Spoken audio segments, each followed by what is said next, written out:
So let's start with the chapter Chemical Kinetics. One question, are you done with the Chemical Kinetics chapter yesterday which we did? Just say yes or no. I just want that. Just say yes or no in the chat. Are you done with this particular chapter? Are you done with this particular chapter? Yeah? If you remember, we already did a lot of questions from Chemical Kinetics yesterday, and today, the other types of the questions which can be asked, let's kill them. Let's kill them.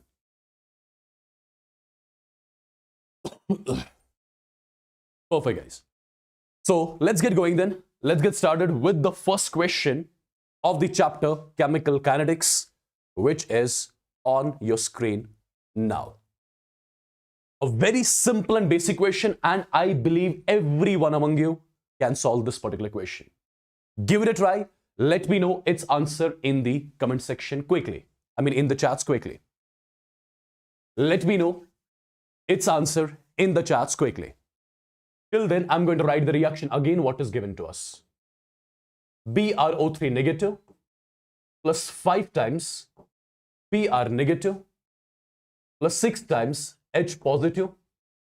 It gives 3 times Br2 plus 3 times H2O. This is the reaction that's given to us, and the reaction is given in the balanced format.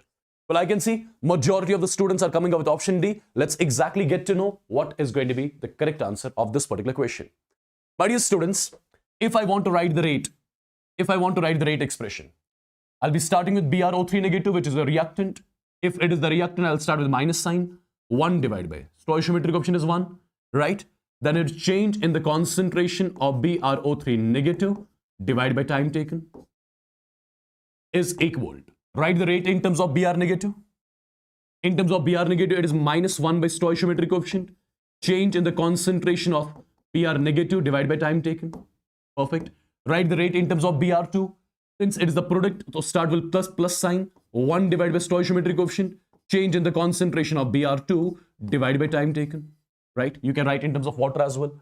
Well, as per the question, we have to relate two things. We have to relate Br2 and Br negative.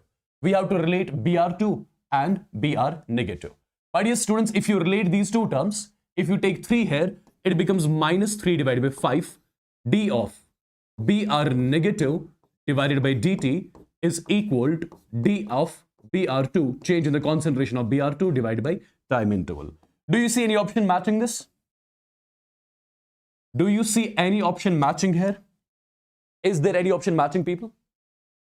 D of Br2 divided by dt is equal to minus 3 divided by 5. D of Br negative divided by dt.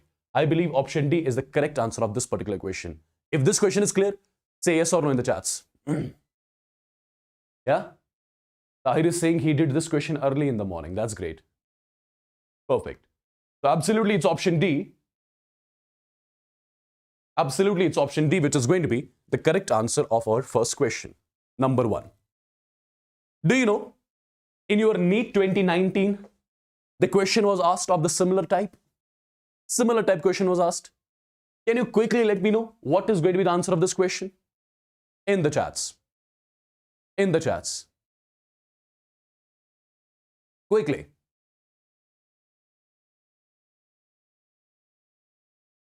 Quickly, guys. A lot of people are unable to join Telegram. Let me write the Telegram link again. t.me/WASSINSIRCHEM.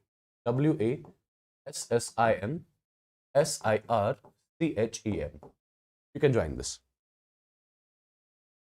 Majority is coming up with option C. Majority is coming up with option C.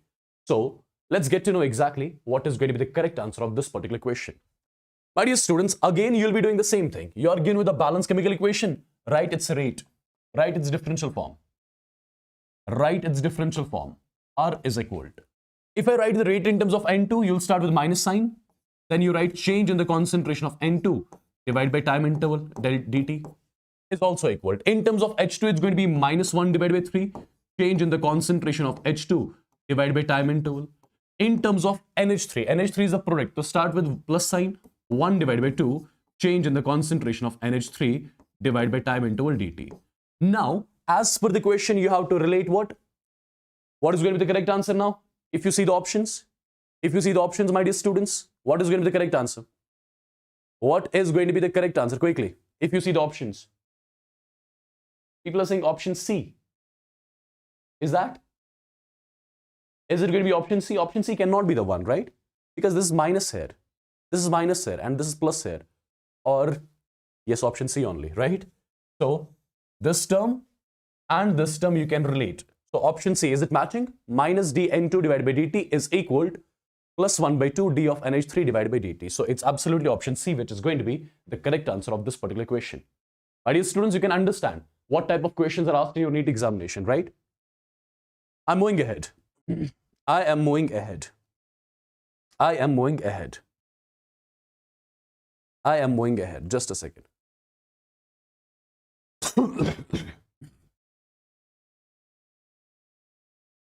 Okay. Can you give this question a try? The decomposition of NH3 on platinum surface is a zero order reaction. Decomposition of NH3 means the reaction will be 2 times NH3. NH3 decomposes and it gives your N2 gas plus 3 times H2 gas. This is the reaction. As per the equation, it's mentioning that it is a zero order reaction. It is a zero order reaction. The rate of production means formation. The rate of formation of N2 and H2 are respectively. Rate constant is also given to us. Rate constant is also given to us. What do you think about this particular question? What do you think about this particular question? Can you give this question a try? Quick. Be very quick. Be very quick, people.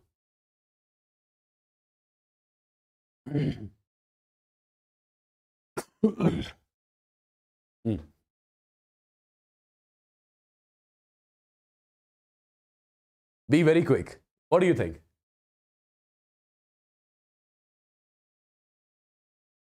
People are saying option B. Is that? Should I go with option B?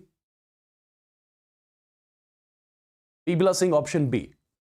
My dear students, look at this particular question. The question is mentioning that it's a zero order reaction. If it is a zero order reaction, can you write its rate law? Its rate law is equal to R is equal to K, concentration of NH3 raised to the power what? Raised to the power 0, because it's a zero order reaction. So as per this particular equation, anything raised to the power 0 is 1. So you got to know your rate is equal to K. This is the first thing. R is equal to K, which I got. This is the first thing which I got here. R is equal to K. Number 1. Number 2. If you write the differential form of rate here, I can say R is equal minus 1 divided by 2, change in the concentration of NH3 divided by time taken. Perfect. You can write the rate in terms of N2 as well, right? It's going to be plus 1 divided by 1, change in the concentration of N2 divided by time interval. Similarly, you can write the rate in terms of H2 as well. It's going to be plus 1 divided by 3, change in the concentration of H2 divided by time interval. Correct? All these terms also are going to give you the rate of the reaction. They are giving you the rate of the reaction. Perfect. They are giving you the rate of the reaction. Now, people, what are we supposed to calculate? We are supposed to calculate the rate of formation of N2. Perfect. All these terms are giving you rate. And this term is also giving you rate. R is equal to K, R is equal to this. So I can equate all these terms to K.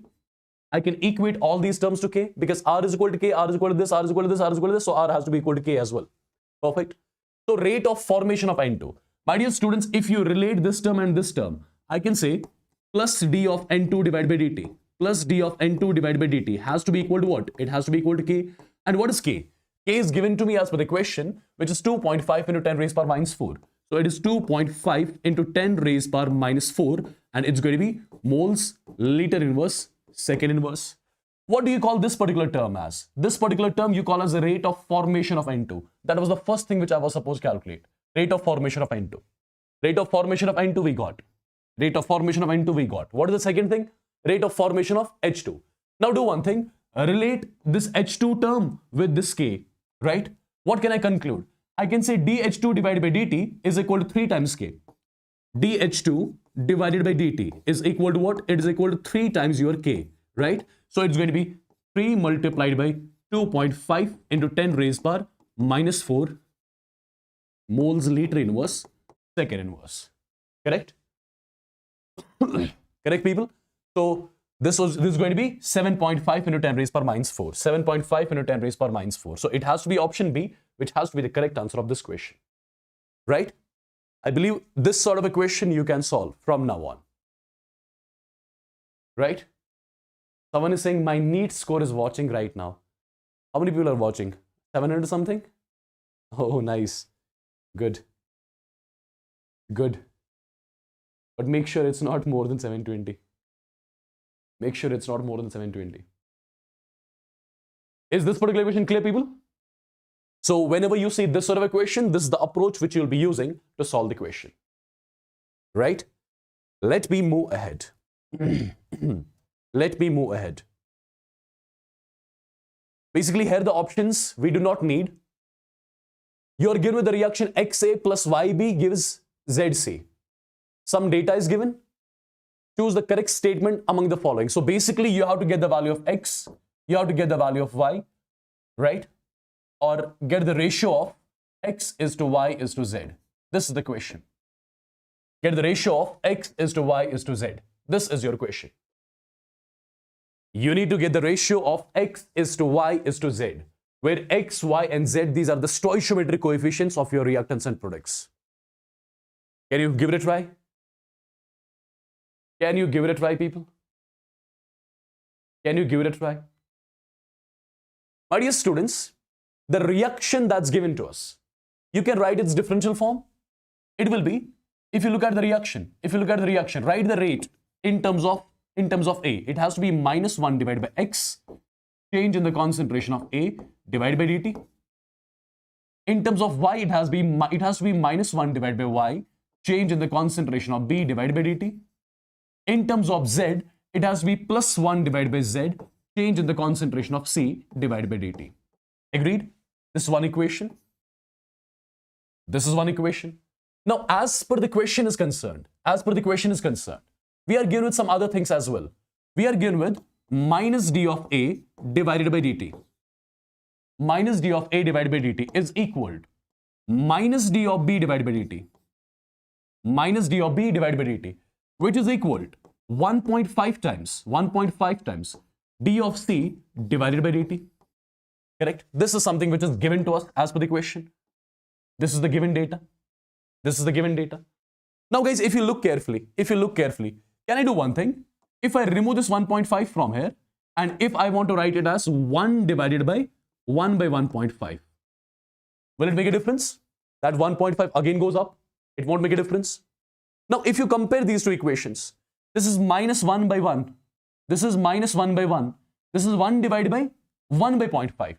Correct? Right? If you compare them, X is to Y is to Z, what you'll be getting? X is your 1, Y is your 1, and this Z is your 1 divided by 1.5. 1 divided by 1.5. You can write it like this. You need to simplify it further, right? This is going to be 10 by 15. 10 by 15 means 2 by 3, right? 1.5 means it's going to be 10 divided by 15. So 2 divided by 3. Well, the ratio can never be in this format because over here you have got a fraction. So convert it into the simplest natural numbers. So multiply throughout by 3. When you multiply throughout by 3, this is going to be 3 is to 3 is to 2. So this is going to be the answer of this particular question. And I believe everyone already wrote this particular answer in the chats. Yes? Absolutely wonderful. Good job. Look at this question, guys. Look at this question. Look at this particular question. Quick. Someone is writing 332. Didn't we write the answer as 332? Yes, we wrote the answer as 332. Yes. Perfect. I'm given with a reaction. Reaction is A plus B gives product. Can you give it a try quickly? This is the reaction. Guys, I want you to use your brain first. Solve it. You're not supposed to write the question. Don't write it in your notebook. I'll send you the PDF afterwards. I want you guys to use the rough space. Solve the question. Let me know the answer, then I'll solve. Quick. You have to be very quick, right? And by looking at the chats, you'll get to know where you exactly are. What is the competition exactly? With who you are competing, right? By seeing the answers in the chats. Like people are continuously giving the answers, taking very, very lesser time to solve the questions. Right? So this is again one more way of saying it. Quickly. Majority is coming up with option D. Let's exactly see whether it's option D or not. First of all, this is the equation which you have. This is the reaction. Okay? As per the question, my dear students, if I write its rate law, R is equal to K, it's going to be concentration of A raised power X, concentration of B raised power Y. This is your rate law. I'm calling this as equation number 1. The question says a rate is doubled when the concentration of B is doubled. So when you are doubling the concentration of B, rate is getting doubled. Initially the rate was R, now it's 2R. When the rate is 2R, rate is 2R when the concentration of B is doubled. Now it's 2 times B. Right? Calling this equation number 2. The rate increased by a factor of 8 when the concentration of both the reactants are doubled. When you are doubling the concentration of both the reactants, rate becomes 8 times. So initially it was R, now it is 8R. When it is 8R? When concentration of both the reactants is doubled. Calling this equation number 3. So how many equations do we have? Dear students, we have got 3 equations. Okay. Now you just need to divide, etc., etc. Okay. You'll get your X and Y. My dear students, if you think carefully, if I divide equation 2 by equation 1,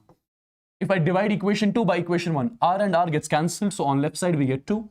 K and K gets cancelled. A raised power X, A raised power cancelled. B raised power Y, B raised power cancelled. So I'll be only left with 2 raised power Y on this side. So compare this. So from here, you are getting Y exactly equal to 1. So you got the Y value. Now what is left? X is left. What is left? X is left. What I'll be doing now, I'll be dividing equation 3rd by equation 2. If I divide equation 3rd by equation 2, R gets cancelled. 8 divided by 2 is 4 is equal to 2B cancels completely. K cancels. A raised power X, A raised power cancels. So already what you'll be having? You'll be having 2 raised power X here. Now when is it possible? This 4 you can write as 2 square. So 2 square is nothing but 2 raised power X. Comparing both, X is coming out to be what? X is coming out to be 2.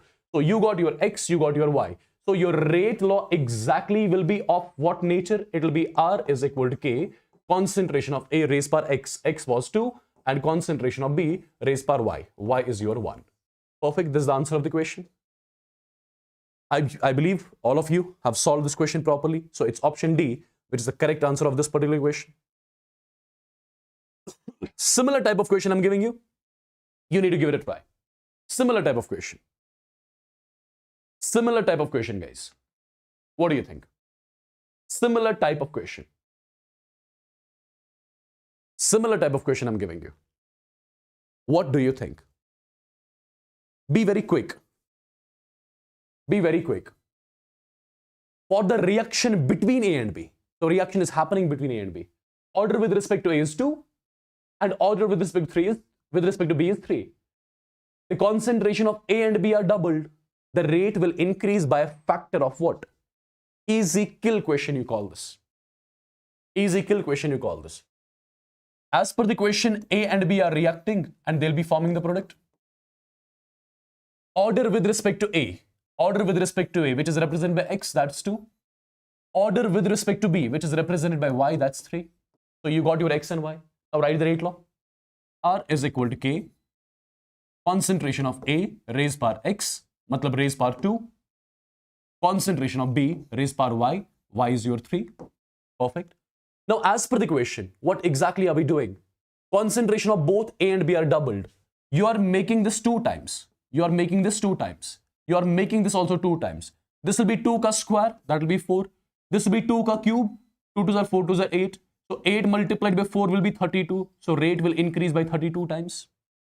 Right? Rate will increase 32 times. Am I clear? Simple, basic question. Simple and basic question this is. Yeah? So this is getting 2 times, this is getting 2 times. So 2 ka square comes out to be 4. 2 ka cube comes out to be 8. 8 4s are 32. So rate will be increased by 32. Very easy and basic question this is. Very easy and basic question this is. Now, can you give this question a try?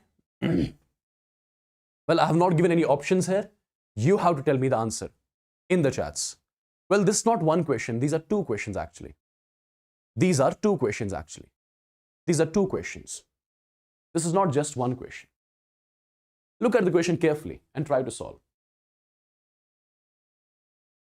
Look at the question carefully and try to solve. My dear students, if you look at this particular equation, it's given in the balanced format. I told you in the yesterday's session, if you remember, for a homogeneous gaseous phase reaction carried out at constant temperature, rate can be either expressed in terms of moles per liter per second, or rate can be expressed in terms of pressure as well, right? So for the following reaction, the pressure of NO falls. So we are given the data for NO. I can write rate of reaction in terms of NO. I can write -1 divided by 2, right? Change in the concentration of NO divided by time interval. If I use this particular term to calculate the rate, I'll be getting the rate in moles, liter inverse, second inverse. Correct? My dear students, there is one more way of calculating rate. I'll be writing -1 divided by 2. Change in the what? Change in the pressure of NO divided by time interval delta T. If I use this particular expression, I'll be getting the answer in ATM second inverse. These are the two ways, right? You have to look at the options basically. You have to look at the options and accordingly you have to go ahead. Perfect.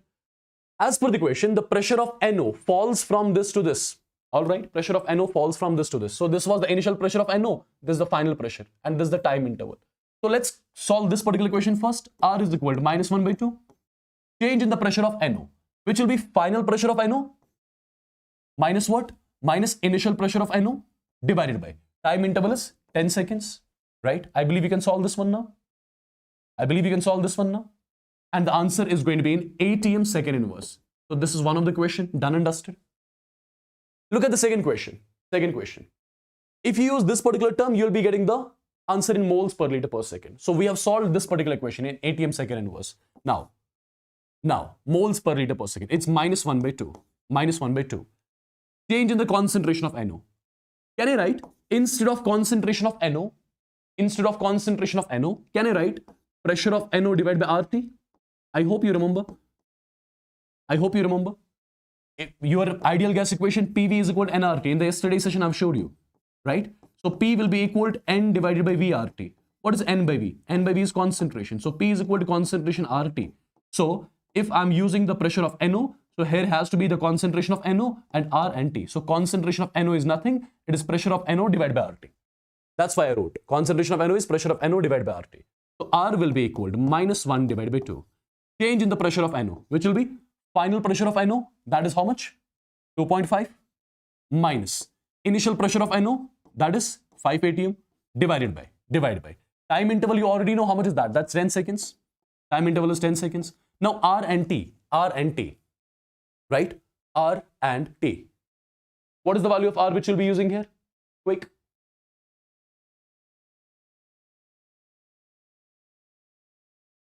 I have to get the answer in moles per liter per second, right?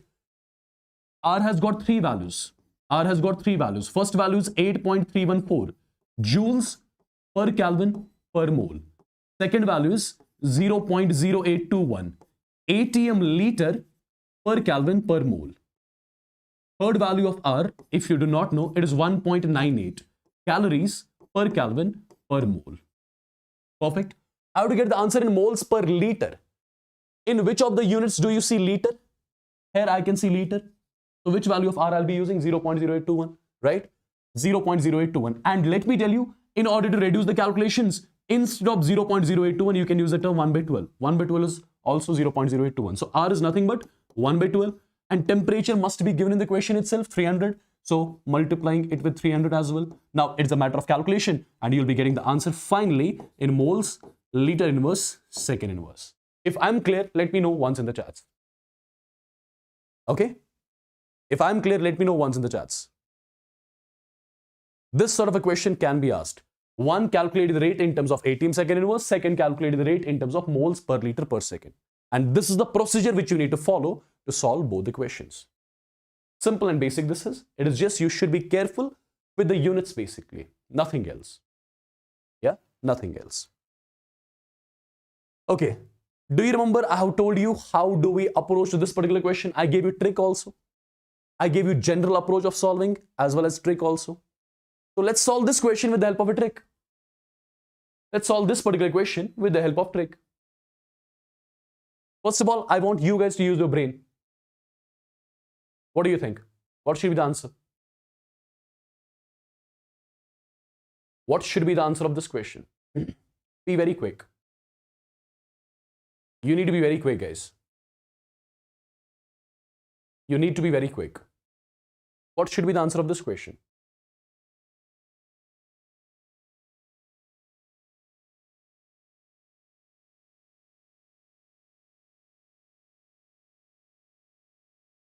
A lot of people are coming up with option A.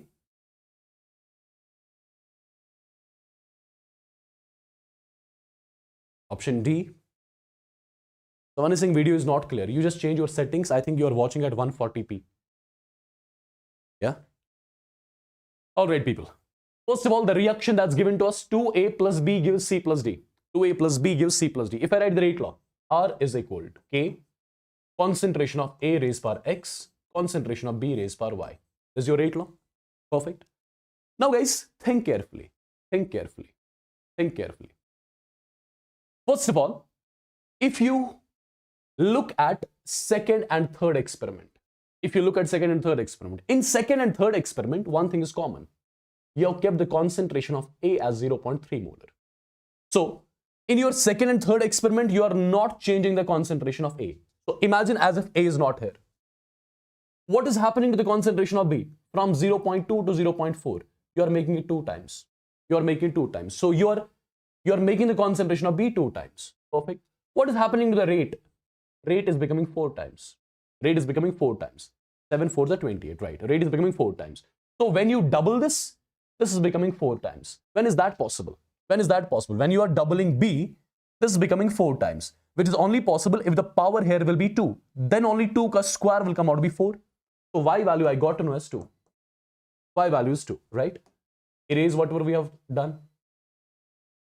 Erase whatever we have done. Now, my dear students, think carefully. Think carefully.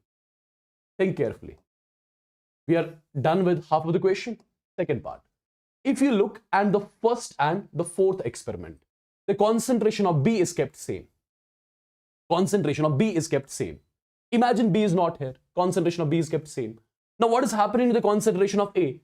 What is happening to the concentration of A? It is made 4 times, 0.1, 0.4. Concentration of A is becoming 4 times. If A is becoming 4 times, what is happening to the rate here?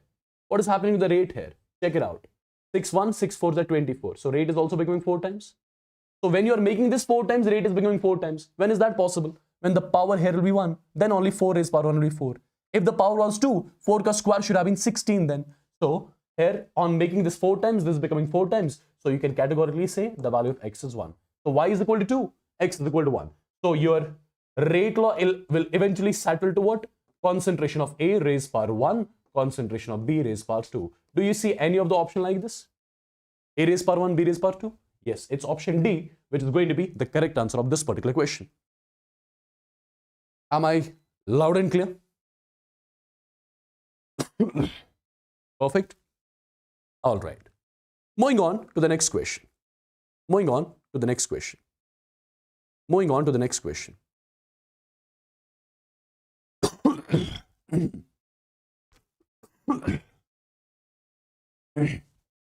Okay. Look at this particular question, guys. We are given the reaction.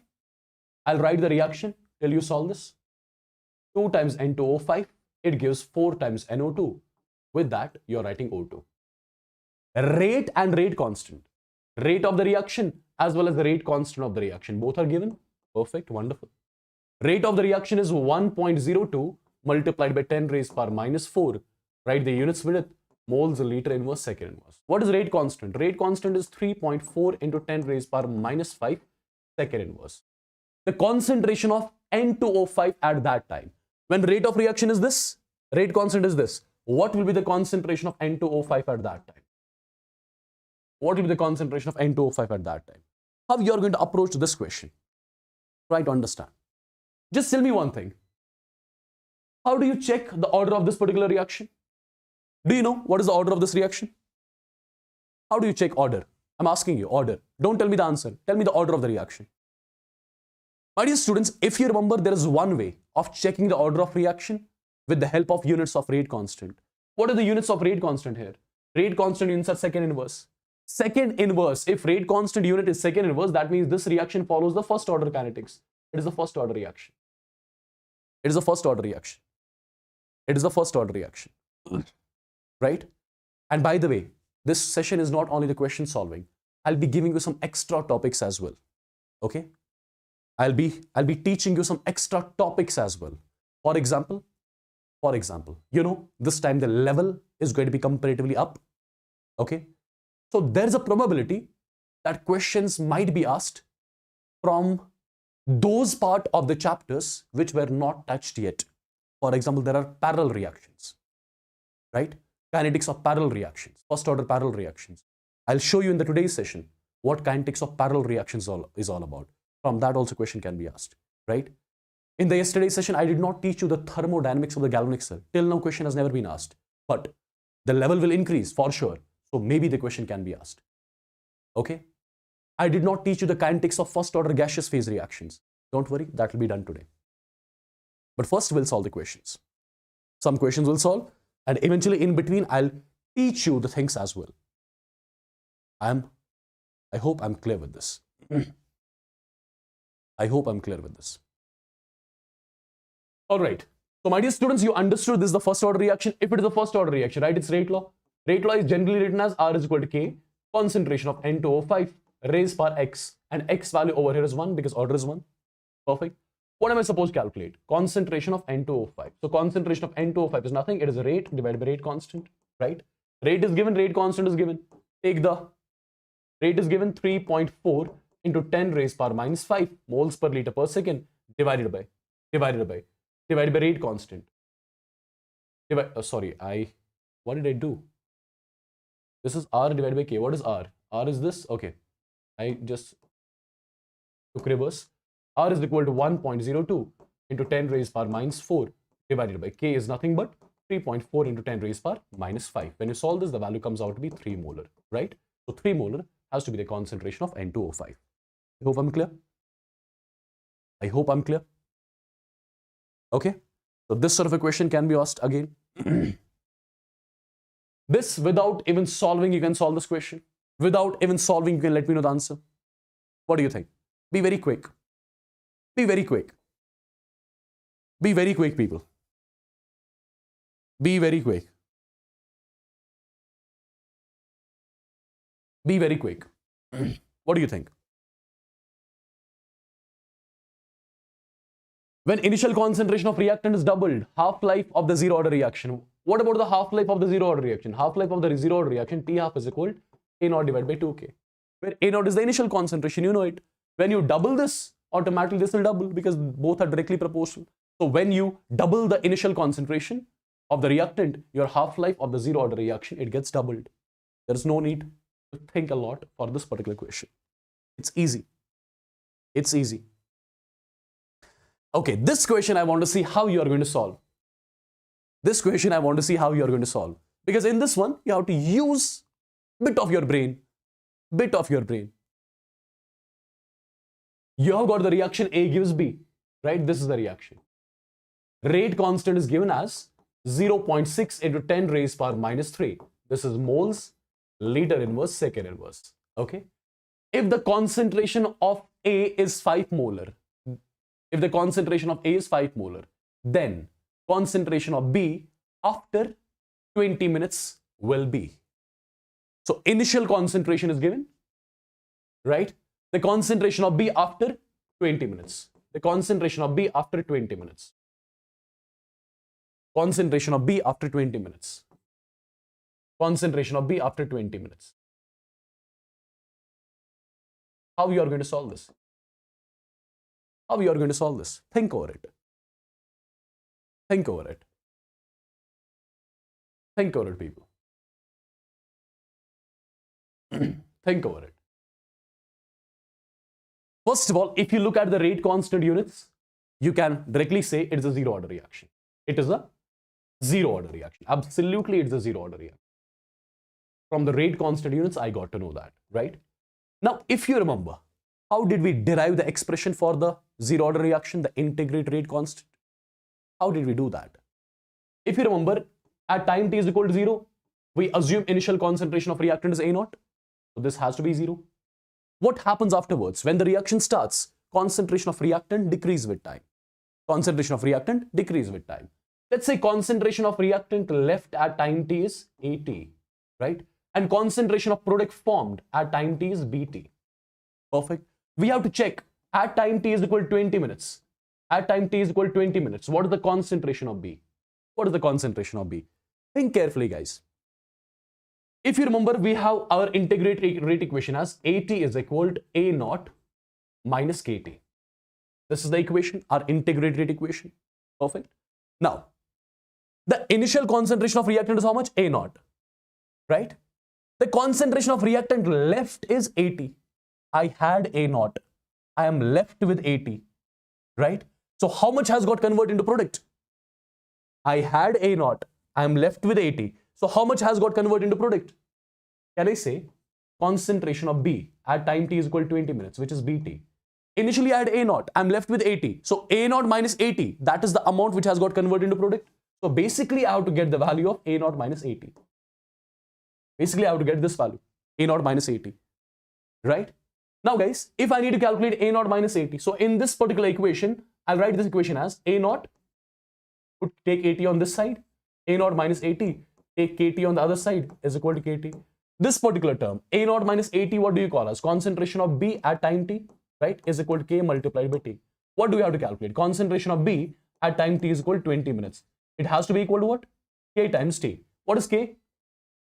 0.6 into 10 raised power minus 3, right? Moles per liter per second. Time is 20 minutes, so convert it into seconds multiplied with 60, right? So this is going to be the answer. Just solve this and get the exact value, right? Are you clear? Are you clear with this? Say yes or no in the chats.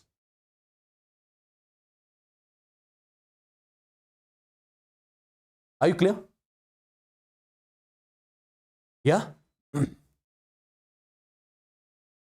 Perfect, guys. So after solving, the answer will come out to be 0.72 molar. I hope you got to know how do we approach these sort of questions, right? I hope you got to know how do we approach these sort of questions. This is one more question wherein I want you guys to use your brain a bit. Anyways, I'm going to give you one trick as well. I'm going to give you one trick as well for solving this question. Look at the question carefully first of all. Half-life of the zero order reaction is given. When the initial concentration of reactant was 2 molar, how much time does it take for the concentration to reduce from 0.5 molar to 0.25 molar? How you are going to solve this? Subhash, in the last question, they had given the concentration 5 molar or something, right? That is just to distract you so that you use some other approach. Akib, there is no need to consult NCERT. I told you, follow yesterday's session and today's session. That's more than sufficient. Okay? That's more than sufficient. Enough. Enough.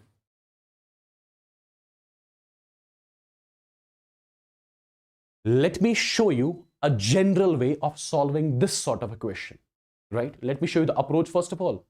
Let me show you one quick approach. After that, you can solve the question. For example, you have got the reaction A gives B. I'm assuming this reaction follows the zero order kinetics. It's a zero order reaction. Okay. Imagine. At time t is equal to 0, the concentration of this reactant is A0. This is 0, for example, right? Let's say at time t is equal to T1. At time T1, let's say the concentration of reactant which is left, that is AT1. Let's say at time t is equal to T2, concentration of reactant is AT2. Concentration of reactant left is AT2. Now guys, understand. At time T1, the concentration of reactant left is AT1. At time T2, the concentration of reactant left is AT2. Okay? If you look at the first time interval from here to here, this time interval is 0 to T1, right? So this time interval is basically your T1 time interval. So in your T1 time interval, can I say the concentration of reactant is changing from A0 to AT1? Yes. In your T1 time interval, the concentration of reactant is changing from A0 to AT1. Now, if I select one more time interval here, let's say this is the time interval which I'm selecting from here till here, right? This is the T2 time interval, right? In your 0 to T2, in your T2 time interval, the concentration of reactant is changing from A0 to AT2. In your T1 time interval, the concentration of reactant is changing from A0 to AT1. In your T2 time interval, the concentration of reactant is changing from A0 to AT2, right? But what do we have to calculate? If I ask you, what about this time interval? From here to here. What about this time interval? What you will be doing? You will say it will be T2 minus T1. This time interval has to be nothing but T2 minus T1. In this particular time interval, the concentration of reactant is changing from AT1 to AT2, right? In this particular interval of time, the concentration of reactant is changing from AT1 to AT2. Agreed? Okay. In this particular time interval, the concentration of reactant is changing from AT1 to AT2. Now, people, understand. Whenever you have a question in which you have to check this particular time interval, what kind of equation you use for zero order kinetics? What you'll be doing exactly? You'll be using one equation like this. You know the equation, general equation, AT is equal to A0 minus KT. This is your general equation for zero order. But I don't want you guys to use this equation. One direct result. Write this equation in one more format. Instead of AT, write AT2. Instead of A0, write AT1. Minus K, instead of T, write T2 minus T1. This is the equation which I want you guys to use when you have the question of this particular format. Okay. Now guys, I believe you are done. T half is 1 hour. If T half is 1 hour, what does that mean? That means A0 divided by 2K is equal to 1 hour. What is A0? Initial concentration. Initial concentration is 2 molar. So it is 2 divided by 2, 1. So 1 divided by K is 1, or I can say K is equal to 1 mole liter inverse second inverse. So you got the rate constant first of all. If you got the rate constant, what is AT1, AT2? AT1 is the concentration. AT1 is the concentration at time T1. AT2 is the concentration at time T2. What do I have to calculate? I have to calculate this particular time interval, right? Now guys, it's mentioned that concentration of reactant initially was 2 molar. So this was 2 molar as per the question. Then it reached 0.5 molar and at the end it reached 0.25 molar, right? So AT2 is nothing, it is 0.25. AT1 is nothing but 0.5. Minus K is 1 and time interval T2 minus T1 I can represent with delta T. So your delta T comes out to be nothing. It will be 0.25 hours. Am I clear with this? Am I clear with this, people? Quickly.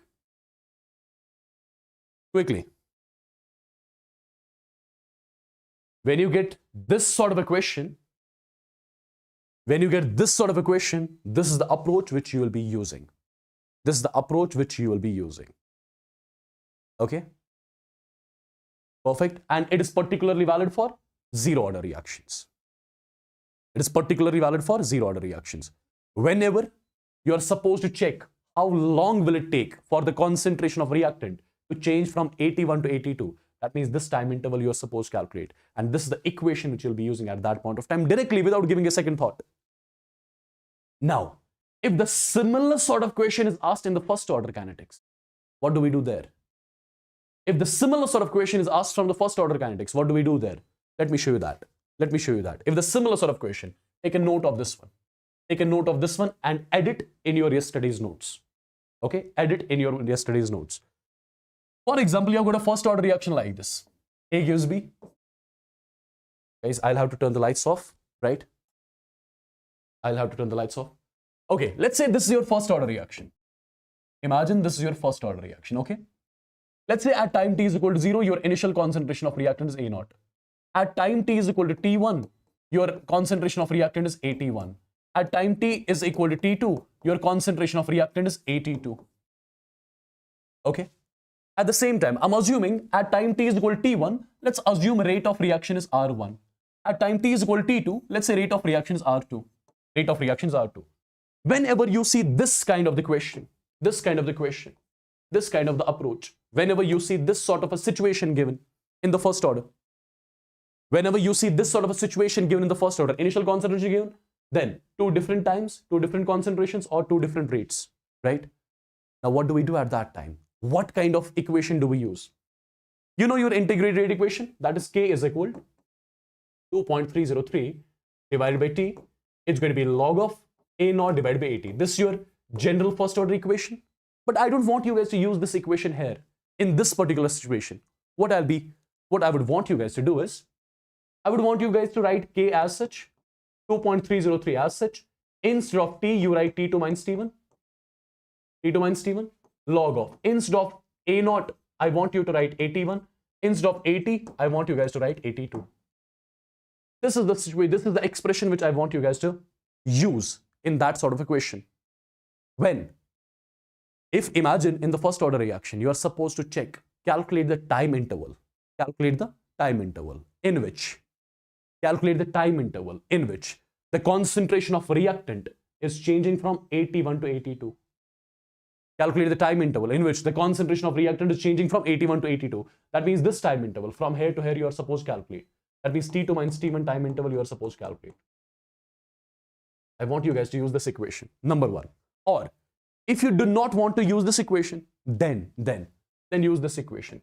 K is equal to 2.303 divided by T2 minus T1 log of. Instead of AT1 by AT2, just use R1 divided by R2. Rate of reaction at time T1, rate of reaction at time T2. These are the two expressions which will solve all your problems. And it is basically valid for what? First order reactions. I want you guys to take a note of this particular situation in your yesterday's notes. Okay? Am I clear? Am I clear, people? Am I clear? Say it in the chats. Am I clear? Say it in the chats quick.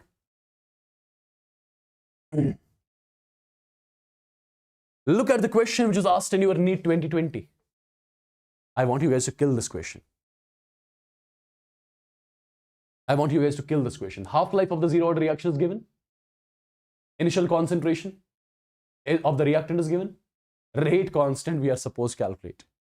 Kill it. Quick. NEET 2020.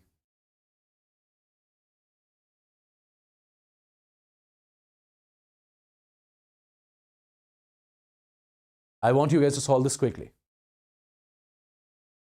Quickly, guys.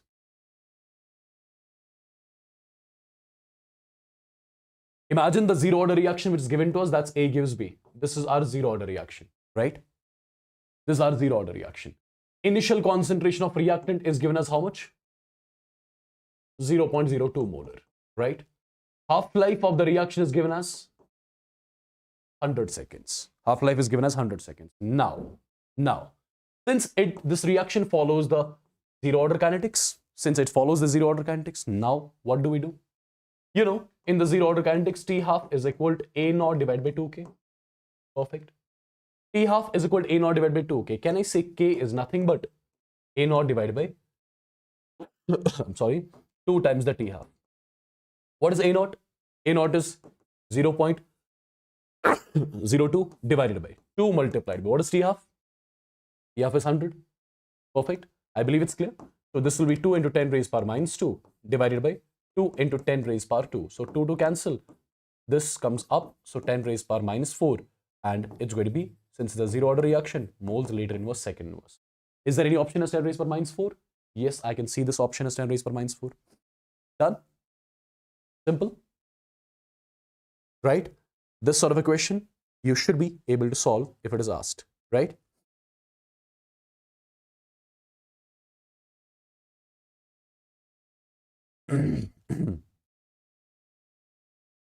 By the way, this question which we solved few minutes back, this was again your NEET 2018 question. Do you remember the approach, how we solved this? Or no, it is a different one. Is it the same or different? Is it same or different? Calculate the concentration of B after 20 minutes. It is a similar question. Right? It is a similar question. It is a same to same question, I think. Yeah? Did we solve this? I'm just asking you, did we solve this already? We have solved this already. So this was the approach of solving. Okay, this was your 2018 NEET question. All right. Now here is a misprint 2022. But I think I remember the graph which was given. I think so. I'm not sure, but I think I remember this question. This was 2022. They had given the graph like this. Okay, yes. This was your y-axis. This is your x-axis. And the graph was given like this. Yes, the graph was given like this. This was the question. This was the question. Can you now check it out? First of all, in every option, there is zero order and first order, zero order and first order. Zero order, first order. Guys, you should be able to solve this question here. There should be no second thought in solving this question. There should be no second thought in solving this question.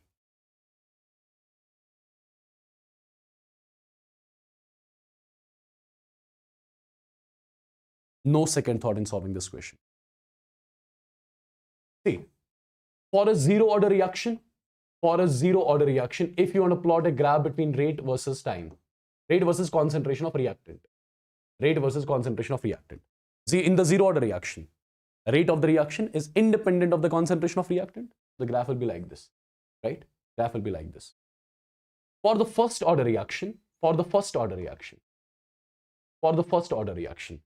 if you plot the graph between T half and concentration of reactant.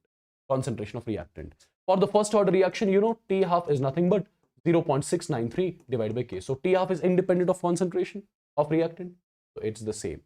Perfect. Now find the options. If you look at option C, for the zero order reaction, when you plot rate along y-axis, concentration along x-axis, the graph will be this. Now, for the first order reaction, when you plot T half along y-axis, concentration along x-axis, the graph is again the same. So the correct answer of this particular question has to be option C. Is that clear? All these graphs we have discussed in detail in the yesterday's session. I hope that you guys remember that. NEET 2022, one more question was asked from the kinetics. Can you check it? The reaction is first order. The reaction is first order. A gives P. This is the reaction. A gives P. Okay. Initial concentration of reactant, which is A naught. This value is given to me as 0.1 mole. Right? After 5 minutes, the concentration of reactant left, which I'm representing with AT, that is 0.001 molar. What do we have to calculate? Rate constant of the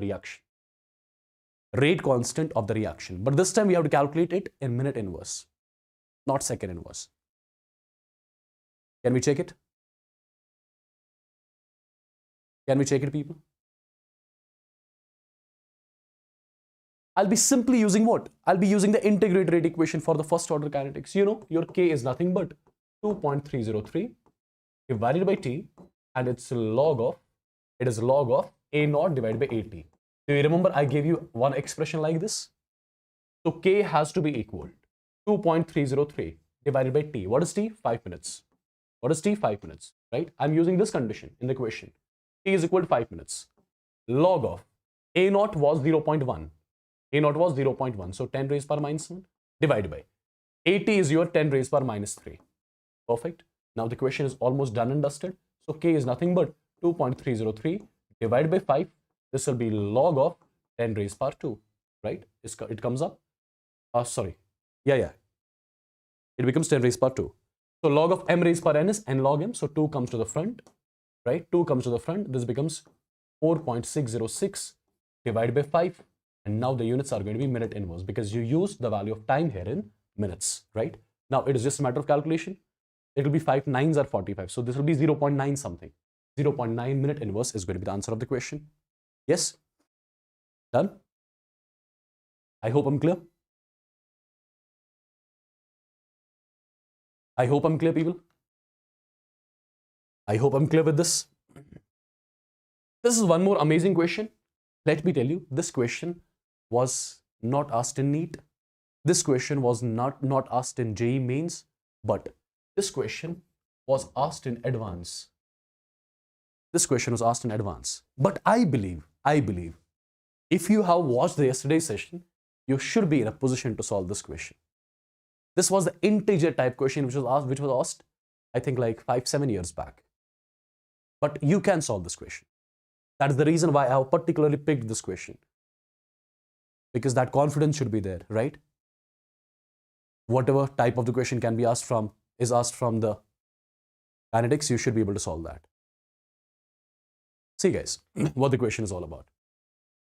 An organic compound undergoes a first order decomposition, right? So the reaction is first order. The reaction is first order. A gives B, right? Assume that the initial concentration of reactant is A0. This is 0. Understand carefully what I'm saying. It's easy. Understand carefully.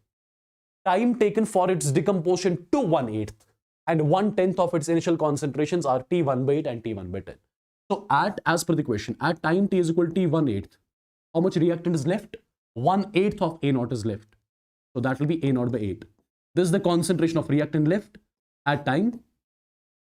This is the concentration of reactant left at time T is equal to T1/8.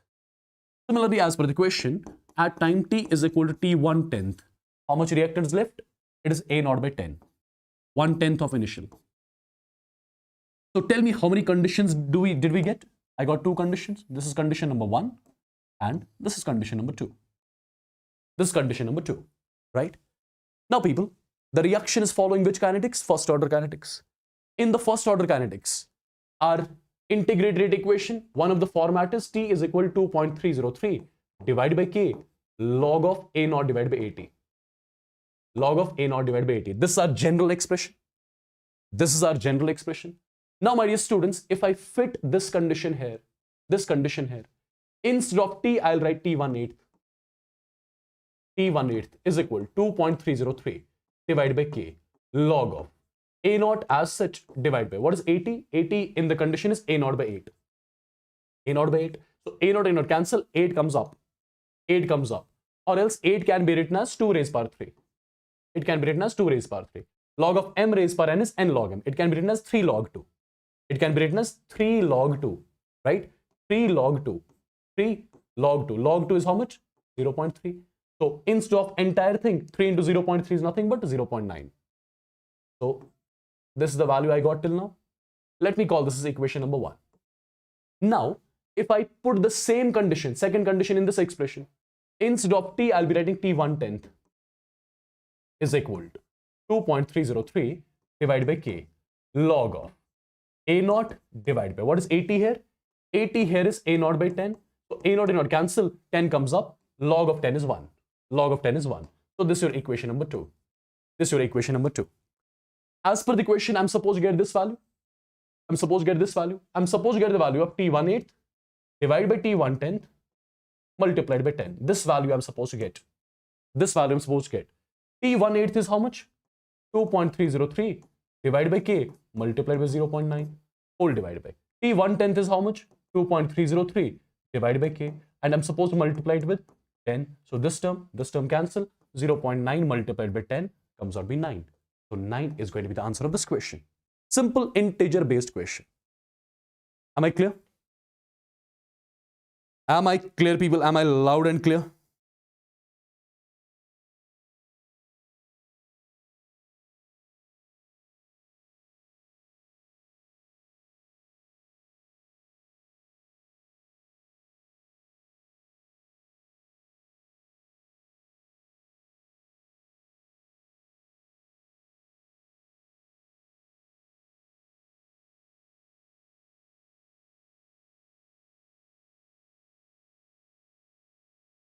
Is it clear, people?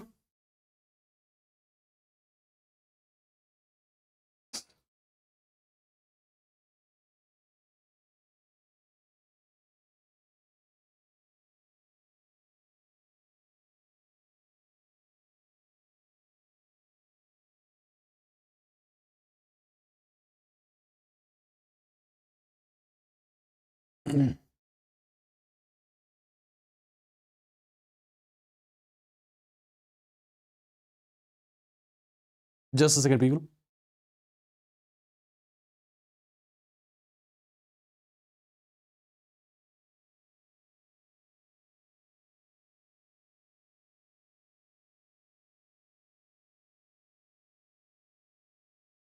Just a second, just a second.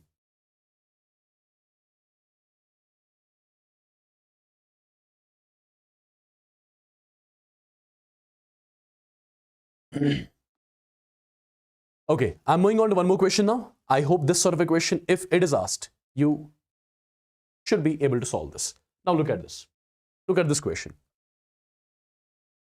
Someone is saying, I think I should go for IIT now. Yes, why not?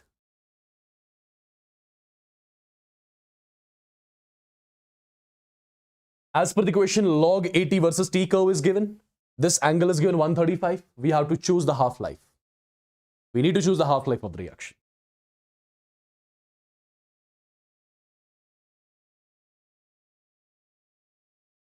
Quick, people. Quick. It's a simple question. I think this sort of a question we did in the yesterday's session as well. Well, if you look at this particular curve, log AT versus T, this curve, this sort of a curve used to come for the first order reactions. This was for the first order reaction because you know your log of AT is equal to log of A naught minus K divided by 2.303 multiplied by T. This was the equation, one of the format which I gave you, right?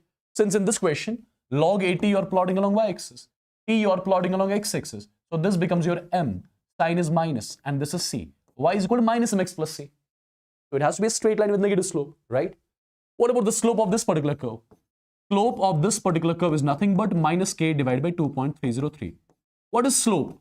Slope is tan of theta. Theta is the angle which the curve makes with the positive x-axis in the anti-clockwise direction. So it is tan of is equal to tan of 135.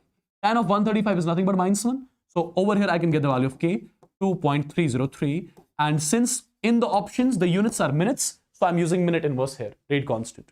I got the rate constant. Right? Since I got the rate constant, what am I supposed to calculate? I'm supposed to calculate half-life. How do we get the half-life? Half-life is equal to 0.693 divided by K, right? So it's going to be 0.693. K is nothing but 2.303 minute inverse. This value, when you solve this, I think you'll get this value as 0. How much? 0.3 minutes. Am I clear with this? Right? So option A has to be the correct answer of this particular question. It has to be the correct answer of this particular question. I hope you are in a position to solve this sort of equation as well. Now guys, the approach which I gave you a few minutes back, that scenario which I told you for the first order, do you remember that scenario? K is equal to 2.303 divided by T2 minus T1 log of AT1 by AT2 or log of R1 by R2. Here is the question. And let me tell you, this question is again not asked in NEET. This question is again not asked in mains. Again, this question was asked when there used to be IIT examination. There was no JEE mains, JEE advanced at that time. It used to be IIT at that time. I think this question was asked in 2010 or 2009, something like that. But why I came up with this question? Because I know you can solve it now. Because I have given you the direct result by means of which you can check it out. Can you give it a try? In between, if we solve these sort of questions, it will boost up your confidence. That's my main motto. Okay? Wow, somebody solved it already. Wow. Are you sure? How exactly did you solve this? Amazing. See guys, imagine that the reaction is A gives B. And as per the question, it's following the first order kinetics, right? As per the question, let's say the initial concentration of reactants A naught. Okay. Now, as per the question at time T1, which is equal to 10 minutes, at time T1, which is equal to 10 minutes, rate of the reaction is given to me as 0.03 moles liter inverse second inverse. At time T2, at time t2, which is equal to how much? 20 minutes. At time t2, which is equal to 20 minutes. Rate of the reaction R2 is nothing but how much? Okay, this was 0.04. Now this is 0.03 moles, liter inverse, second inverse. What am I supposed to calculate? I'm supposed to calculate half-life of the reaction. I'm supposed to calculate half-life of the reaction. T half is to be calculated. How do you calculate T half? How do you calculate T half in the first order kinetics? 0.693 divided by K, right? So in order to calculate the half-life, what do I need? I need K. How do I get the K? I gave you the one expression few minutes back. 2.303 divided by, this is T2 minus T1. This is log of R1 divided by R2.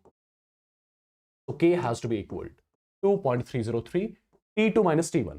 T2 minus T1, 20 minus 10 is 10. Log of R1 divided by R2. R1 is 0.04. R2 is 0.03, right? This becomes 4 by 3. Log of 4 by 3 will be, log of 4 by 3 will be, log of 4 by 3 will be log of 4 minus log of 3. Log of 4 by 3. So K will be nothing but 2.303 divided by 10. Log of 4. How much log of 4 will be? 0.6.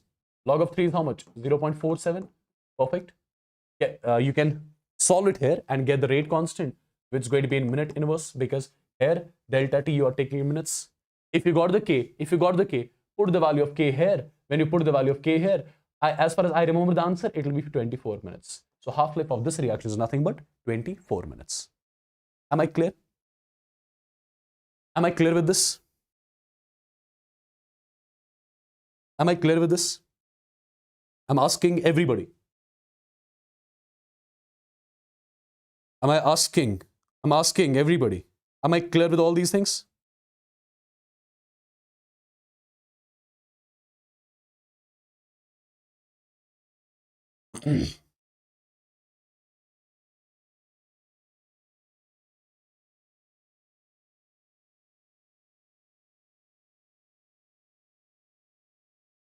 Yes, you should be able to solve this sort of equation as well. Okay. All right.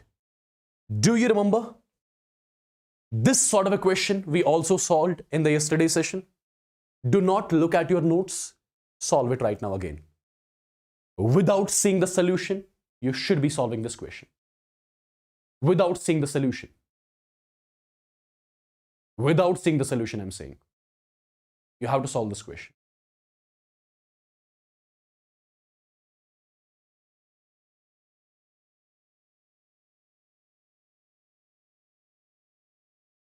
Without seeing the solution, try to solve this question.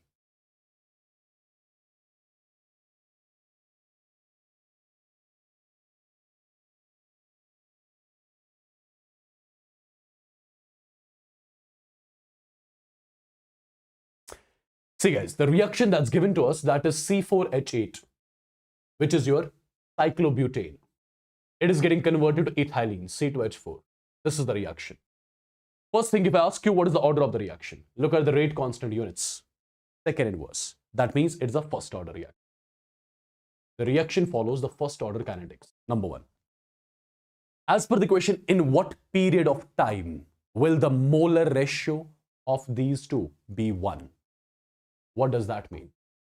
Imagine at time t is equal to 0, we have got A moles of this reactant, and this is 0. Imagine at time t,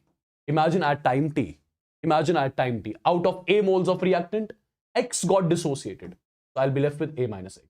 Now 1 mole gives 2, so X are going to give us 2X.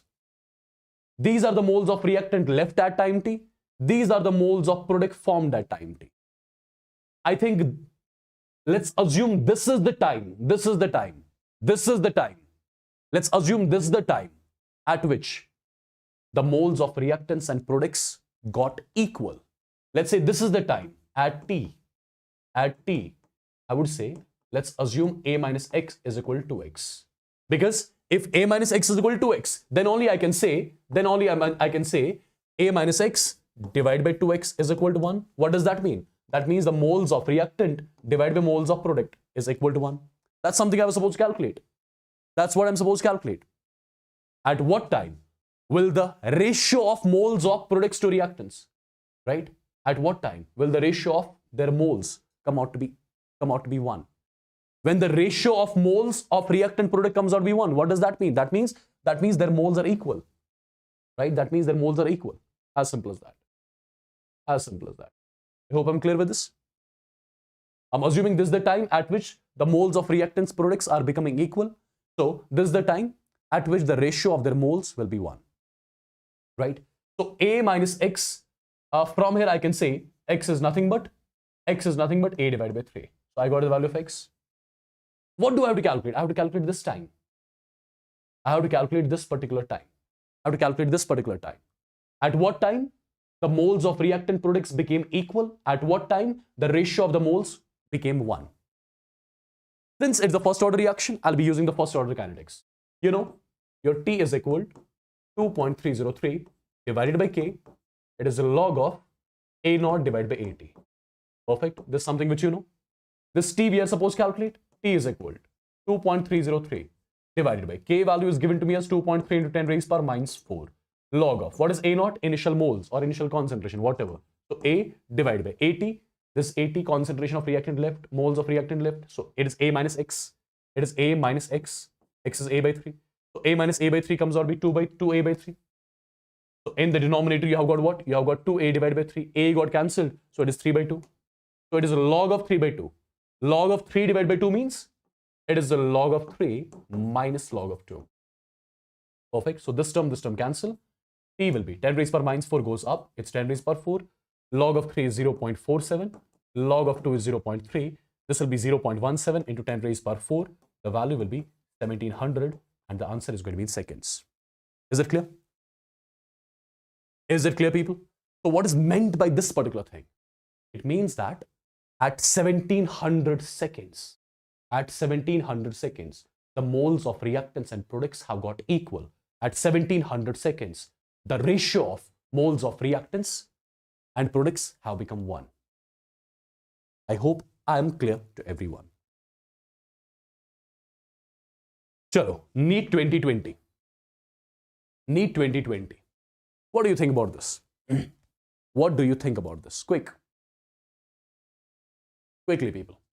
The rate constant of the first order reaction is this. The time required to reduce 2 grams of reactant to 0.2 grams. Again, a simple question.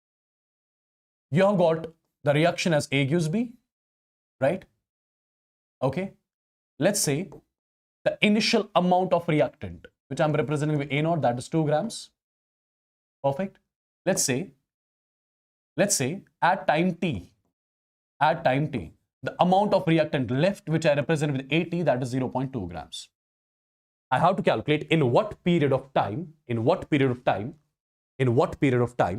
will the amount of reactant go from 2 grams to 0.2. So I have to calculate this time interval. Look at this particular condition carefully. At time t, AT is equal to 0.2, right? Now, since the reaction follows the first order kinetics, so I'll be using the first order integrated rate equation. You know, T is nothing but 2.303 divided by K. It is a log of A naught divided by AT.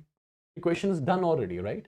So T is equal to 2.303 divided by K. K is nothing but 4.6 into 10 raised power minus 3, right? This is log of what is A naught? A naught is 2. What is AT? AT is 2 into 10 raised power minus 1, 0.2. So 10 comes up, log of 10 is 1. This term is 1. So this will be 1, this will be 2. So T will be 1 by 2 is 0.5. 0.5 into 10 raised power 3 comes up. So T will be equal to 500 seconds. Is there any option like that? Yes, option B. Done? Yes?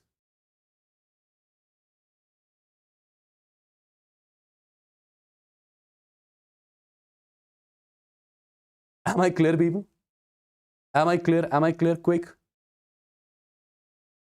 everyone. This is your NEET 2019 question. You should be able to solve this one as well. It is again of the similar type. People. Let me turn the lights on. It is again of the similar type.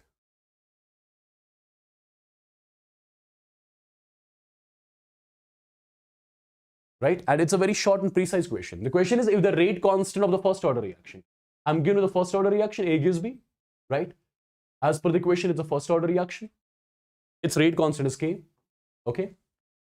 Time required for the completion of 99% of the reaction. Right? Time required for the completion of 99% of the reaction. So we have to calculate how much time does it take to complete 99% of the reaction. Do you remember in the yesterday's session, I gave you one expression. Time taken to complete X% of the reaction. X% of the first order reaction is equal to 2.303 divided by K log of 100 divided by 100 minus X. This is one expression which I gave you yesterday. Okay. How much percentage of the reaction has to get completed? 99%. Right? So put the value of X as 99. So T 99% will be equal to 2.303 divided by K. It will be log of, this will be 100 divided by 100 minus 99 is 1. Right? So 100 can be written as 10 raised power 2. 100 can be written as 10 raised power 2. Log of m raised power n log m. So it's going to be 2 log 10. It's going to be 2 log 10. So this is 2. Log 10 is 1. So the value will be 4.606 divided by K. So this is the time taken to complete 99% of the reaction. Is there any option like that? 4.606 divided by K. So it has to be option C, which has to be the correct answer of this particular question. Am I clear? Am I clear, people? Am I clear? 2017.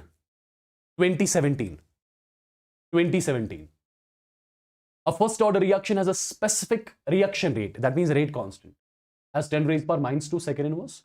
How much time will it take for 20 grams of reactant to reduce to 5 grams? Similar sort of question which we did like 2-3 minutes before. Right? 2-3 minutes before. What is your initial amount of reactant? 5 grams. Right? So at time t, how much reactant is left? 5 grams. Sorry, how much? Just a second. Initial amount of the reactant is given to me as 20 grams. And at time t, the amount of reactant left is 5 grams. Okay, right? And imagine this was your reaction. Reactant giving product. Perfect. So this was your time t is equal to 0. This is time t, right? And at time t is equal to 0, this was 0. This is the scenario basically. I believe you can solve this. So a lot of people are already saying it has to be option C. Are you sure? Are you sure? Again, the integrated rate equation, people. Again, the integrated rate equation. You can say T is equal to 2.303 divided by K. It is the log of A naught divided by AT, right? So T will be equal to 2.303. What is K? K is 10 raised power minus 2. Log of A naught. A naught is 20. AT is 5. 5 and 5, 4. So this has to be log of 4. This has to be log of 4 here. Perfect. Log of 4. Log of 4 is 2 ka square, right? So log of 2 raised power 2, which is 2 log 2, which is 2 log 2. So 2 comes to the front. Log 2 is nothing but 0.3. Log 2 is nothing but 0.3. Correct? Just the matter of calculation now. Just the matter of calculation now. This becomes 4.606 multiplied by 0.3 multiplied by 10 raised power 2. Perfect. So T will be equaled. It will be 460.6 multiplied by 0.3. So T will be equaled 3, 6, 18, 3, 4, 12, 13. So it is going to be 138 seconds. Is there any option like that? Option C is the one which is the correct answer. Am I clear? Just the matter of calculation, nothing else. If you remember the expression, you are done.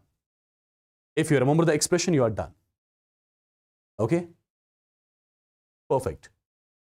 This similar question was asked in 2 sessions. The similar question was asked in 2 sessions. What do you think about this one? Give it a try.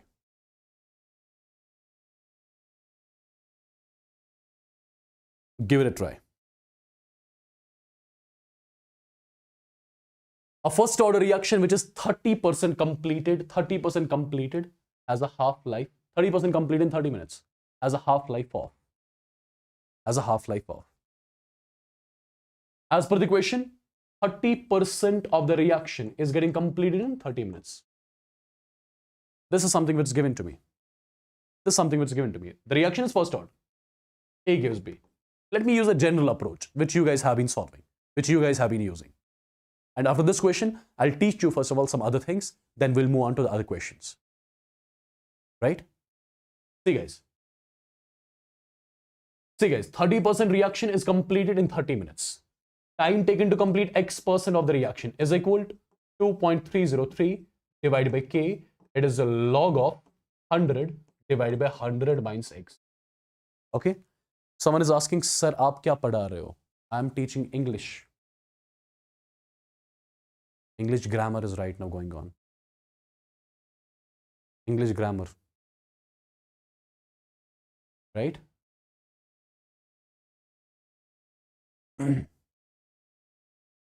Right? This is your noun. Correct? Perfect. One is pronoun and other one is, what do we call them? Conjunctions, right? Something was there, right? Okay, so noun is the name of a place or a thing, right? Noun is the name of how do we define it? Something, name, place, thing was there, right?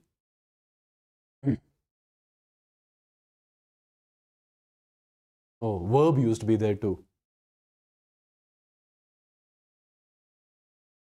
Yeah? A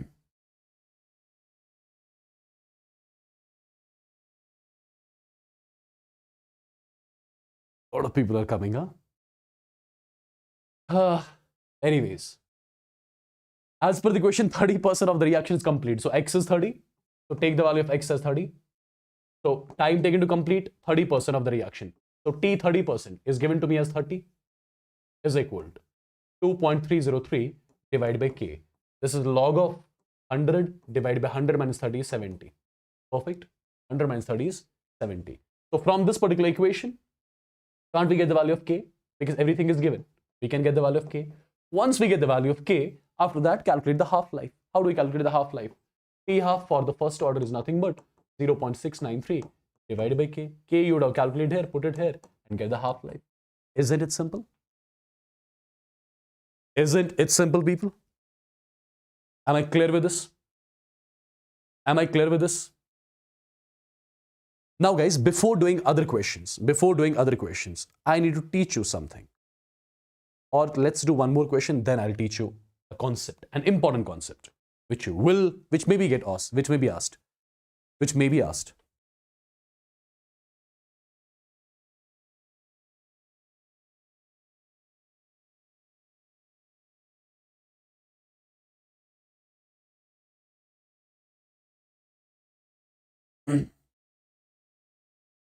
Can you give it a try? I'll give you the break exactly at 1:15. Find out the time required for 2/3 completion of the first order reaction. Rate constant is given. Simple. Again, simple. You are given the first order reaction A gives me. This is your first order reaction. At time t is equal to 0. Initial concentration is A0. This is 0. Right? Perfect. At time is equal to T 2/3. At time t is equal to T 2/3. Find out the time required for 2/3 of completion. 2/3 completion. What is meant by 2/3 completion? Initially, I took A0. Out of A0, 2/3 got converted into products. So I'll be left with A0 minus 2/3 of A0, which will be A0 divided by 3. So this is the amount of reactant left at time t is equal to T23, 2 by 3. Right? Perfect. I'll be using this condition in the in the integrated rate equation. You can say T is equal, for the first order kinetics, T is equal to 2.303 divided by K log of A0 by AT. This is something which we already know. Perfect. So T we have to calculate, which I call as T 2/3 is equal to 2.303. What is the value of K? K value is given to us as per the question, which is 4.3 into 10 raised power minus 4 log of A0 divided by, what is AT? AT is A0 by 3. So A0 and cancel, 3 comes up. Log of 3 is 0.47, right? So instead of this whole term, I'll be writing 0.47. I'll be writing 0.47. Now solve this and get the value of T half. That's all, right? And the answer is going to be in seconds. Am I clear? Am I clear, people? Am I clear? It's a simple one, right? Time taken to complete 2/3 of the reaction. 2/3 completion means 2/3 of reactant is getting converted into product. If 2/3 reactant is getting converted, how much I'll be left with? A0 minus 2/3 of A0. That will be 80. That will be the concentration of reactant left. I hope this sort of equation you can solve from now on easily.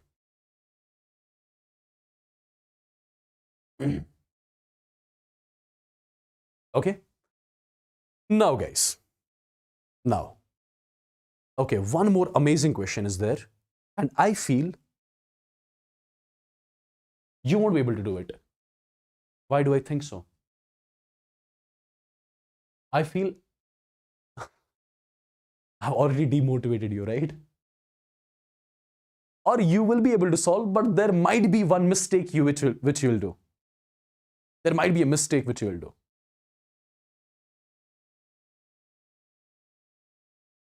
There might be a mistake which you can do here.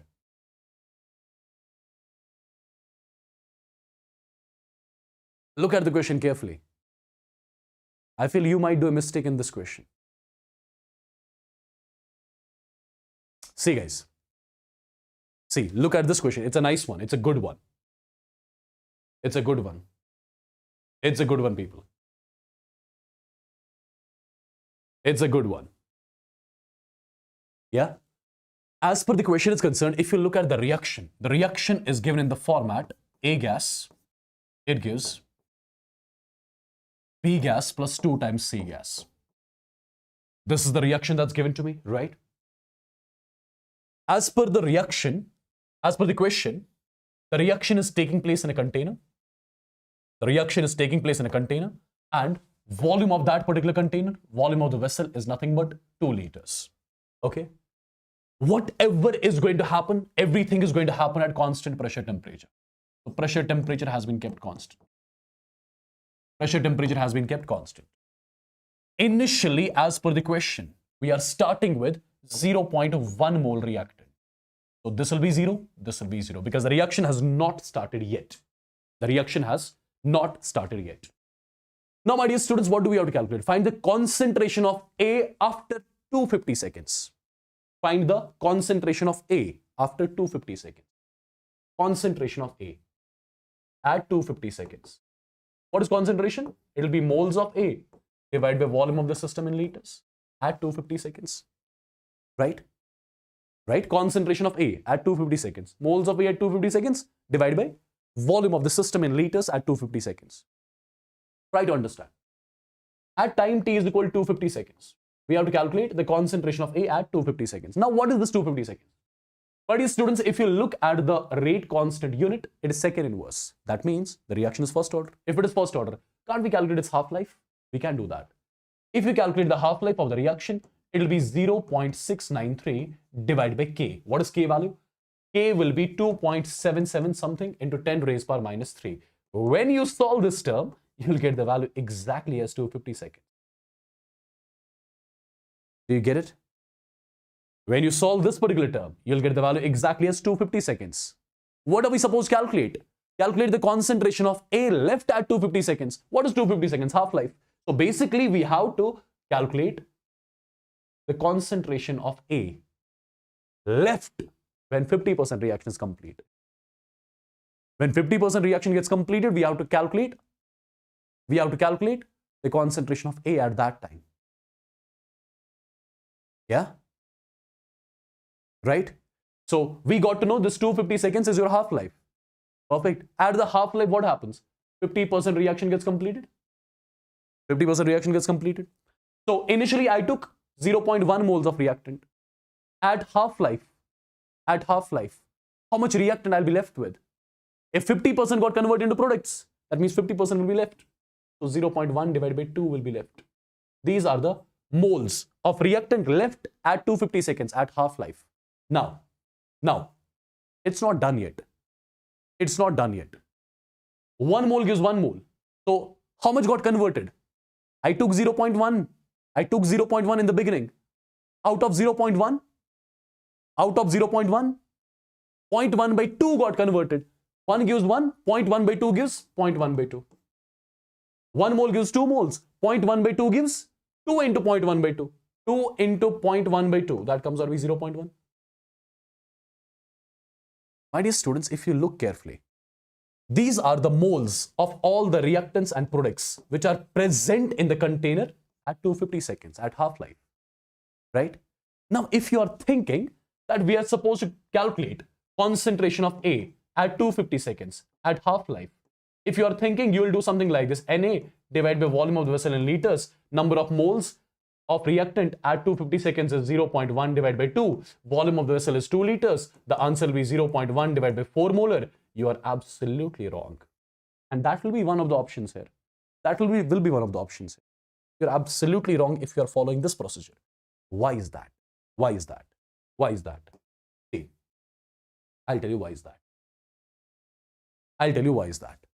First thing, I got to know already how many moles of reactant are there in the container at 250 seconds. 0.1 by 2. But, see, this is in gaseous phase, gaseous phase, gaseous phase. Do you know PV is equal to nRT? PV is equal to nRT. PV is equal to nRT. As per the question, your pressure and temperature is constant. Your pressure and temperature is constant. R is already constant. So I can say volume is directly proportional to moles. Volume of this is directly proportional to moles. That means if moles change, volume changes, right? If moles increase, volume will increase. If moles decrease, volume will decrease. There will be one equation which I can use over here. V1 by V2 is equal to N1 by N2. This can be used. Volume is directly proportional to moles. So V1 by V2 is equal to N1 by N2. Now guys, initially, before the start of the reaction, how many initial moles I had? How many initial total moles I had? I had only 0.1 moles. At that point of time, what was the volume of the vessel? 2 liters. What was the volume of the vessel? 2 liters. Now, at 250 seconds, how many total moles I have? This plus this plus this. Total moles now are 0.2. Have the moles changed? Yes, total moles have changed, increased. That means volume of the system would also have increased. Let's say now the volume is V2, right? Let's say now the final volume is V2. So V1 by V2 is equal to N1 by N2. V1 is 2. V2 I'll be calculating from here. N1 is 0.1. N2 is 0.2, right? So V2 comes out to be equal to 4 liters. Now, at 250 seconds, at the half-life, the final volume of the system is not 2 liters. The final volume of the system is 4 liters. Here you have to divide with the final volume. You got it? Concentration of A at 250 seconds will be moles of A at 250 seconds divided by volume of the system at 250 seconds. Volume of the system finally at 250 seconds is how much? 4 liters. The answer is 0.1 divided by 8 molar. This is the actual answer of the question. Quickly let me know in the chats if you got to know how do we solve this particular question. Am I loud and clear? Am I loud and clear? Am I loud and clear? Initially, their total moles were 0.1. At 250 seconds, total moles are this plus this plus this in the container, right? So moles are increasing. Total moles are increasing basically. If total moles are increasing, volume will increase. Initial volume at time t is equal to 0. Initial volume of the vessel was 2 liters. Now final volume at 250 seconds has to be calculated with the help of this result. So final volume is this. Yeah? Perfect. Okay, if this sort of a question comes in your NEET examination, this one is going to be the rank deciding one. It is going to be the rank deciding question. Yeah? Right? I think I'm perfectly clear. If I am perfectly clear, then let me teach you certain concepts first of all. I'll teach you certain concepts. Okay? I'll teach you something. After that, we'll again jump into the questions. My dear students, one topic that was missed in the yesterday's session, that was kinetics of a gaseous.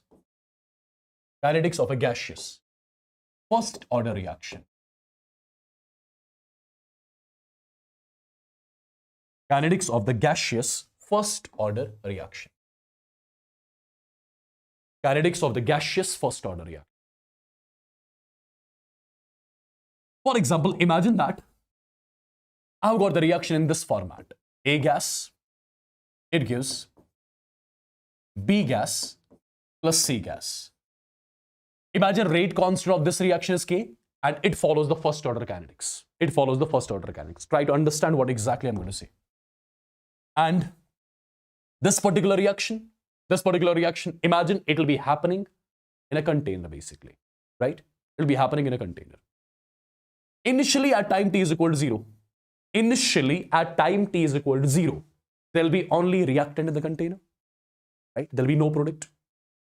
So if I ask you, how many gases are there in the container initially? There will be only one gas in the container initially. That will be gas A. That will be gas A. Only one gas. Only one gas in the container. That will be gas A at time t is equal to 0.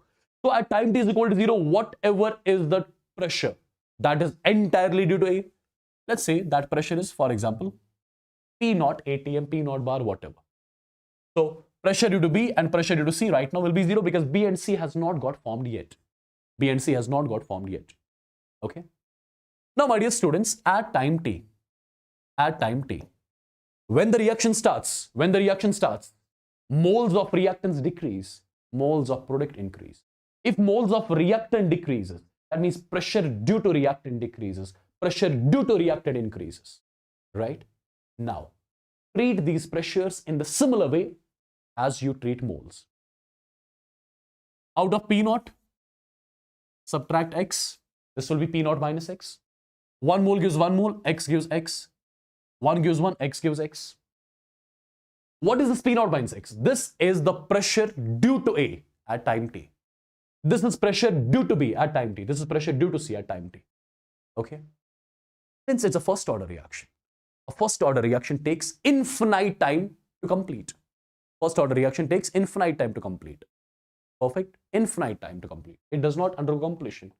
So, at time t is equal to infinity. At time t is equal to infinity. At time t is equal to infinity, the reaction would have got completed. What does that mean? That means 100% reactant would have got converted into product. If 100% reactant would have got converted into product, there will be 0 reactant left at t is equal to infinity. So pressure due to reactant will be 0.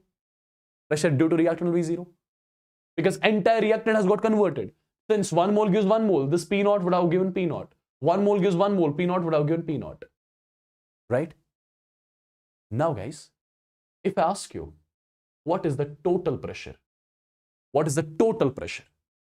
What is the total pressure of the mixture at time t? Total pressure of the mixture at time t. Total pressure at time t. Total pressure at time t will be pressure due to A, pressure due to B, pressure due to C. Add them. So P naught minus X plus X plus X. So total pressure here will be P naught plus X. Or you can calculate X from here. X will be nothing but Pt minus P naught. X will be Pt minus P naught. Why am I doing this? You'll get the answer in some time. If I ask you what is the total pressure at infinity, P infinite, at time t is equal to infinite, what is the total pressure? This plus this plus this, it will be 2 times P naught. So from here you can calculate P naught. P naught will be nothing but P infinity divided by 2. P naught will be nothing but P infinity divided by 2. P infinity divided by 2. Now guys, there are 2 types of questions asked. There are 2 types of questions asked. What is that? 2 types of questions are asked. Number one, you'll be asked to calculate rate constant of the reaction in terms of P naught and Pt. This is the first question which will be asked. Calculate the rate constant in terms of P naught and Pt. Since it's the first order reaction, so K is equal to 2.303 divided by T. It used to be log of A naught by AT. A naught used to be initial concentration, but here A naught will be initial pressure divided by AT. AT used to be concentration of reactant left at time t. This will be pressure of reactant left at time t, which is P naught minus X. Now guys, you can write it like this: 2.303 divided by T log of P naught divided by P naught minus, what is X? X, I believe we already calculated. How much is that? That is Pt minus P naught. Perfect. Now, a bit of calculation is needed here. It will be 2.303 divided by T log of, it will be P naught divided by 2 times P naught minus Pt. This is your expression of K, which is asked directly. This will be directly asked. These sort of 3-4 expressions will be given. You'll be supposed check which one is the actual value of K. And this is the value of K. This is the expression of K in terms of P naught and Pt only. In terms of P naught and Pt only. Did you get it? Did you get this? Did you get this? This is the first question asked. Second question. Calculate the rate constant in terms of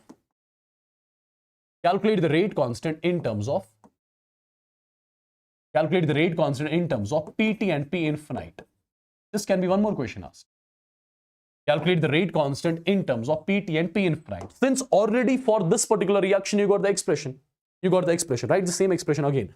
2.303 K is equal to 2.303 divided by T log of P naught divided by 2P naught minus Pt. Was this the expression?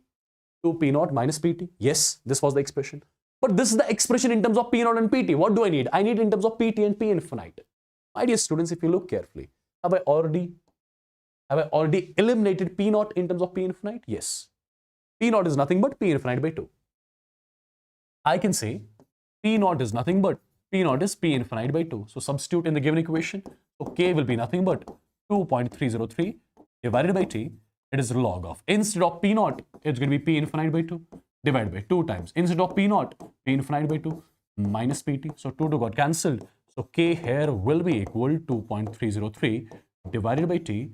It is log of, this will be P infinite divided by. This 2 comes to the denominator. 2 times P infinite minus Pt. Look at this particular expression. Is this expression in terms of P infinite and Pt? Yes, we converted the same expression in terms of P infinite and Pt. Right? This can be one more question asked.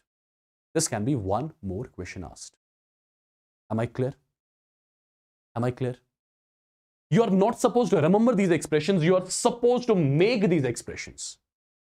Look here, people. I use the stoichiometry here as 1:1:1. If I change the stoichiometry, everything will be changed. Do you want to see how? I think one more example is needed here, right? Otherwise, it won't be clear to you. You won't understand what you are doing exactly. I think one more example is required. So I'll take one more example. Anything, whatever you feel like taking. Let's say I'm taking a reaction like this. A gas gives 2 times B gas plus 3 times C gas. Imagine it's a homogeneous gaseous phase reaction, right? Okay. Now people, for this particular reaction, what do I need? I need to get the rate constant first in terms of P naught and Pt, second in terms of Pt and P infinite. That is something which I want. Understand. So I'll start with the same procedure. At time t is equal to 0, pressure due to A will be P naught, this will be 0, this will be 0. At time t, pressure due to A is going to be P naught minus X. 1 mole gives 2 moles, X will give 2X. 1 gives 3, X will give 3X. Perfect. At time t is equal to infinity, entire reactant would have got converted. So I'll be left with nothing. Pressure due to reactant is 0. Now entirely it has got converted. 1 gives 2, from P naught you get 2 times P naught. 1 gives 3, from P naught you get 3 times P naught. Do you see how fastly you are doing it now? Yeah? Now, perfect. If I ask you, total pressure at time t will be equal this plus this plus this, which will be 3 plus 2, 5. 5 minus 1 is 4. So P naught plus 4x. Can I eliminate x from here? X will be equal to 1 divided by 4. This is going to be Pt minus P naught. Right? 1 divided by 4 Pt minus P naught. This is your x. Yeah? This is your x. Since you got x, number 1. Number 2, if I ask you, what about P infinite? Total pressure at infinity. This plus this plus this, which will be 5 times P naught. Right? So P naught will be equal to P infinite divided by 5. P naught will be equal to P infinite divided by 5. Now the first question that will be asked, what is that? What is that first question? The first question is calculate the rate constant in terms of P naught and Pt. Rate constant in terms of P naught and Pt. You know the expression? K is equal to 2.303 divided by T. It is the log of A naught by AT. What is A naught? Initial concentration. Instead of initial concentration of reactant, I'll take initial pressure of reactant. So this is P naught divided by AT. Concentration of reactant left at time T. That means pressure of reactant left at time T. Right? Which is P naught minus X. What is X? X already we have 1 divided by 4. This will be Pt minus P naught. Now a bit of calculation is needed. You are done. 2.303 divided by T. Log of, right? Log of. This will be 4 P naught. 4 P naught plus P naught comes out to be 5 P naught, right? So at the end, it's going to be 4 P naught in the numerator. This will be 5 P naught minus Pt, right? When you do all the calculations, 4 P naught plus P naught makes it 5 P naught minus Pt, and that 4 goes up. So this is your expression of K in terms of P naught and Pt. Now, if they are asking you the similar question, calculate K in terms of what? In terms of Pt and P infinite. Pt and P infinite. What do you have to do? Instead of P naught, you just have to write P infinite by 5, right? So wherever you are saying P naught, replace that with P infinite by 5. Replace that with P infinite by 5. Get the final expression. That's all. Am I clear? Am I clear, people? Let me show you. There was once a question asked from this. Once a question was asked. A gives 2B plus C. The question was asked in AIMS 2019. The question was asked in AIMS 2019. Can you give it a try? Can you let me know just a second? Can you let me know what is going to be the answer of this particular question? Quickly. Quickly, people, quickly. I want everyone to let me know.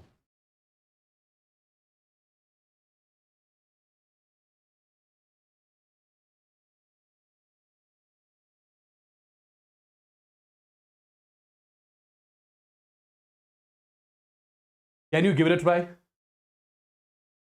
All the answers are given in terms of P naught and Pt. All the answers are given in terms of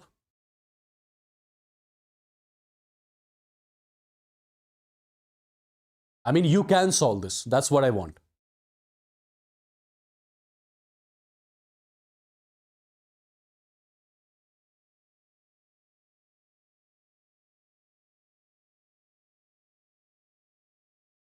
Yeah?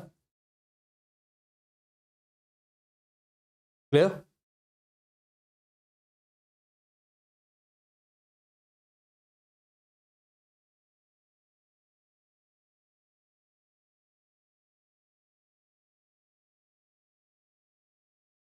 Guys, now you have to be super fast since you got to know how to solve the questions, right? You have to be super fast now.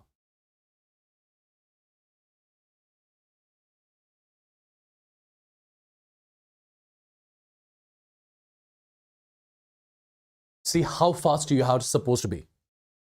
First of all, the reaction is given as A gives 2 times B plus C. Initially at time t is equal to 0, this is P naught, this is 0, this is 0. At time t, this is supposed to be P naught minus X, this will be 2X, this will be X. So Pt will be equal to what? This X cancelled, it will be P naught plus 2X. So X from here will be equal to 1 divided by 2 Pt minus P naught. Pt minus P naught. So K you can calculate as 2.303 divided by T log of P naught divided by P naught minus X. X is what? 1 by 2 Pt minus P naught, right? Bus done. 2.303 divided by T. It is log of. It will be 2 times P naught minus P naught plus P naught. It will be 3 times P naught minus Pt. See, is there any expression like this? See, is there any expression like this?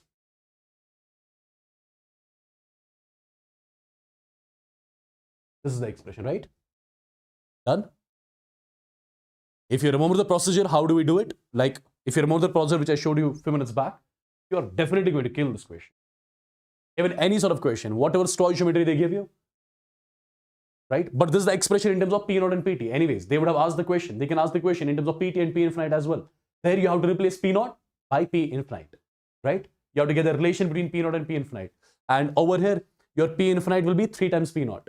It will be 3 times P naught. So P naught is P infinite by 3, right? So replace P naught by P infinite by 3. Get the answer in terms of Pt P infinite as well. I hope I'm clear. I hope I'm clear. Do you want to see questions now, or do you want to see one more? Do you want to learn one more concept? Which is level up, which is not asked in NEET, but maybe this year they can ask because level is going to be up. What do you want this time? Do you want to see the questions or the concept first? Do you want to see the questions or concept first? Concept?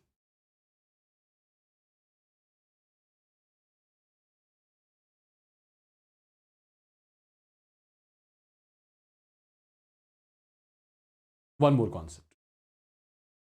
Okay. Try to understand then. Try to understand then. I'm writing the heading as kinetics of parallel first order reaction. I'm not deriving the expressions here. I'll be just giving you the tricks to solve the question. Tricks to solve the questions. Kinetics of parallel first order reactions. Try to understand, guys. Try to understand what exactly I'm going to do. For example, you are seeing the reaction in this format. A gives B, A gives C. Rate constant of this is K1, rate constant of this is K2.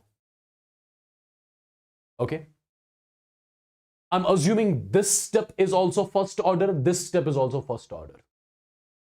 I'm assuming this partial reaction is first order, even this partial reaction is first order, right? This kind of the reaction whenever you see, you call this as parallel first order reaction. You call this as parallel first order reaction. The first thing which I'm going to define over here, that is going to be average rate constant of the reaction. Average rate constant of the reaction.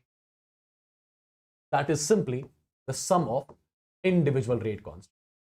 K1 plus K2 plus K3. Right? Number one. First point. Average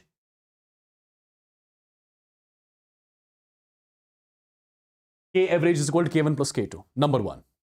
Number two. Number two. Number two. Number two. There are few terms. One is called as average half-life of the reaction. Average half-life of the reaction.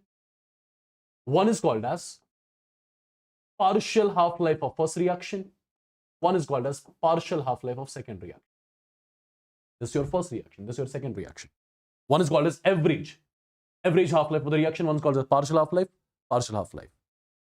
Instead of K average, can't you write 0.693 divided by average half-life, okay, of the entire reaction is equal.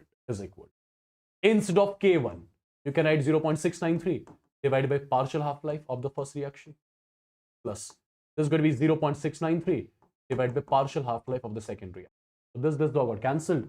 So first of all, this result is important. 1 upon average half-life of the reaction is equal 1 upon partial half-life of the first reaction plus 1 upon partial half-life of the second reaction. This expression is again important. Expression important. Where do we use this? You'll get the idea in some time. This is equally important. So two expressions. Now people, in this particular parallel first order reaction, what is the integrated rate equation which we are going to use? If you remember our first order kinetics, K is equal to 2.303 divided by T. It used to be log of A naught divided by AT.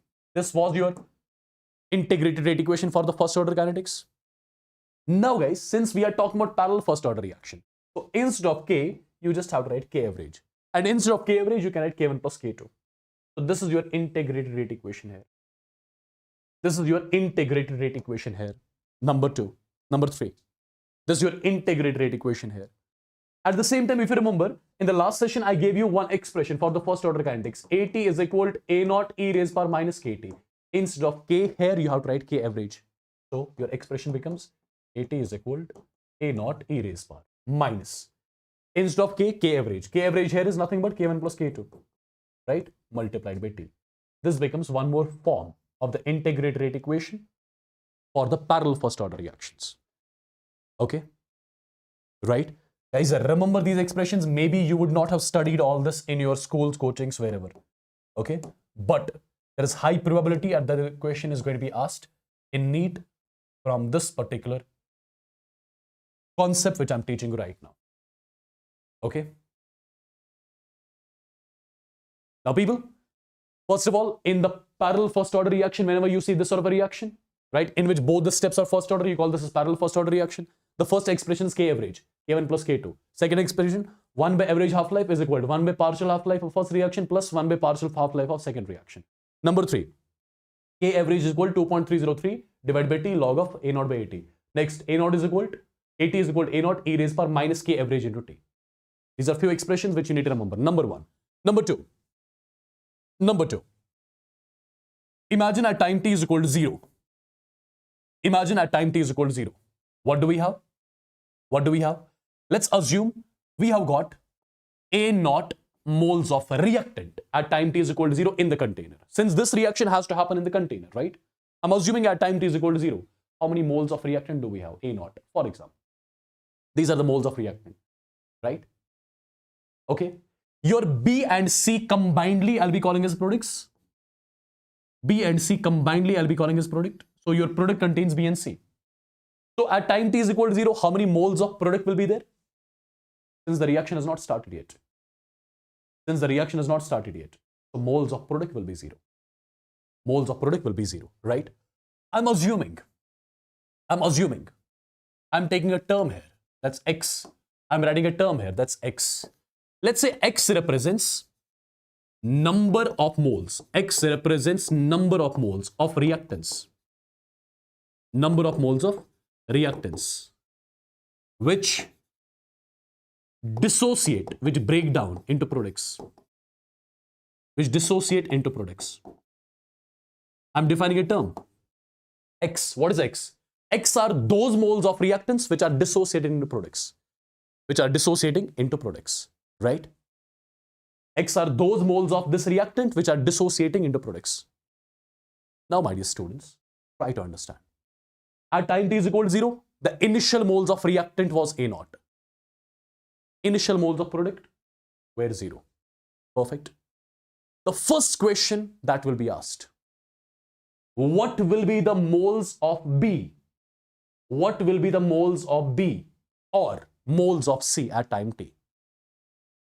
Moles of B or concentration of B at time T? Moles of C at time T or concentration of T at time T? This will be the first question. How many moles of B have got formed at time T? Right? See, it is evident. Initially, A0 moles, this is 0. Now, as the reaction proceeds, moles of A will be decreasing. Moles of A will be decreasing. And moles of product will get formed. Moles of product will get formed, which includes B and C. Now, if they ask you how many moles of B or C have got formed at time T, or they can ask you what is the concentration of B and C at time T, or if they ask you what is the pressure of B and C at time T, how do you do that? How do you do that? Remember one simple trick over here. Moles of B, concentration of B or pressure of B at time T will be equal. First, you'll be writing K1 divided by K2. First, you'll be writing K1 divided by K1 plus K2. Right? Now, use the stoichiometry. 1 mole of A gives 1 mole of B. X moles of A gives X moles of B multiplied by X. This particular term will give you the moles of B or concentration of B or pressure of B at any time T. Number 1. If you are supposed to calculate concentration of C at time T, it will be equal to what? As per this expression, K2 divided by K1 plus K2. Okay, now 1 mole of A gives 1 mole of C. So X moles of A would have given X moles of C. Done. This will be one question asked. This will be one more question asked. I'll show you the examples as well. But before that, few more things. My dear students, if you divide these two equations, what do you get? If you divide these two equations, I'll be getting something like this. Concentration of B at time T divided by concentration of C at time T will be equal to X cancel, K1, K2 cancel. It will be K1 divided by K1 plus K2. It will be K1 divided by K1 plus K2. It will be K1 divided by K1 plus K2. Okay. Now, I'm asking you one simple thing, which you need to give it a thought. At time T, what all things will be there in the container? At time T, you'll find some reactant left and product got formed. What is product? Product is B plus C. Product is B plus C. product is B plus C. If they ask you, what is the percentage of B in products? What is the percentage of B in products at time t? What is the percentage of B in products? How do you do that? If they ask you, what is the percentage of C in products at time t? Product is B plus C. B plus C is your product. So at time t, in the container there'll be B as well as C as the product, right? So what is the concentration of, what is the amount, what is the percentage of B in the products? What is the percentage of C in the products? How do we do that? Percentage of B in the products. Percentage of B in the products. See what is in front of it? K1. So first of all, you write K1 divided by K1 plus K2 multiplied by 100. Done and dusted. Percentage of C in the products. What is in front of C? K2. Write K2 divided by K1 plus K2 multiplied by 100. So these are again two more questions which can be asked. These are again two more questions which can be asked. Percentage of B in the products and percentage of C in the product. Am I clear? Am I clear? Am I clear with all these things? Tell me, people, quickly. Am I clear with all these things? I need to show you some questions. 1-2 questions I'll show you from this so that you'll understand it. If a question is asked from this particular part also, you should be able to solve all those questions, guys. All those questions. Because I've told you already, I'm not going to keep any stone unturned here. Every single thing I'll be discussing. All the types of the questions we shall be discussing.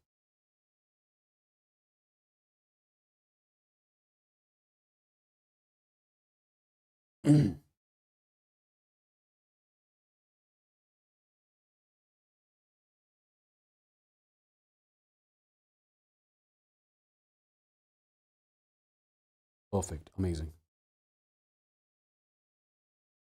All right. This was your part 1, wherein the stoichiometry involved was 1:1:1. Okay, stoichiometry was 1:1:1. Now, guys, if I change the stoichiometry, what do you think will happen?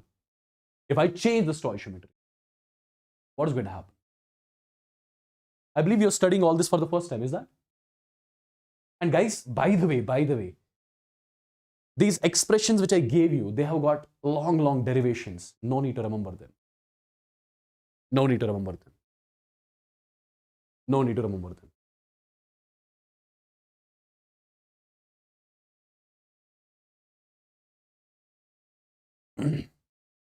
Now see, guys.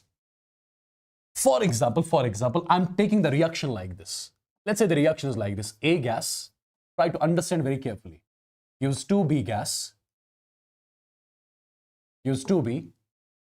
And here you have got 3 times C. Imagine this my reaction. I'm assuming both the steps are first order, so it's a parallel first order reaction. It's a parallel first order. Now the same process. Initially at time t is equal to 0, there'll be only reactant in the container, so A naught. Product is B plus C, which will be 0.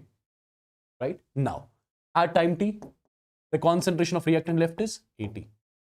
Or the amount of reactant left is 80. Or the moles of reactant left is 80. Now, I'm defining a term. What is that? X. What is X? What is X?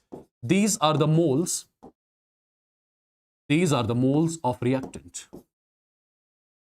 These are the moles of reactant dissociated into products. These are the moles of reactants dissociated into products. If I ask you, how do we get it? You'll say initially I had A naught moles. At time t, there are 80 moles. Initially I had A naught. I'm left with 80. So A naught initially minus left out.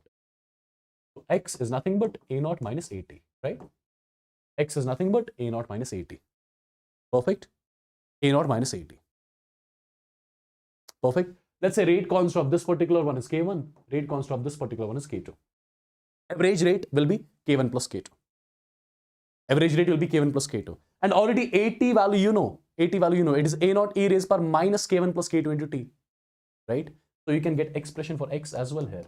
A naught minus, this is A naught e raised power minus K average multiplied by T. So A naught take common, X value you can get from here. It is A naught 1 minus e raised power minus K1 plus K2 multiplied by T.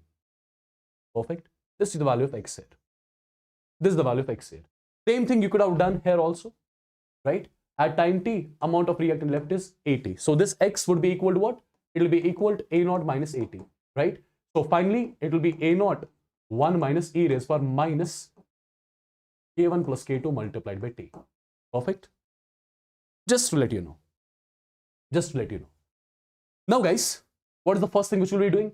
If I ask you at time t, how many moles of B, what is the concentration of B, or what is the pressure of B formed at time t?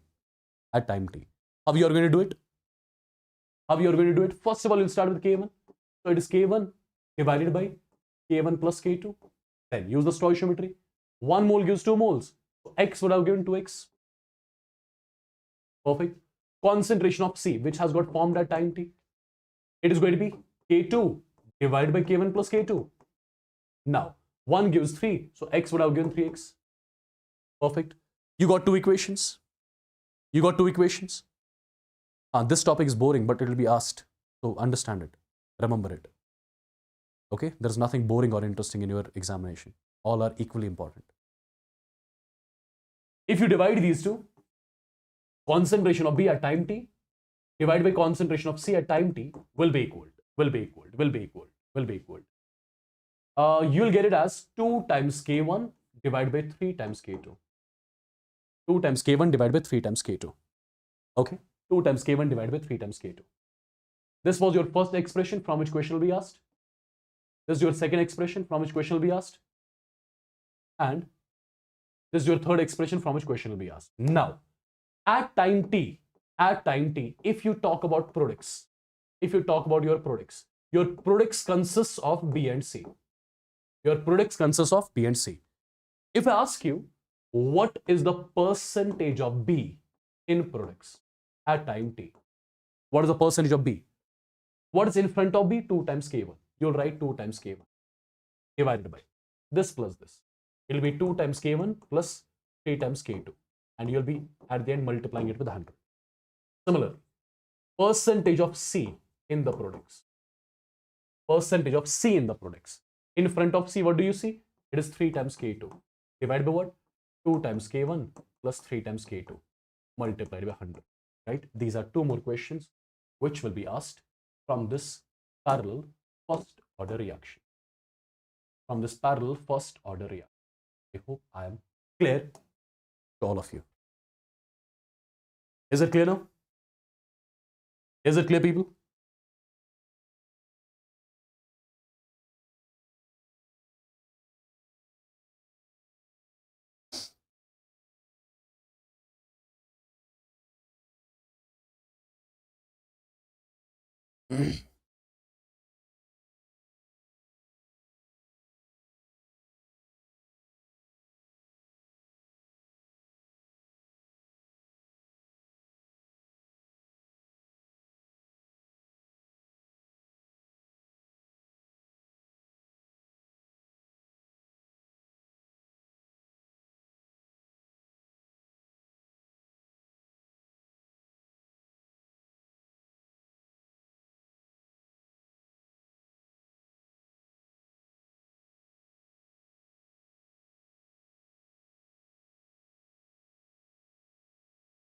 Okay.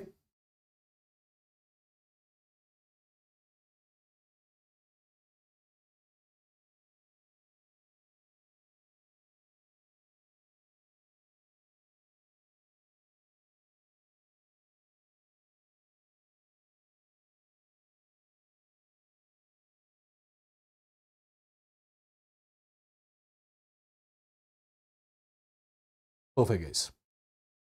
I'm giving you a question on this. Let's see if you can solve this or not. See what kind of questions will be asked from this. The question is, we are given with a reaction. A gives B, A gives C. Its rate constant is K1, its rate constant is K2. Okay? And as per the question is concerned, K1 is what?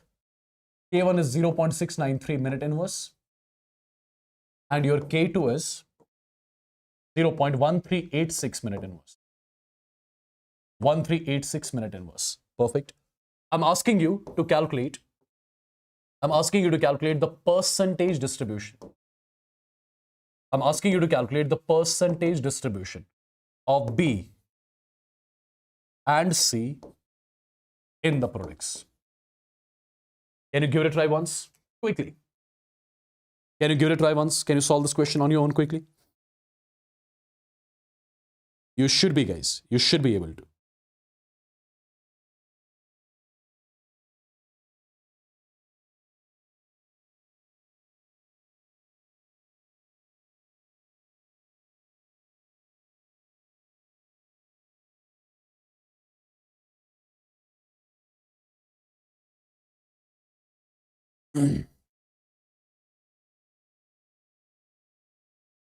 Solve it quickly.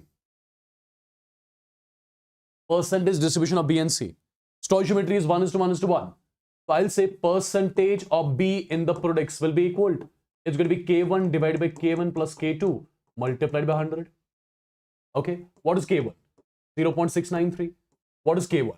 0.693 plus what is K2? 0.1386 multiplied by what? Multiplied by 100. If you take 0.693 common in denominator and numerator, 0.693, 0.693 cancel. This will be 1, this will be 2 multiplied by 100. So 1 by 3 into 100 comes out to be almost 33%. So percentage of B in the products is 33%. If percentage of B in the products is 33%, that means percentage of C will be 100 minus 33, approximately 66%. Am I clear? Can you solve this sort of equation? Quick. Yes?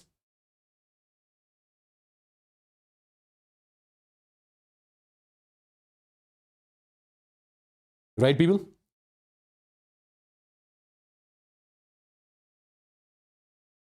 Okay.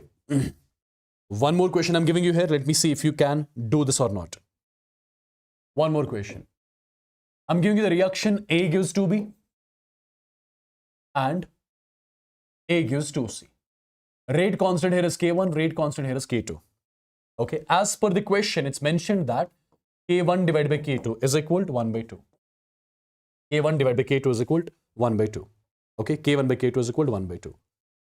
The question says, on starting with, I'll write it over here. On starting with 2 moles of A. On starting with 2 moles of A. On starting with 2 moles of A. Calculate the total moles.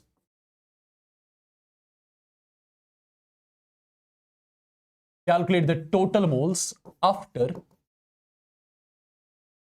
75% completion. After 75% completion. Can you give it a try? It's a good one.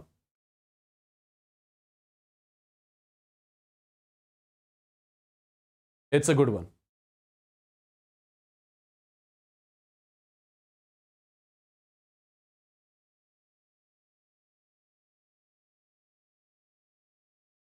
Can you solve this?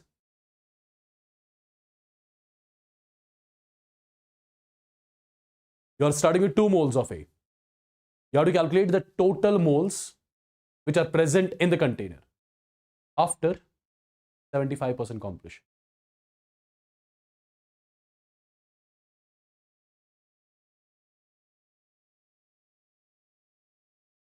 Someone is saying, sir, how 0.13 is equal to 2? What are you saying? How 0.13 is equal to 2? What does that mean?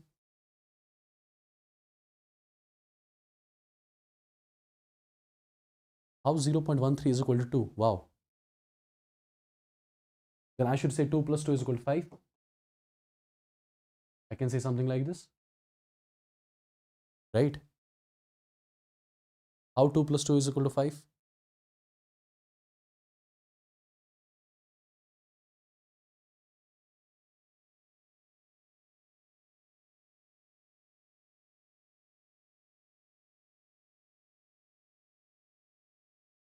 Chalo, solve this question quickly.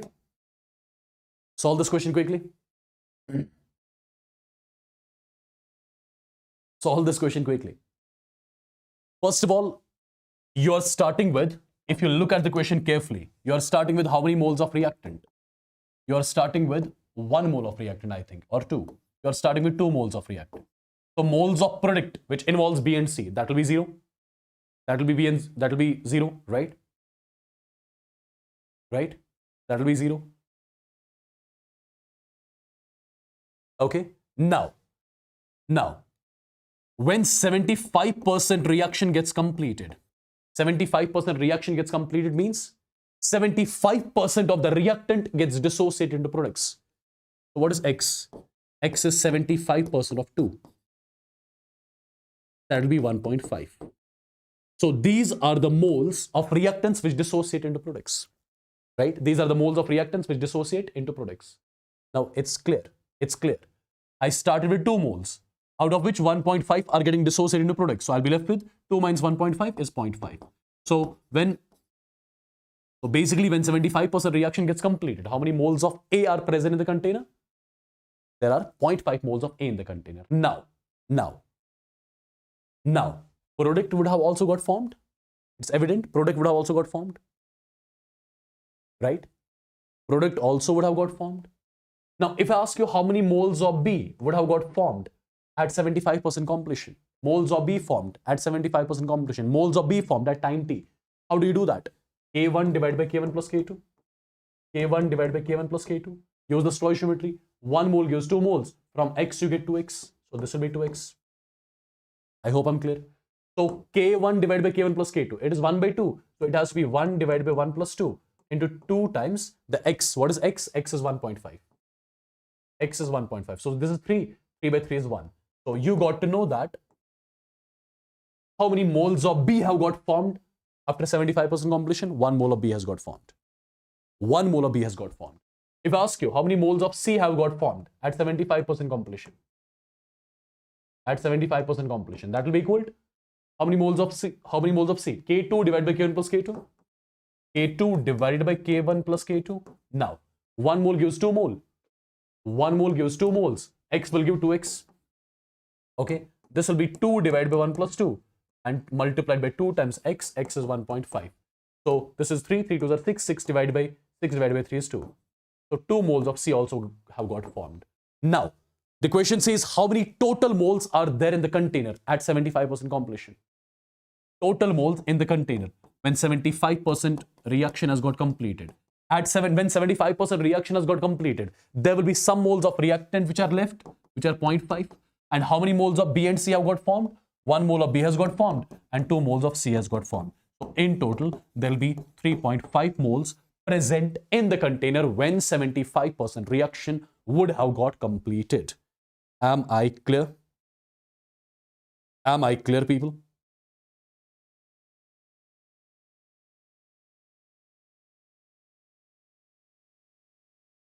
Am I clear? Notes for the yesterday session I've already shared. Perfect. So this was one concept, right, which I wanted to share with you. I believe it's clear. Now let's move ahead. Chalo, give this question a try now. Give this question a try now. Quickly. Give this question a try now. A student has studied the decomposition of gas AB. Decomposition of gas AB. Right? From the following data. The order of the reaction is. We are supposed to calculate order of the reaction. Okay? This is the pressure of your reactant and this is your half-life. Right? Pressure of the reactant, half-life. Guys, do you remember in the last session I gave you one expression? T half 1 divided by T half 2 is equal to A naught 1 divided by A naught 2 whole raised power 1 minus N. Do you remember this expression where N is the order of the reaction? Where N is the order of the reaction? Perfect. A naught, A2. A naught, you can call it as concentration, you can call it as pressure of reactant, concentration of reactant, moles of reactant, whatever. You can call it as pressure of reactant, concentration of reactant, moles of reactant, whatever. Okay. So let's call this as initial half-life, T-1. Let's call this as T half 2. Okay. Let's call this as A naught 1. Let's call this as A naught 2. Now use the expression. T half 1 is 4. T half 2 is 2. Right. A naught 1 is 50. A naught 2 is 100. Whole raised power 1 minus N. So this is 2 is equal to 1 by 2 raised power 1 minus N. Correct? Or I can say 2 is equal to 2 raised power N minus 1. Just reverse it. So what can we conclude from here? N minus 1 is equal to 1. which tells you n is equal to 2. What was n? N was the overall order of the reaction, which is 2. Am I clear with this? Am I clear with this? You got it? We assumed that the order of the reaction was n, right? Order of the reaction was n. And this was one expression which I gave you particularly yesterday, right? No doubt. A naught, it represents the concentration of reactants, it represents the pressure of reactants, it represents the moles of reactants, whatever is given, right? You can take that. Yeah? You can take that. I'm sure it's clear to everyone. I'm sure it's clear to everyone. Okay? See, this is one theoretical question. This is something which you can answer on your own.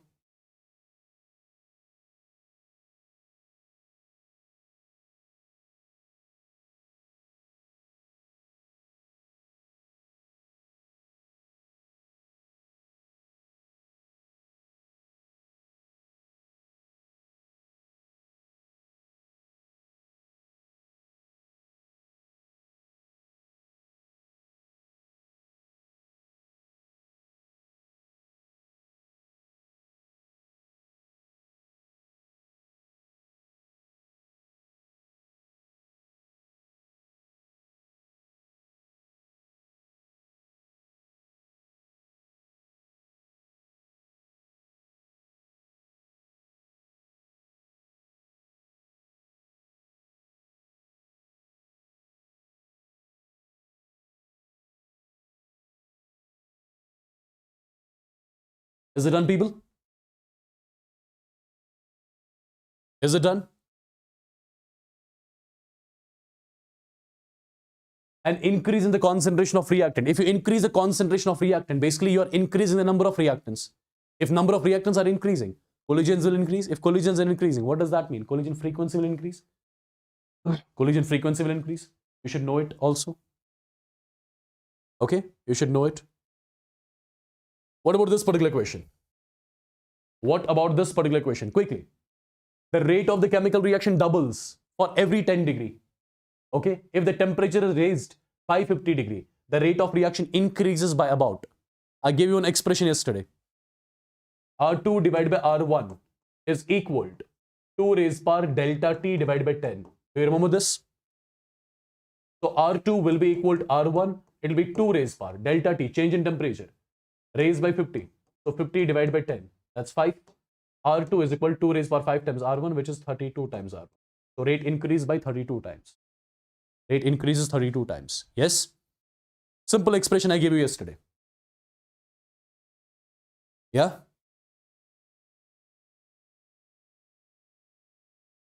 Perfect, guys. Can you solve this particular question? Similar sort of question. Similar sort of question. Similar sort of question. In a zero order reaction, for every 10 degree rise in temperature, rate is doubled. If the temperature is increased from 10 degree to 100 degree, then rate of reaction will be, you know already, R2 is equal to R1. Again, the similar type of the equation. It is delta T divided by 10. So R2 will be nothing but R1, 2 raised power. Delta T, change in temperature. Final minus initial is 90. 90 divided by 10 is 9. So R2 is equal to 2 raised power 9 times R1. What is 2 raised power 9? Check it out. That will be 256, I think. Or 512. 2 raised power 9. Is it 512 or 256? Whatever, check it. Okay. What do you think about this particular question? Quickly. What about this particular question? You have got the reaction A gives B. Enthalpy of reaction is given. Enthalpy of the reaction is given as negative.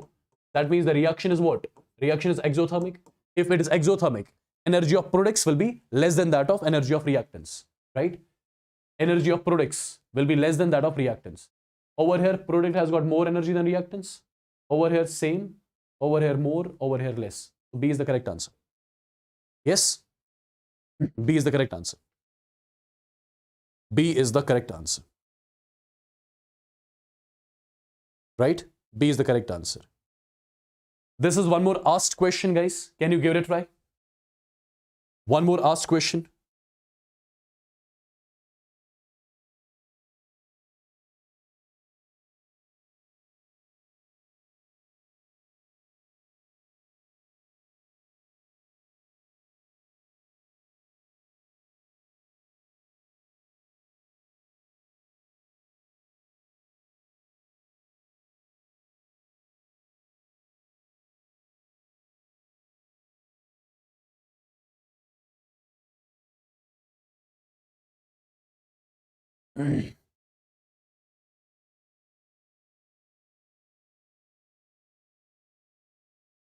Quickly.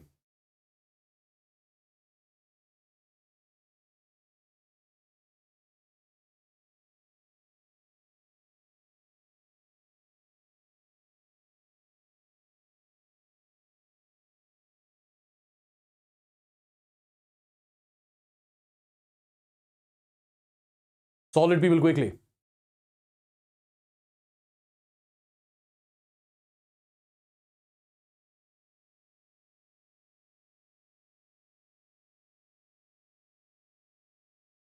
See, it's a very simple question. If you remember in the last session, I gave you an expression. When I was teaching you collision theory, I told you your delta H is nothing but it is activation energy of forward reaction minus activation energy of backward reaction. This is something which I gave you, this expression, if you remember. As per the question, you have got the reaction X gives Y, which is exothermic, right? Enthalpy change, delta H. Since it's exothermic, so delta H has to be negative. Delta H has to be negative, so it is minus 135 kilojoules. It is minus 135 kilojoules per mole. Perfect. As per the question, activation energy for the reaction, for conversion of X into Y. So that means X into Y means activation energy of forward reaction. That's given to me as 150 kilojoules. And we are supposed to calculate activation energy of backward reaction, in which Y gives X. So EAB is to be calculated. So all the parameters are basically given, right? Delta H is minus 135, EAF is 150, and what is EAB? That's something which you are supposed to calculate. So my dear students, EAB will be equal 150 plus 135. The value will be 285 kilojoules per mole, right? Be careful with these sort of questions. Okay? You have to look whether the reaction is endothermic, exothermic. Follow this particular result always. Accordingly, take the sign of delta H. If the reaction is exothermic, delta H has to be negative. If the reaction is endothermic, delta H has to be positive. Okay? Perfectly done. Did I give you this result in the last session when I taught you the Arrhenius equation?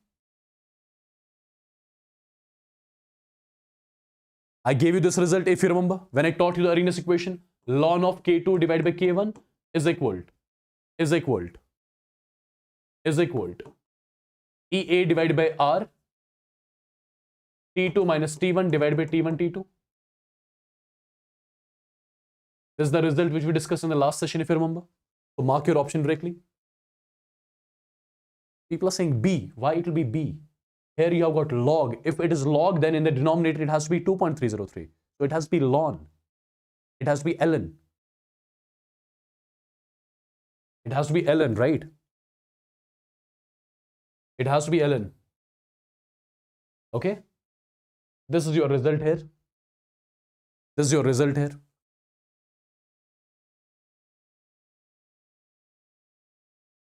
Check the yesterday's session, guys. I have derived this particular result, right? I've given it to you. Maybe I would have taken plus here, and here I would have written 1 by T1 minus 1 by T2. That could have been the only change. That could have been the only change. NEET 2019. What do you think about this one? NEET 2019. What do you think about this one?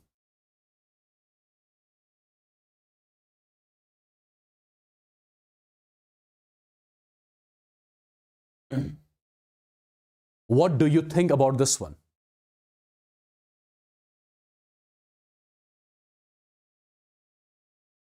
What do you think about this one? For the reaction, activation energy is 0. And the rate constant at 200 Kelvin. When the reaction is carried out at 200 Kelvin, right? Its rate constant is equal to 1.6 into 10 raised power 6 second inverse. The rate constant at 400 Kelvin will be. At 400 Kelvin, what will be the rate constant of the reaction? You've got the reaction whose temperature are changing. So what will happen to its rate constant? Since the reaction which is given to us, that is your basically, it has got activation energy 0. If you see, K is equal to A E raised power minus EA divided by RT. If activation energy is 0, anything raised power 0 is 1. So K is nothing but A, right? Over here, do you see any activation energy? No, it is 0, right? Do you see any temperature here? No. So that reaction whose activation energy is 0, is that temperature dependent or independent? That reaction whose activation energy is 0, is that temperature dependent or independent? Temperature independent. So if you change the temperature, if you change the temperature, is the rate constant going to change? Rate constant is not going to change. It will still remain 1.6 into 10 raised power 6 second inverse only. Am I clear with this? Right? So on changing the temperature, rate constant is not going to change for that reaction whose activation energy is 0.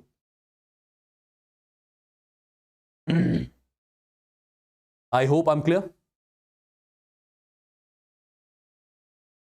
NEET 2015. NEET 2015. Activation energy of the reaction can be determined from the slope of which of the following graphs? Slope of which of the following graphs? Slope of which of the following graphs? Be careful. Be careful. Be careful. You know, your ln of k is equal to ln of a minus EA divided by R multiplied by 1 by T. This is the equation which I gave you yesterday, right? And my dear students, if you plot a curve between ln k versus 1 by T, right? If you plot a curve between ln k versus 1 by T, this is ln k for example, and this is 1 by T. So this is y is equal to minus mx plus c. Minus mx plus c is a straight line. And its slope will be nothing but minus EA divided by R, right? So the slope of ln k versus 1 by T from this particular curve, right? From this particular curve's slope, you can get the activation energy of the reaction. So it has to be option A. Okay, it has to be option A. It has to be option A. It has to be option A.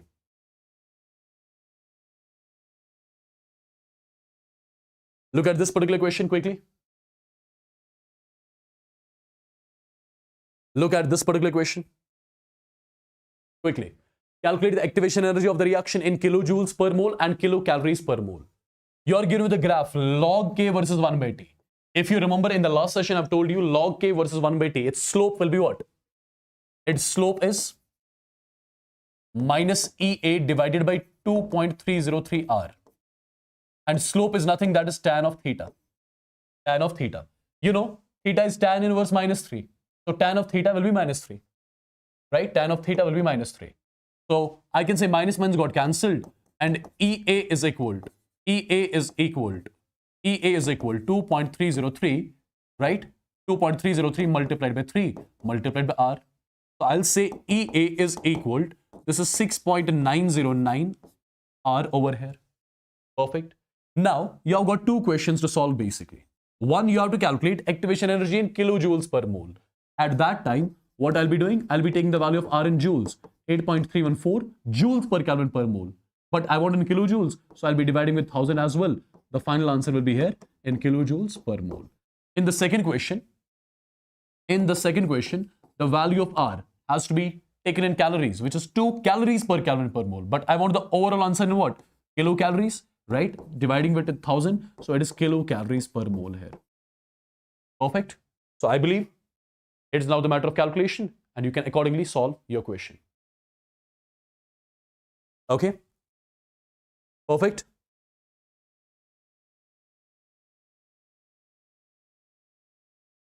Look at this particular question.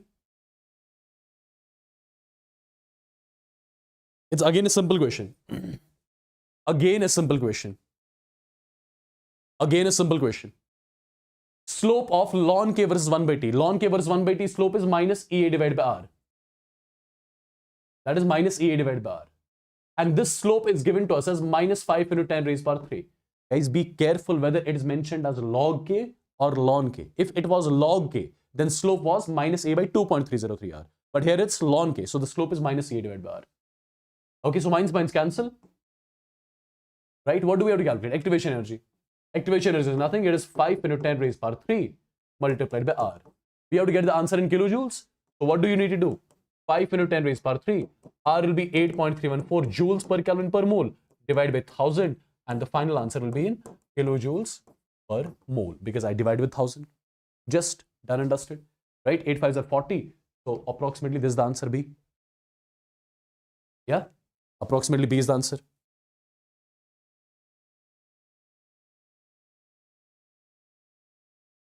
By the way, this question which I showed you, it was actually asked in NEET 2021.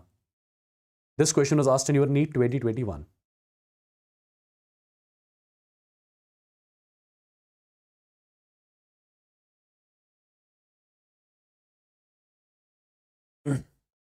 Look at this particular question. I hope the screen is visible to you. Is the screen visible now? NO2 required for the reaction is produced by the decomposition of this, okay? If the initial concentration of N2O5, is given, and it is 2.75 after 30 minutes, the rate of formation of NO2. Simple. Rate of formation of NO2. First of all, if you write your rate, differential form of rate for this particular reaction, it will be minus 1 by 2, change in the concentration of N2O5 divided by what? Divided by delta T. You can write it in terms of what? You can write it in terms of NO2 as well, which will be plus 1 divided by 4, change in the concentration of NO2 divided by delta T. Perfect. What do we have to calculate? We have to calculate rate of formation of NO2. So take this 4 here. It will be change in the concentration of NO2 with the plus sign in the beginning divided by delta T has to be equal. 4 by 2 is 2. So it is minus times 2, change in the concentration of N2O5 divided by what? Divided by delta T. This term is what you call as the rate of formation of NO2, if you remember. This is your rate of formation. Rate of formation of what? NO2. So you can calculate rate of formation from here. It will be minus 2. Change in the concentration of N2O5. Change in the concentration of N2O5 is final concentration of N2O5 minus initial concentration, right? Final is nothing but 2.75. Initial is 3 divided by time interval is 30 minutes. Just solve this, get the answer. That's all. Yes? Right, people? Isn't the question clearly visible? Oh my God. Just a second, let me check it through phone. Guys, what are you telling me? It's clearly visible. I can read it from my phone. NO2 required for the reaction is produced by the decomposition of NO2, N2O5 in CCl4 as per equation. It's clearly visible. Right? It's not that. It's not that blur. It's not that blur. So please. It's not that blur. Solve this one quickly. I think we have solved this one 2 minutes back only.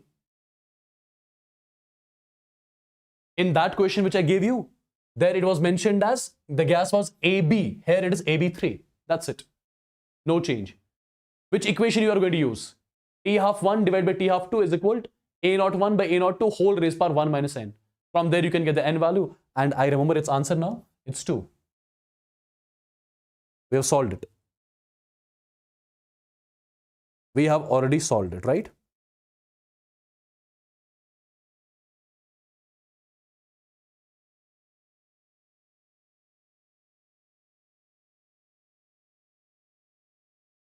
Look at this question. A reaction is given. A gives B. This reaction is a zero order. It is a zero order. Half-life of this reaction is 50 minutes.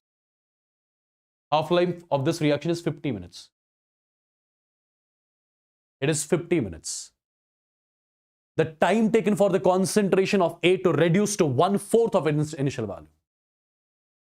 So first of all, it's a zero order reaction, right? A gives B. As per the question, it is a zero order reaction. If it is a zero order reaction, its half-life is also given. T half is equal to 50 minutes. T half is equal to 50 minutes, right? The time taken for the concentration of A to reduce to 1/4 of its initial value. Imagine initially the concentration of A was A0. I need to calculate the time in which the concentration of A reduces, right? Concentration of A reduces from A0 to A0 by 4, right? So the concentration of reactant left here is A0 by 4, which is the concentration of reactant left represented by AT. So this is my given data. This is my given data, simple. Calculate the time taken for the concentration of A to get reduced to. It is not reduced by, it is reduced to. So concentration of A left has to be A naught divided by 4. Now what I'll be doing exactly? First of all, half-life is nothing but A naught divided by 2K. So A naught by 2K is equal to 50. A naught is what? Is A naught given? Is A naught given? Let me check it. The above reaction of the half-life of this reaction is 50. The time taken for the concentration of A to reduce to 1/4 of its initial value is okay. So you can take A naught as 1. You can take A naught as 1 here. 1 molar, right? So this will be 1 divided by 4. Perfect. So this will be K is equal to 1 divided by 100. 1 divided by 100. Moles, liter inverse, minute inverse. Or you could have kept A naught as such. Does not make any difference. Okay. Now, you know, your AT is nothing. It is A naught minus KT for the zero order. What is your AT? AT here is A naught by 4. A naught by 4 means 1 by 4. A naught by 4 means 1 by 4. A naught is 1. K is here 1 divided by 100. And T you have to calculate. Correct? T you need to calculate. So from here, what is the value of T which you would have got? It is 100 minus T divided by 100. So 100 divided by 4 is 25. So 25 is equal to 100 minus T, which tells you that T is equal to 75. And since everywhere you are using minutes, so you got to know T1 by 4. T1 by 4 is equal to what? You got to know your T is basically here 75 minutes. So after 75 minutes, the amount of reactant will be reduced to 1/4 of its initial value. Okay? Dharani, you cannot use that formula here because that I have given for first order, but this is zero order which is given. So 75 minutes is the correct answer of the question. Good job. Okay. This question you should be solving in less than 10 seconds. This question you should be solving in less than 10 seconds. Less than 10 seconds. I mean it. I mean it, people. Less than 10 seconds it has to be solved.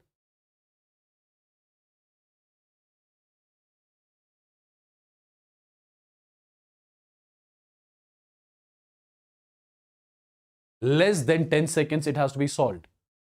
For a first order reaction, A gives B. Half-life is given. Time taken to complete 75% of the first order reaction. Half-life is given. Yesterday I've told you, half-life is given.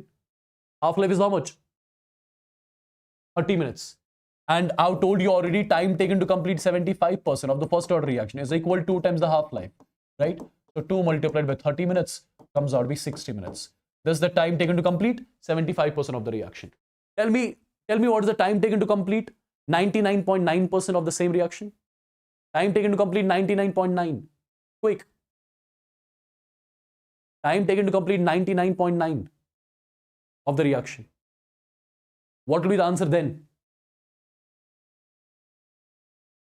300. Perfect. Tell me, time taken to complete 87.5%. 87.5%, quick. 87.5%, quick.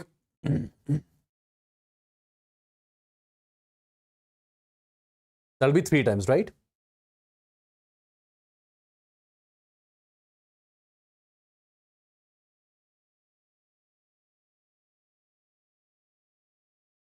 Can you solve this one?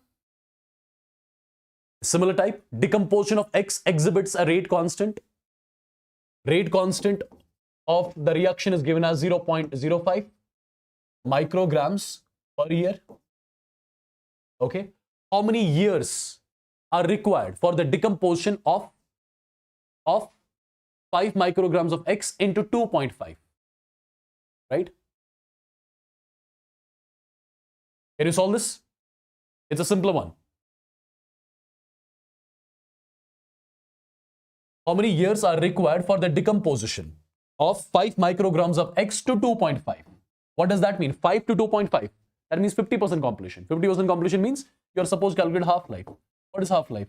A naught divided by 2K for the zero order. Right? How come I got to know it is a zero order? Check the rate constant unit.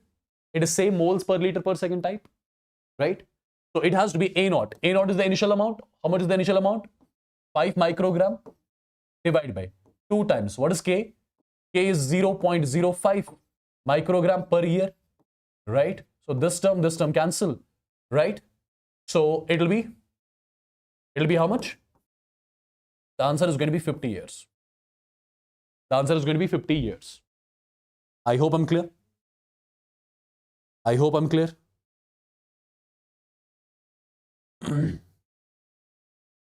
Look at one more question. And this is the last question of chemical kinetics. After this, we'll take break. And then after the break, we shall be starting the electrochemistry questions.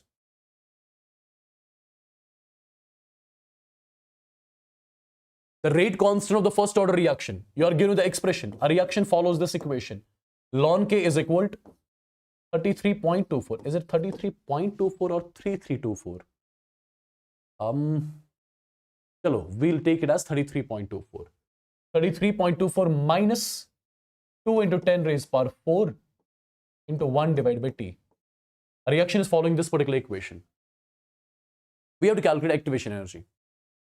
Have you seen any equation of Arrhenius in this format? Ln of K is equal to ln of A minus EA divided by R multiplied by 1 by T. If you compare these two equations, your E divided by R value is coming out to be what? Your E, A divided by R value from here is coming out to be 10 raised power 4. So your EA will be nothing but 2 into 10 raised power 4 multiplied by R, right? R value is 8.314 joules per Kelvin per mole. Divide it with 1000, then your final answer will be in kilojoules per mole. Now it is just a matter of calculation. That's all. Is this one? What do you think about this particular equation? Galvanic cell or voltaic cell? It is a device which is used to convert chemical energy produced in dash reaction into dash energy. What do you think about this one? Quickly, everyone. Everyone quickly. Look at the options carefully. Look at the options carefully, guys. You need to look at the options carefully. Don't make mistake in this silly question.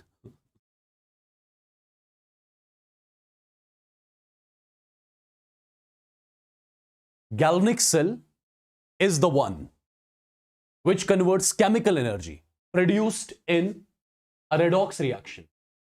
Produced in a redox reaction into what? Into what? Into electrical energy. Into electrical energy. So redox, electrical. So it has to be option C, which has to be the correct answer of this particular question. Okay? Tell me the answer of this particular question.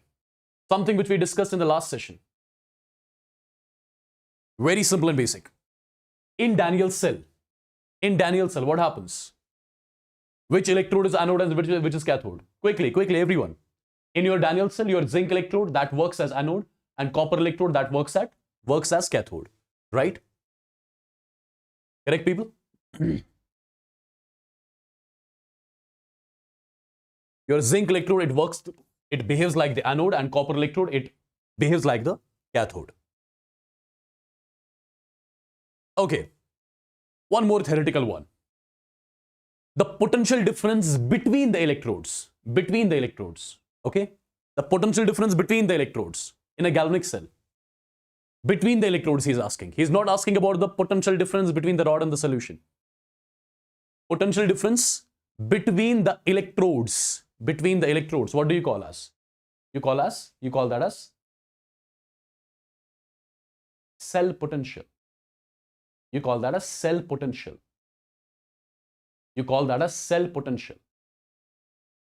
Okay? And the maximum cell potential when the cell is not in use, maximum potential difference when the cell is not in use, what do you call that as? That is called as EMF. Right? That's called as EMF. So, remember this particular question as well. What about this one? Again a theoretical one. In a galvanic cell, anode is on the left hand side and is a positive electrode. Is that? Cathode is on the left side. Anode is on the left side and the rod carries negative. Yes. Cathode is on the right side and the rod carries positive. Something which we discussed yesterday. If you remember, on the zinc rod, electrons were being accumulated, due to which it was negative. From the copper rod, electrons were being snatched, right? Due to which copper rod got positive. So it's one, again, simple question.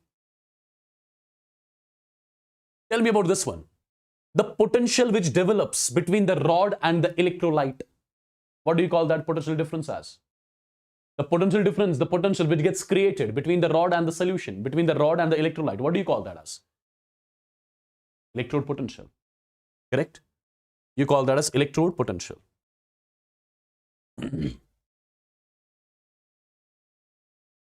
Again, this is something which you should know. In electrochemical cell, an electrochemical cell stops working after some time. Right? Something which I showed you yesterday. Your galvanic cell, it stops working in between. Why is that? Why is that? What is the reason? This is something again which is discussed in the last session. Because cell reaches equilibrium in between. Equilibrium is established in the cell. What does that mean? That means the potential of both the electrodes, the electrode potential of both the electrodes, it becomes equal. Therefore, potential difference is zero and current is zero, right? Electrode potential of both the electrodes becomes equal. And that stage in the cell is something which you call as equilibrium.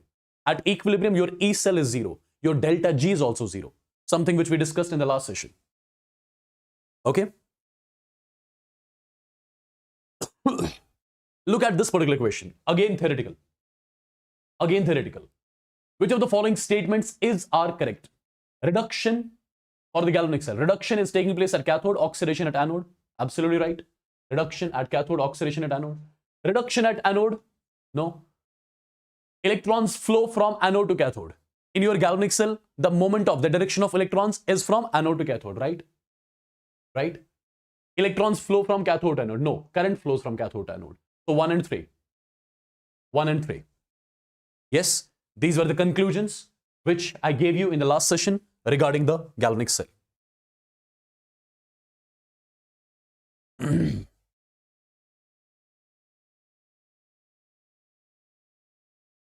Okay.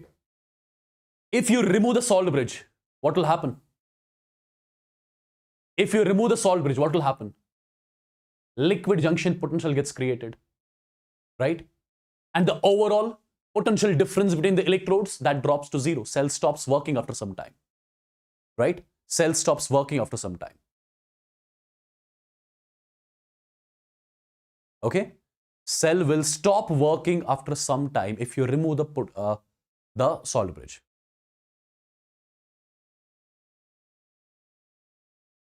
Perfect.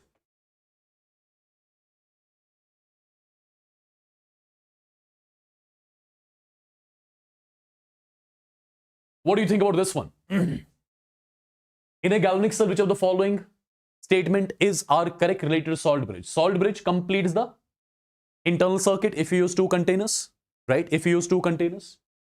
It maintains the electrical neutrality of anodic and cathodic compartment. Absolutely right. Smooth flow of current. Absolutely right. Because if you remove salt bridge, voltage potential difference drops to zero.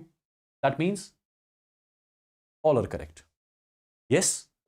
These are again the conclusions, the theoretical questions which can be asked from the Daniell cell.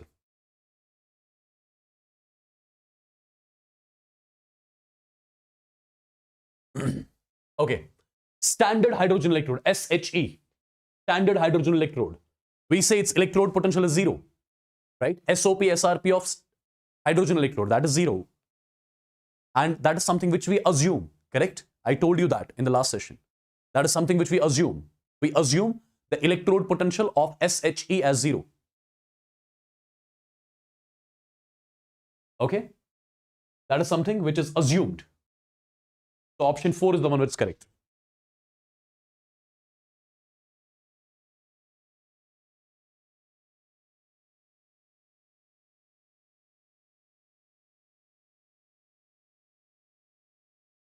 Look at this particular question. Look at this particular question. Think over it. We have got two half cells, two electrodes. One having the reduction potential, one having the reduction potential of minus 0.76 volts, another one having the reduction potential of minus 0.13 volts. If you connect these two cells externally and internally, what do we get? We get a complete cell, complete cell. Now, which of the following is correct? My dear students, you are given with the reduction potentials. Now, which one has got more reduction potential? This is more. The one which has got more reduction potential, that undergoes reduction easily, right? And reduction happens at cathode. So, this one behaves like the cathode. This one behaves like the anode. Now, select the answer. Electrode potential of half cell having minus 0.76 works as cathode. No. Electrode potential of half cell minus 0.76 serves as anode. Yes, it's correct. It is serving as anode. Electrode potential of the half cell having potential minus 0.13 serves as anode. No. Electrode potential of the half cell having minus 0.13 potential. Electrode potential. It serves as cathode. Yes, it's correct. So it's 2 and 4. It is 2 and 4 which is correct, right? It's option 2. It is option 2. It is option 2. We have to calculate E naught cell.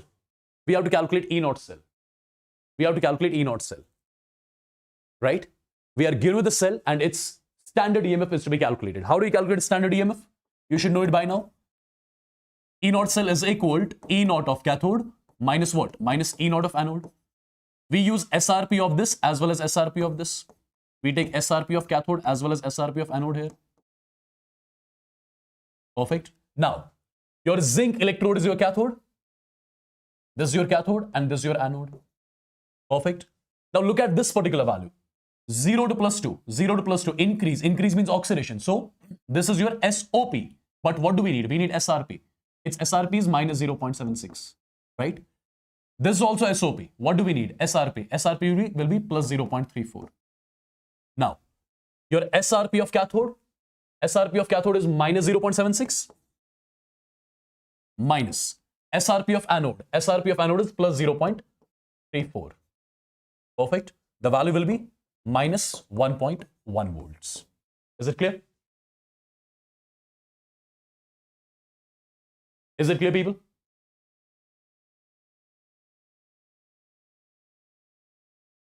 Is it clear to everyone?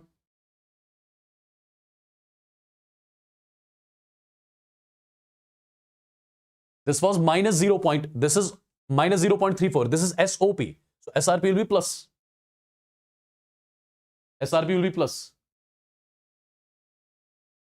Okay? Or did I do any mistake here? Did we do any mistake here? Just a second. Cathode is... Oh, wait. What did I do here? Wait. This is serving as anode. This is serving as cathode, right? Zinc is serving as anode. This is cathode. Now you can check it. I'm sorry. Your cathode is this is 0.34 minus your anode is minus 0.76. You are correct. It is plus 1.1 volt. It is plus 1.1 volt. Yeah? Right. Guys, I can also commit mistakes in between. That's okay. Chill. Look at this question.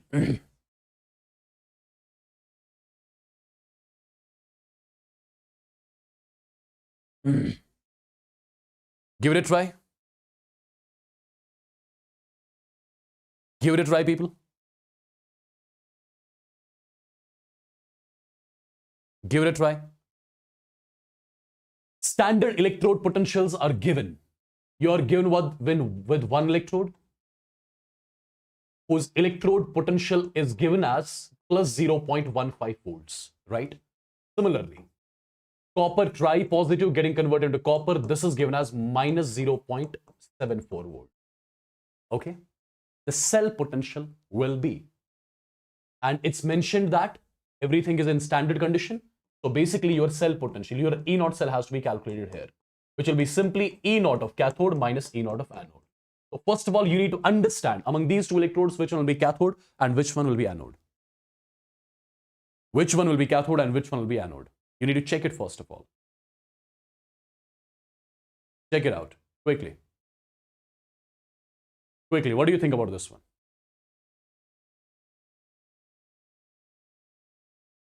What do you think about this one? Who is this nonsense coming in between? Muiza. Muiza, I'm sorry you're getting blocked. You can go to some other channel.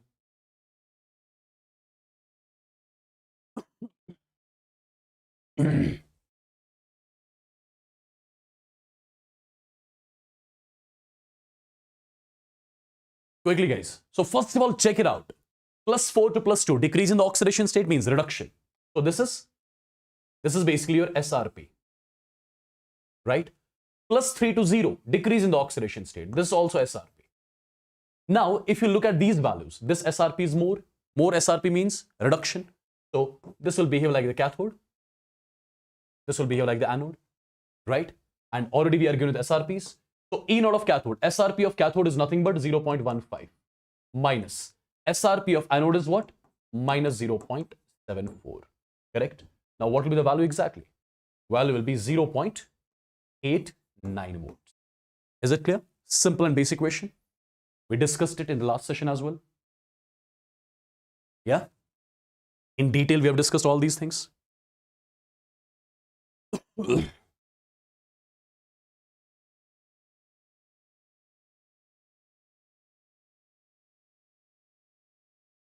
Okay, look at this particular question. It's again an easy question, guys. Hypothetical electrochemical cell is shown. EMF of the cell is 0.2 volts. So EMF is positive. EMF is positive. So cell reactions are spontaneous. That means it is absolutely correct. This is your anode, this is your cathode. At anode, oxidation will happen. At cathode, reduction will happen. So what will be the reactions? If you write the reaction at anode, A gives A positive. So the reaction has to be A. It will give A positive. And with that A positive, you will write 1 electron. This is your reaction at anode. Similarly, what will be the reaction at cathode? Reaction at cathode. B positive gives B. So B positive will be basically gaining 1 electron, will be getting converted into B. Electrons are balanced in both. So add them up. When you add them up, so A plus B positive gives A positive plus B. This is your net reaction, right? Now, which one is it? It is absolutely your option A. It is absolutely your option A. It's absolutely your option A. I hope this is clear. I hope this is clear.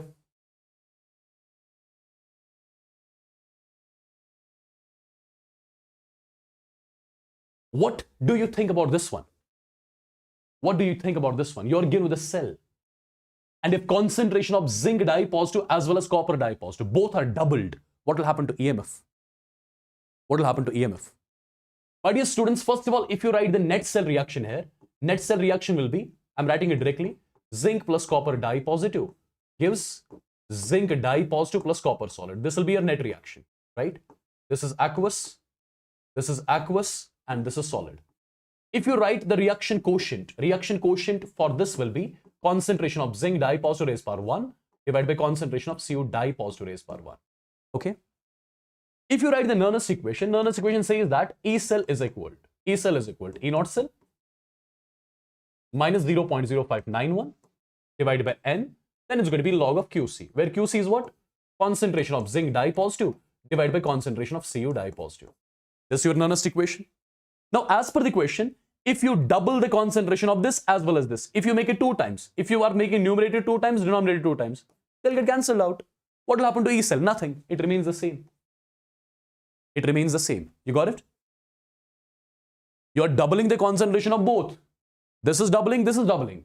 So 2 will get cancelled out. So nothing is going to happen to E cell. I hope I'm clear with this. I hope I'm clear with this.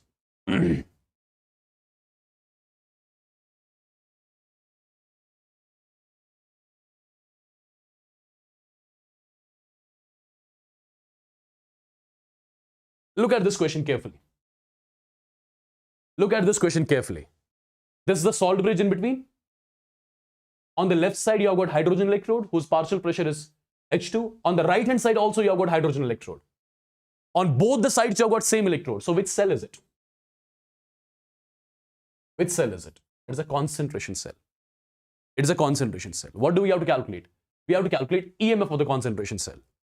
If you remember in your concentration cell, if you remember in concentration cell, your E naught cell is 0. Your E naught cell is 0. That's something which you should know. Now, we'll follow the same procedure. First of all, what should be the reaction at anode? At anode oxidation, H2 gives H positive. So when hydrogen electrode behaves like the anode, the reaction has to be H2, whose pressure is P1. It gives 2 times H positive aqueous. 2 times H positive aqueous plus how many electrons? 2 electrons. This is the reaction at anode.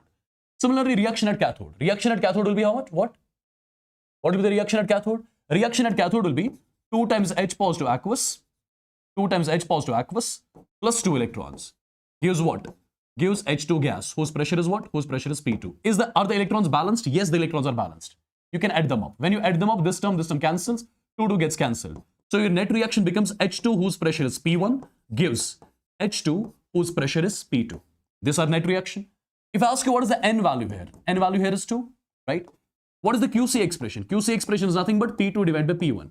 Are we given with P1, P2 values? Yes, we are given. P2 is 420. And P1 is what? P1 is 600. Can you solve this a bit? 42 divided by 60. How much it comes out to be? 6, 7, right? 6, 10. So 7 divided by 10. 7 divided by 10 we got as QC. Now, we'll be using the Nernst equation. Someone is saying, sir, how to find its aqueous or solid? If it is a solid, it will be mentioned as S. Whereas all the other ions which will be there in the net reaction, they have to be in aqueous form, all the other ions. Okay? Now, people, we have to calculate E cell. E cell has to be equal to E naught cell is 0 minus. Instead of 0.0591, we have to take 0.06 divided by N is 2 log of QC. QC is 7 by 10. QC is 7 by 10. So it is just a matter of calculation now. 0.06 divided by 2, that will be 0.03. This will be log of 7. Log of 7 as per the equation is 0.85. Log of 10 is 1. Right? So it will be minus 0.03 multiplied by minus 0.15. Solve this, get the answer. That's it. That's something which you are supposed to calculate. I hope you can solve this sort of equation as well. Yes, is it clear? Is it clear, people? Say it quickly. Say it quickly. Okay, this thing is something which I want you guys to solve. I want you guys to solve this. Electrochemical cell is given. E naught of this is given. E naught of this is given. From this data, we can deduce the data which is given to us. What can we conclude here? What can we conclude here? My dear students, if you look at the cell, on the left side of the cell, what do we have? We keep the solid bridge. On the left side, we keep the anode. On the right side, we keep the cathode generally. So your M electrode is behaving like anode. It has to behave like anode. It has to behave like cathode. But, we have to deduce something from the data. As per the data, E naught of M gives M is equal to 0.44 volts. And E naught of X gives X negative. It is 0.33 volts. Correct? Check it out. Plus 1 to 0, decrease, reduction potential, SRP. 0 to minus 1, SRP. Which one has got more SRP? First one. The one which has got more SRP will undergo reduction, which happens at cathode. So basically, this should work like the cathode and this should work like the anode, right? But in the given cell, they have reversed it. But in reality, what has to be there? This has to work like anode, this has to work like cathode. So what has to be the actual cell representation for the cell to be spontaneous? This is the salt bridge. On left side, I have to write anode. This is anode. This is anode. At anode, what happens? Oxidation takes place. See, this is 0 to minus 1, decrease. Decrease means reduction. But I have to write it in the oxidation format. So this I'll write as X negative. This I'll write as X. In the middle, this is salt bridge. On the right side, cathode. At cathode, what happens? Reduction takes place. Reduction means M positive gives M plus 1 to 0. Perfect. This is the actual cell representation as per the data which is given to us. Now, as per this cell representation, As per this cell representation, what has to be the cell reaction? At anode, oxidation will happen. At anode, oxidation will happen, right? X negative, from -1 to 0, -1 to 0, increase means oxidation. So X negative will lose 1 electron and will get converted into X. This is the reaction at anode. Similarly, reaction at cathode, M plus gives M. So reaction has to be M plus will accept 1 electron, will get converted into M, right? Electrons are balanced. Your net reaction has to be X negative plus M positive. It gives X plus M, right? This has to be the net reaction, which will be spontaneous. Okay? Now, which is the correct answer? Is there any option like this? M positive plus X negative gives M plus X. It is option 2. Am I clear with this? Am I clear with this, people? Am I clear with this? Yes? Perfect. One simple and basic question. You have to let me know the value of reaction quotient. In order to get the reaction quotient, we have to write the net cell first of all. Net cell reaction first of all. At anode, zinc is getting converted into zinc dipositive. So zinc solid is losing 2 electrons and getting converted into zinc dipositive. Ag positive will be gaining 1 electron and getting converted into Ag solid. Now, if I ask you, are the electrons balanced? No, the electrons are not balanced. So what am I supposed to do? What am I supposed to do? What am I supposed to do? I'm supposed to balance the electrons. So multiplying this reaction by number 2. So this has to be 2 times, this has to be 2 times, this has to be 2 times. Now you can add these reactions. This 2 electron cancel, right? I'll be getting zinc solid plus 2 times Ag positive aqueous. It gives zinc dipositive aqueous plus 2 times Ag solid. This is my net cell reaction. If this is my net cell reaction, now I can write the reaction quotient expression, right? Start with here, from here. It is concentration of zinc dipositive raised power stoichiometric coefficient 1. This is solid, nothing to do with this. Divide by solid, nothing to do with this.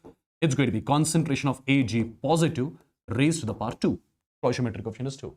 Now put the values and get the answer. That's it. What is the concentration of zinc dipositive? 10 raised power minus 2 molar. 0.01 divided by. Here it is 1.25 molar raised power 2. Right? Perfect. Calculation. And done. Yes? Am I clear? Am I clear? So after calculating, it will be option 4. That's great, Ansh. Congratulations. Congratulations. The blessings are always along.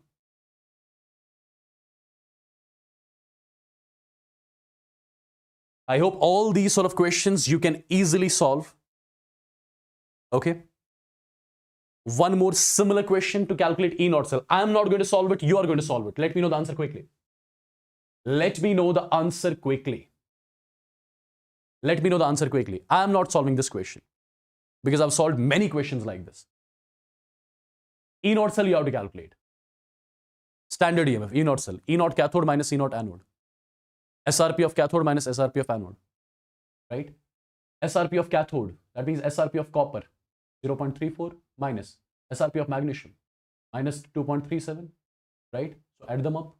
It will be 2.71.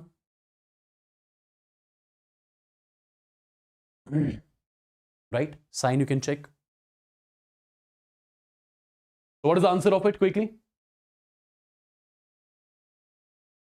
Quickly, guys. What is the answer of this question?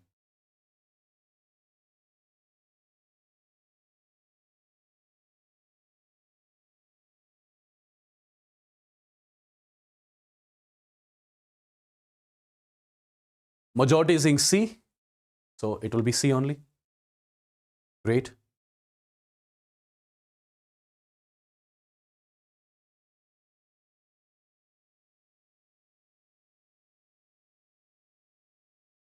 All right, look at this particular one.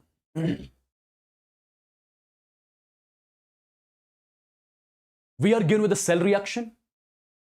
EMF is given. right? Okay, standard EMF is given. The standard EMF is given. The EMF of the cell reaction when 0.1 molar Cu dye positive and 0.1 molar zinc dye positive solutions are used. How do you solve this one? How do you solve this one?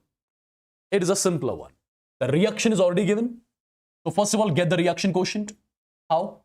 Concentration of zinc dye positive raised power 1 divided by concentration of copper dye positive raised power 1. Well, the concentrations are given. This is 0.1, that means 10 raised power minus 1, right? And copper dye positive is also 0.1. So QC is 1. QC is 1. If QC is 1, have a look, guys. E cell is equal to what? E cell is equal to E naught cell minus 0.0591 divided by N log of QC. Here QC is 1. If QC is 1, log of 1 is 0. This entire term is becoming 0. So your E cell and E naught cell are same. And as per the question, E naught cell is given 1.1 volts. So your E cell will be also 1.1 volts. Right? Clear with this? Clear with this? Absolutely. Option A. Wonderful, guys. Moving ahead. Moving ahead.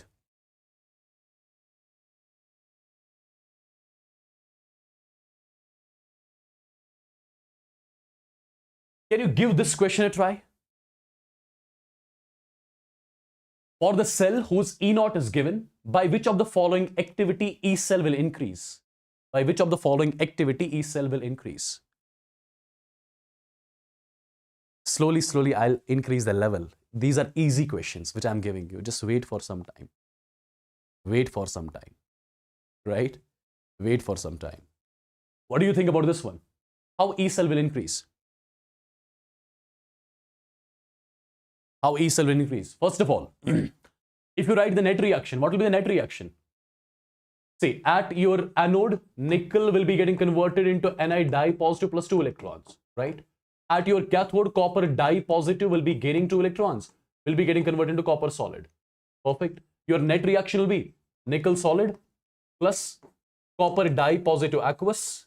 It gives what? It gives nickel dye positive aqueous plus copper solid. This is your net reaction. If this is the net reaction, N values 2, perfect, N values 2. Now, QC. QC has to be concentration of Ni dye positive divided by concentration of Cu dye positive. When you calculate QC, this is your QC basically. Now, if you write the expression E cell is equal to E naught cell minus 0.0591 divided by N log of QC. What is QC? That is concentration of nickel dye positive divided by concentration of Cu dye positive. Now, you have to see how E cell will increase. How E cell will increase. How E cell will increase. How E cell will increase. E cell will only increase if this term decreases. This term. When this term decreases, then only the difference of these two, will increase. So this term has to decrease. Right? This term has to decrease. Now, when this particular term will decrease, it will decrease only if this numerator decreases, denominator increases. Numerator decreases, denominator increases. Numerator decreases, denominator increases. What is numerator? Nickel dye positive concentration has to decrease. Nickel dye positive concentration has to decrease. Then only E cell will increase. Perfect? Perfect? Perfect, people?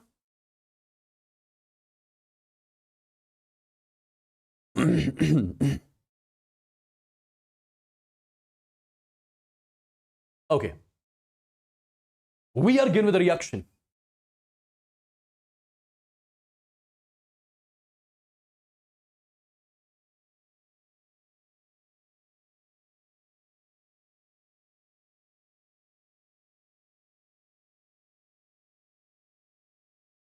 Sir, I saw a picture on Instagram. Is that your sister? No, that's my fiance, the one who I'm going to marry. Okay?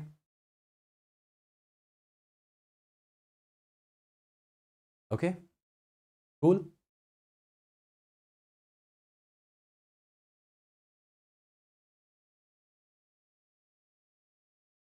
Do you want to know something else?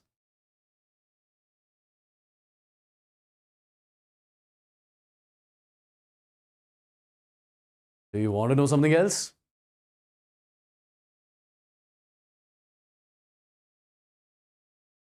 Again, the similar question. Again.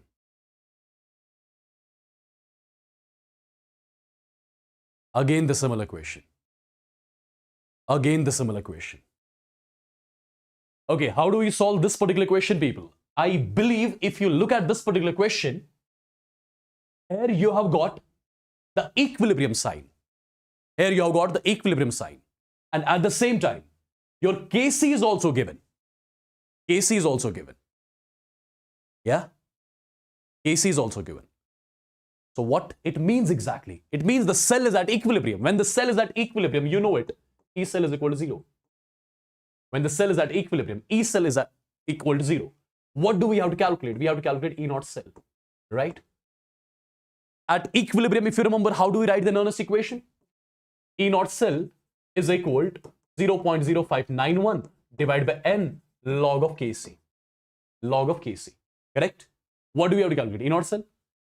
So E naught cell has to be equal to 0.0591. Can you let me know the n value for this reaction? Just asking. Can you let me know the n value for this reaction? This is 0 to plus 2. Done. N is 2. N is 2. N is 2. Log of. What is Kc? Kc is 10 raised power 12. M raised power n is n log m. So it is 0.0591 divided by 2. Then you have got 12. Log of 10 is 1. Solve this. Get the answer in volts. Done and dusted. Done and dusted. Right? Done and dusted, people. Let me show you some good questions. Then we'll go back to these easy questions. Okay? Some good questions we are going to do now. Have you seen this sort of a question ever? Look at it carefully. A solution containing H positives and D positives.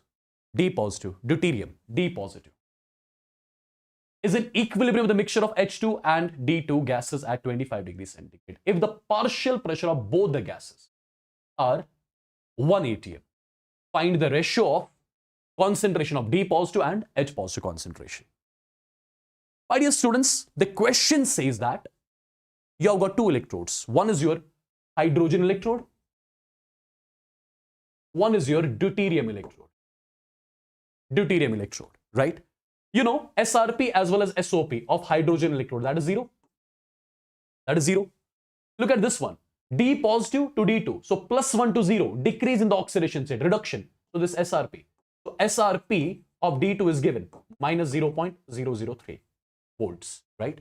Look, this is 0. This is minus something. So which has got more SRP? This has got more SRP. More SRP means reduction. Reduction takes place at cathode.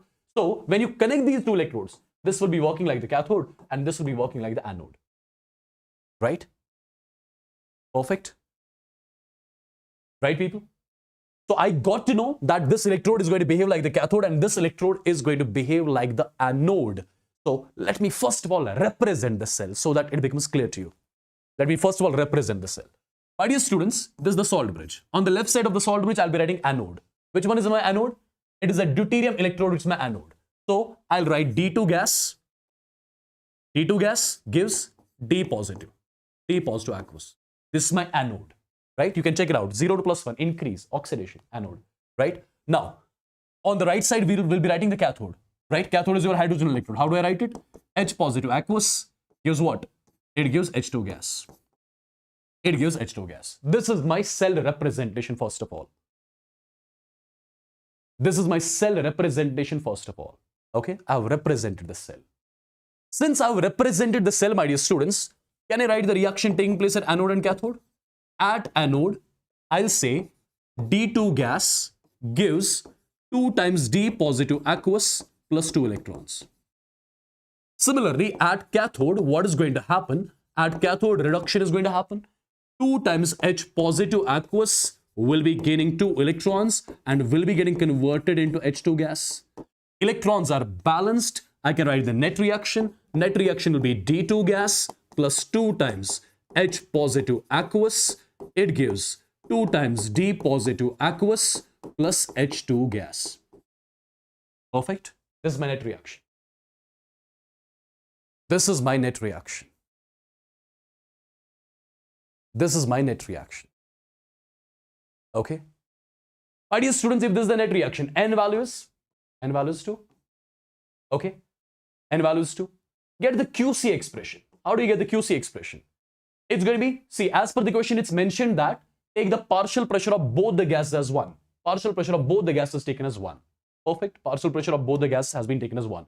So QC, it is concentration of D positive raised power 2 divided by concentration of H positive raised power 2. So I'll take that 2 over here as common. Perfect. Right? Now people, let's use the Nernst equation.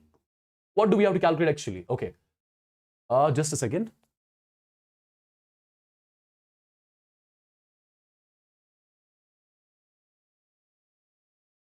Partial pressure is given. This is given. What do we have to calculate? Find the, oh wait, a solution containing H positive, this. Okay, in equilibrium of the mixture at 25 degrees centigrade, if the partial pressure of this and this is this, given that E naught is this, find the ratio of D positive divided by concentration of H positive. Concentration of H positive.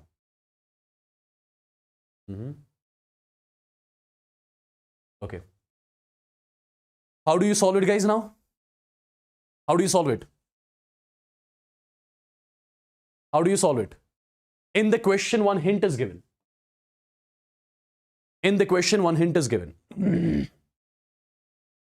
In the question, one hint is given. Done? So should I be using the equilibrium condition here? Let me use the equilibrium condition here.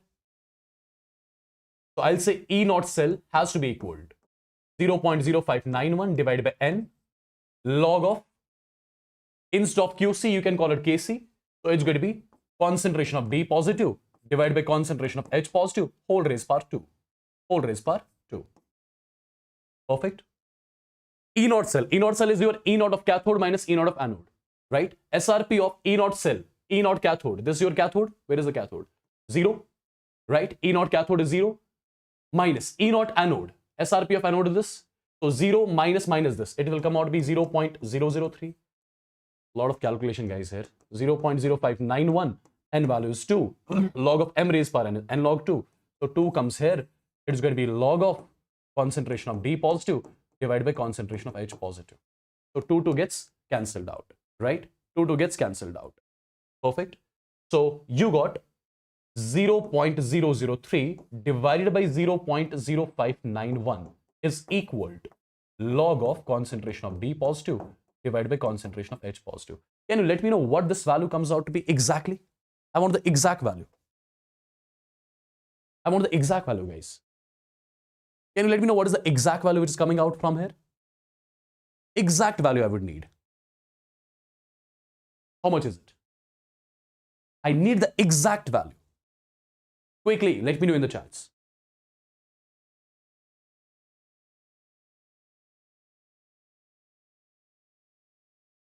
I need the exact value, guys.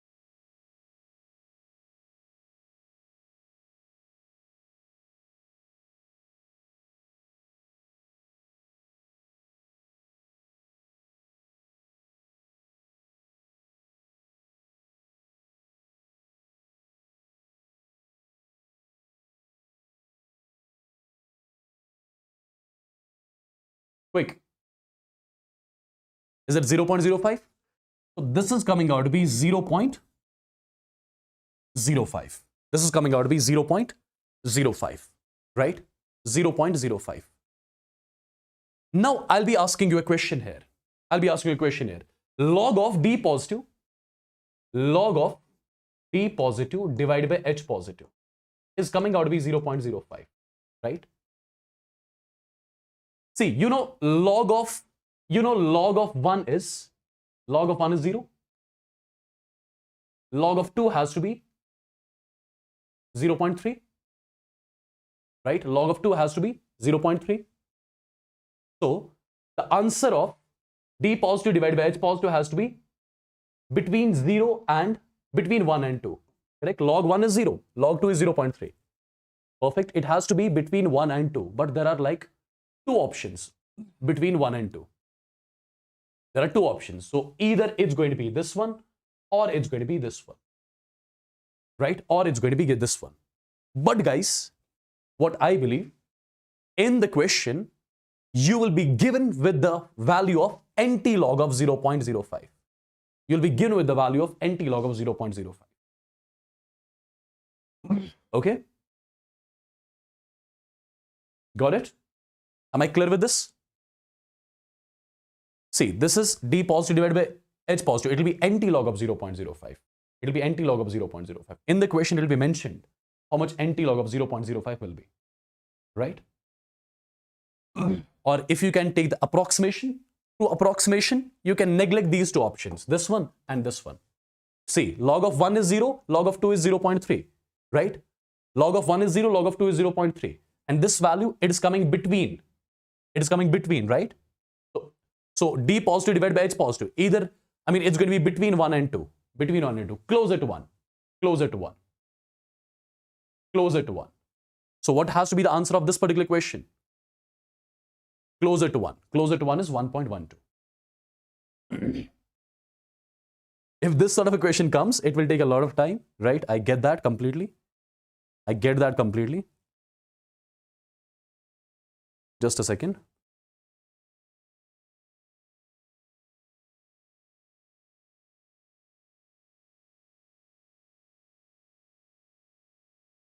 This question, let's give this question a try. Again, one simple question this is. You are given with a cell reaction from there only, right? The measured voltage, E cell is given. E cell is given as 1.5. What do we have to calculate? E naught cell. What do we have to calculate? E naught cell. Can you do it?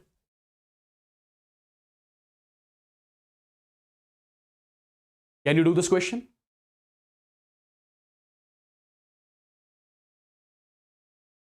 Can you do this question?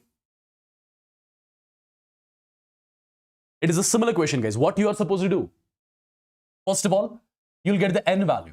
You'll get the N value. See, chromium 0, this is plus 3. 0 to plus 3, right? 0 to plus 3. Perfect. What will be the N value? N value will be 3. N value will be 3.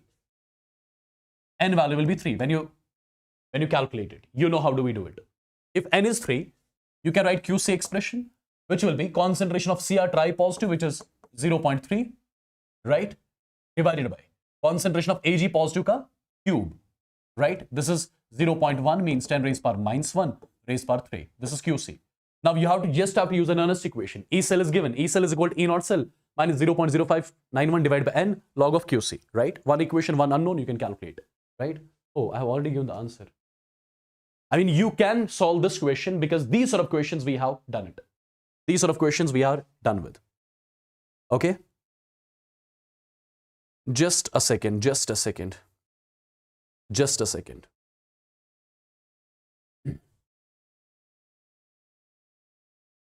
Okay.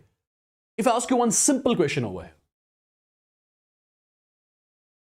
The nature of curve of E naught cell versus log Kc. Kc, equilibrium constant. That means cell is at equilibrium, E cell is 0. Cell is at equilibrium, E cell is 0. Therefore, you will be using this expression. E naught cell is equal to 0.0591 divided by N log of Kc. What do we have to draw? We have to draw the curve between E naught cell versus log Kc. E naught cell is you'll be plotting along y-axis. Log Kc, plot along x-axis. This becomes your slope m. Y is equal to mx. Y is equal to mx means straight line. Right? Y is equal to mx means straight line. Y is equal to mx means straight line.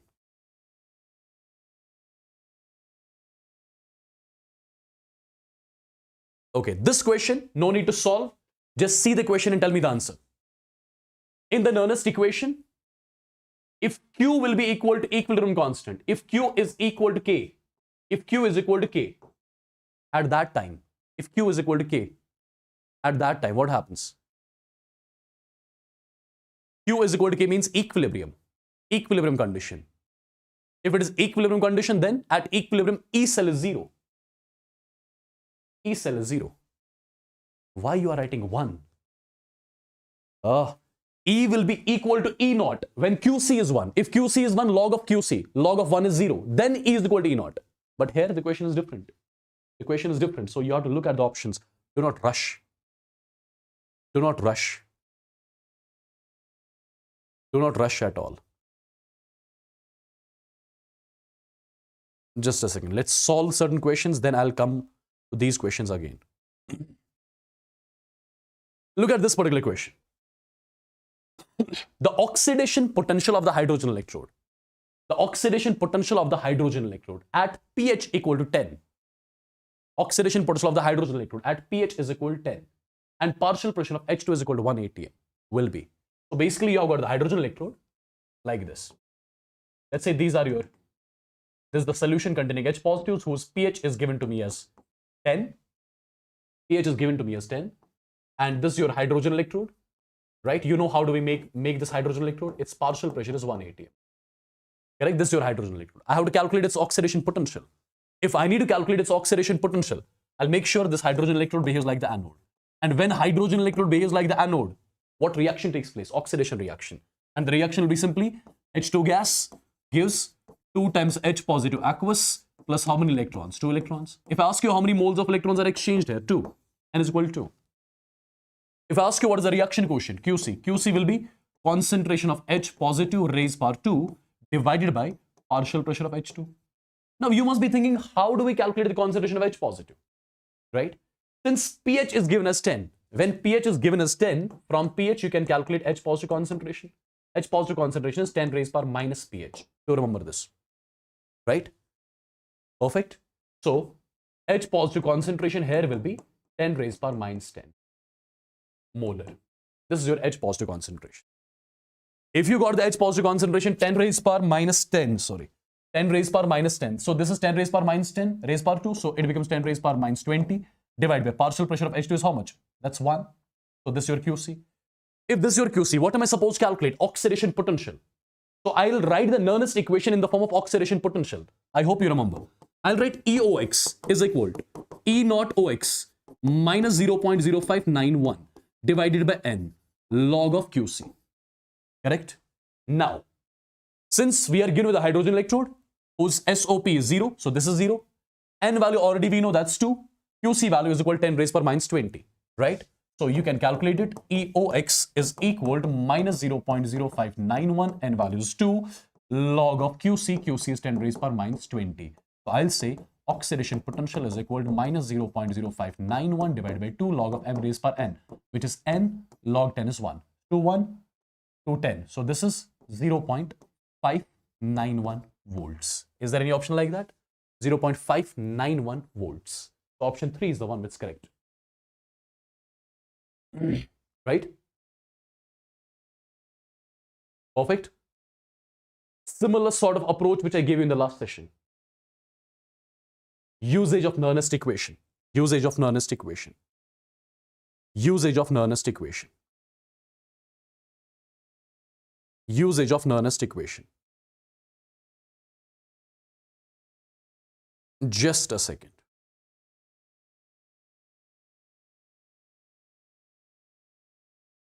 Can you solve this one?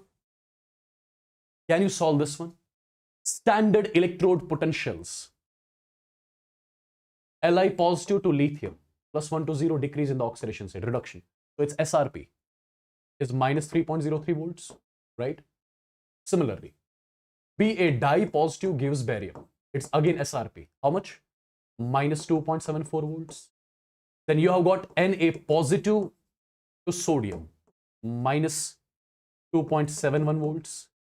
Then you have got Mg di positive, again SRP to Mg. It is equal to how much?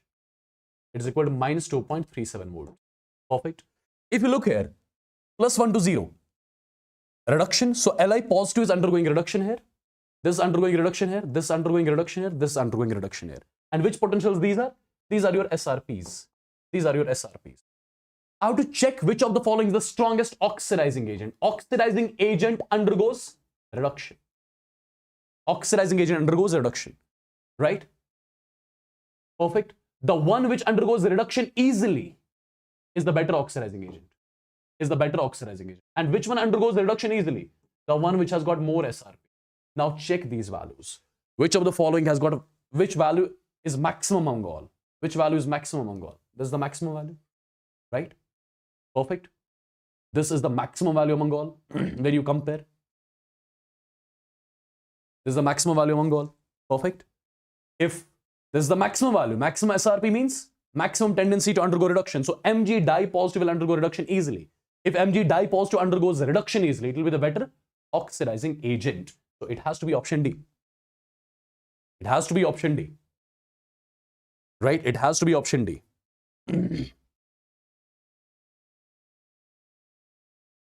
Even this question you should be able to solve easily. Even this question you should be able to solve easily. Standard electrode potentials.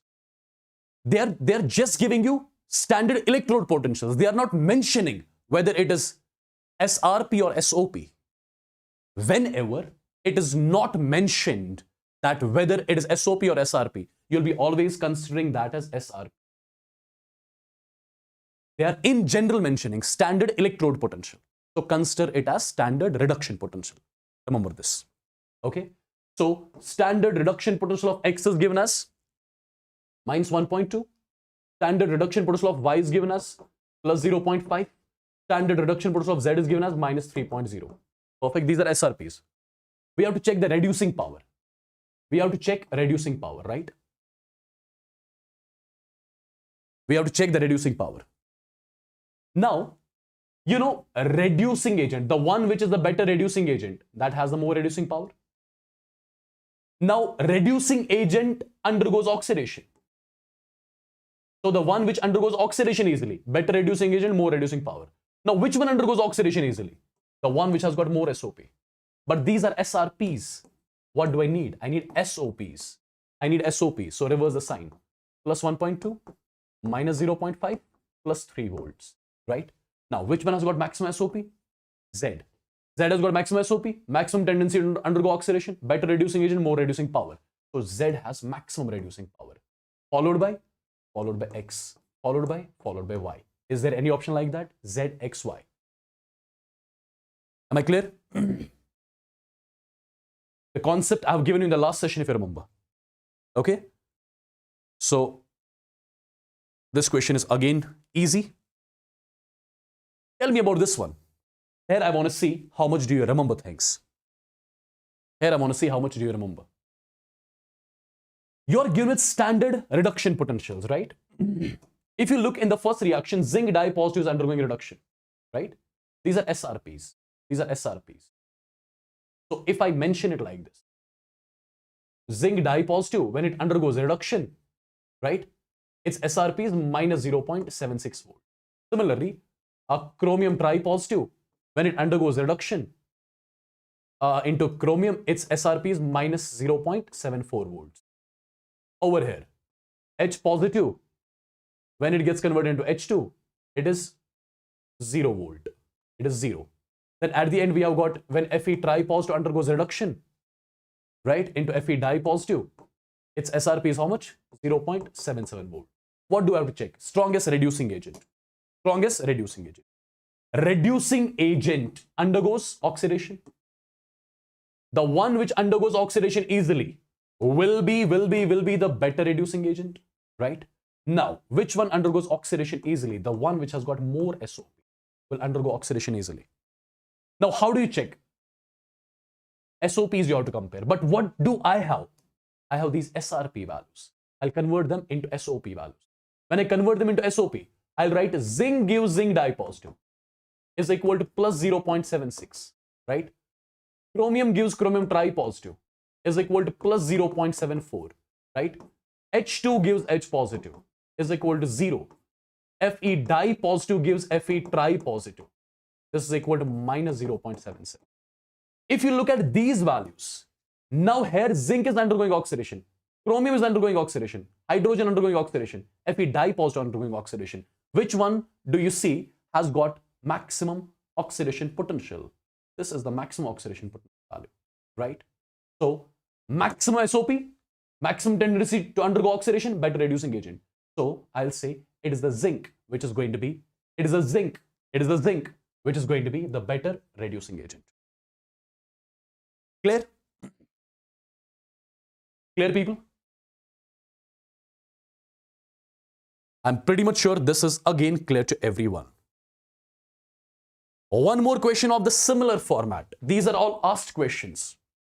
You need to give it a try and tell me the answer. Quick. You need to give it a try. You will give it a try. I'm not solving this question because I've solved many questions like this now. You have to give it a try. Quick. Reducing power means better reducing agent. Means the one which will be undergoing oxidation easily. So you have to check SOPs. But these are SRPs. These are SRPs. These are SRPs. Convert them into SOPs. So which one will be having maximum SOP? It will be calcium. When you reverse the sign, it will be calcium. Calcium will be having maximum SOP. Right? I'm not going to solve this. You will solve this, yeah? So majority is coming up with option B. So I believe you are right. Chalo, it's option B. It's option B. Okay, do not get confused in this question, guys. Do not get confused in this question. See, I have told you E0 cell. E0 cell is equal to E0 cathode, which is SRP of cathode minus SRP of anode, right? But at the same time, in the yesterday's session, I told you can interchange the results as well. You can write it like this.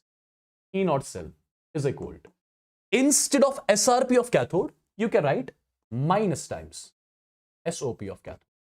Correct? Perfect. I interchange this. This I'm keeping same. This I'm keeping same. It won't change, right? This can be one more result. This can be one more result. This is one of the results. This can be one more result. The choice is all yours. What kind of interchange you want to do? Minus SOP of cathode I'm keeping as such. Minus times. Instead of SRP of anode, I'm writing minus times. I'm writing minus times. Minus times SOP of anode. That minus becomes plus. So it can be oxidation potential of anode minus oxidation potential of cathode. This can be one more result. This can be one more result. Right? This can be one more result. Perfect. Similarly, guys, you can do the rest of the things. You can interchange and get the formulas. Okay? Okay? So it is SOP of anode minus SOP of cathode. OP of anode minus OP of cathode. OP of anode minus OP of cathode. Right? OP of anode minus OP of cathode. This is correct. Right? SRP of cathode minus SRP of anode. Which one is the another one which is correct? I mean, you can solve this. You can interchange them, right? You can interchange them and get the desired ones. Get the desired ones. Get the desired ones. If you look at this particular equation carefully, you can write the first one as such. SRP of cathode. SRP of cathode. Instead of SRP of anode, you can write minus times. You can write minus times SOP of anode. So minus becomes plus. SOP of anode. Is there any option like that as well? SRP of cathode. SRP of cathode. SRP of cathode plus SOP of anode. Just a second. SOP of anode. OP of anode is here. OP of anode plus RP of cathode. OP of anode plus RP of cathode. So it has to be option 2 as well. So 2 as well as 4. 2 as well as 4. Yes. Done? Perfect. Perfect, guys. So it is 2 as well as 4. I need to turn the lights off. 2 as well as 4. These sort of questions are, guys, tricky questions. So you have to properly look into them. Then only you can solve them. Then only you can solve them. Can you solve this question? Can you solve this particular question? Calculate the oxidation potential of the following half cell. I'm giving you the half cell. See exactly what this half cell means. It means that you have taken a container. In this particular container, you have kept FeSO4, right? And this FeSO4 would have undergone dissociation as Fe di positive plus SO4 di negative. Perfect. Initially, what is the concentration of FeSO4 which you are taking? 0.1 molar. So initially this will be 0, this will be 0. Now, this FeSO4, assume that it undergoes 100% dissociation. So I'll be left with nothing here. 1 mole gives 1 mole, 0.1 gives 0.1. 1 mole gives 1 mole, 0.1 gives 0.1. So basically in this container, concentration of Fe di positives and concentration of SO4 di negatives, both are 0.1 mole. You know it. You got it, right? Now, what do I have to do basically? I have to calculate the oxidation potential of this half cell, right? This is your iron electrode. This is your iron rod. Perfect. I have to calculate oxidation potential of this electrode over here. Yeah? Oxidation potential. So first of all, in order to calculate the oxidation potential of this electrode, I'll make sure that the electrode behaves like anode. When the electrode behaves like anode, oxidation will happen, right? Oxidation means loss of electrons. See, this is 0 here, this is +2. 0 to +2, increase. So basically, iron solid will be getting converted into Fe di positive aqueous, and with that, you'll be writing 2 electrons. So N value is first of all 2. Write the QC expression. QC is nothing but concentration of Fe di positive raised power 1. Concentration of Fe di positive, we have already calculated. That's 10 raised power -1. Okay. Now, I'll write Nernst equation. Oxidation potential is equal to standard oxidation potential minus 0.0591 divided by N. Then it's going to be log of QC. Perfect. So, EOX is equal to standard oxidation potential. Is this SOP or SRP? +2 to 0, decrease. Decrease means reduction. So, this is SRP. Change the sign, make it SOP. Plus 0.44. Plus 0.44. Minus 0.0591. N value is how much? N value is 2. Log of QC is 10 raised power -1. So 0.44 minus 0.0591 divided by 2. Log of m raised power n is n log m. Right? All this, get the answer in volts. Okay, and when you solve this at the end, you'll be getting the exact value as 0.47. Okay, 0.47. 0.47. All right, look at this particular equation. Look at this particular equation. Look at this particular equation. You should be able to solve this one as well. Calculate the EMF of the cell. E0 cell is given and the cell is also given. Try to understand, guys. Try to understand. There's the salt bridge on the left side, anode, on the right side, cathode.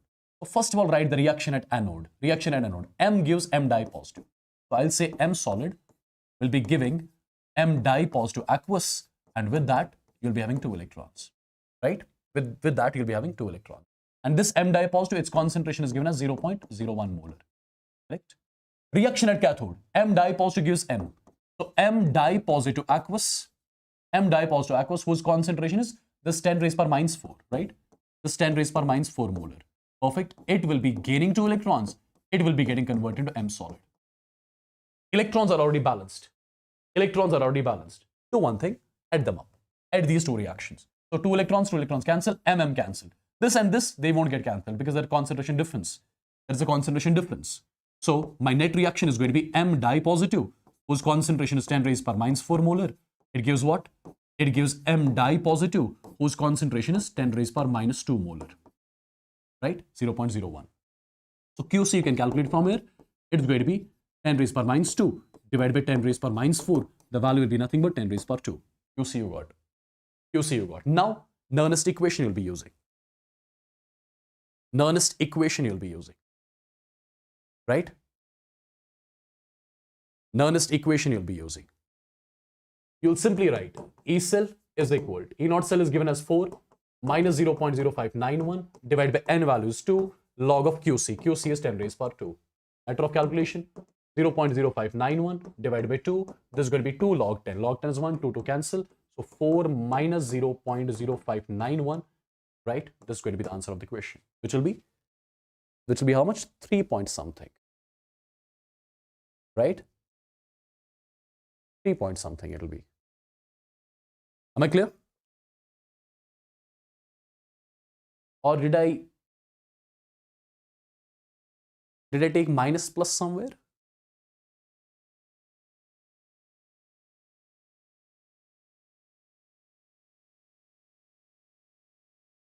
Okay. I hope this is clear.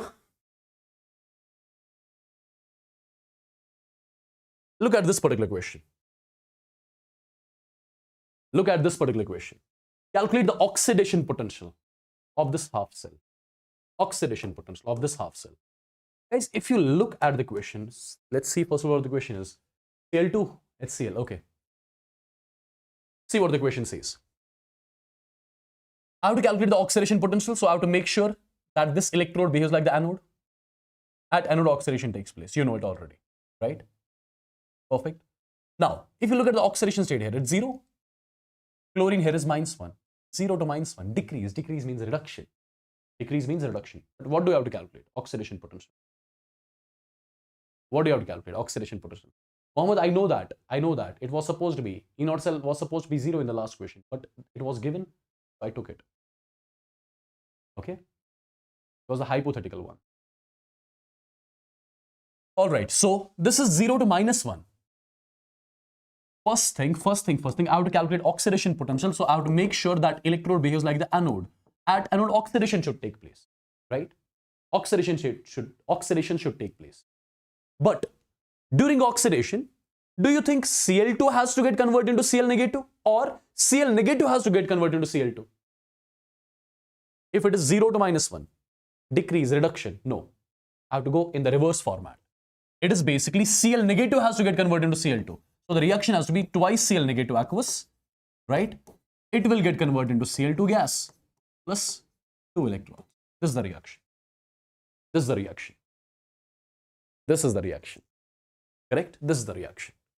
If this is the reaction, get the QC value. Partial pressure of Cl2. Partial pressure of Cl2 is 10 raised power 1.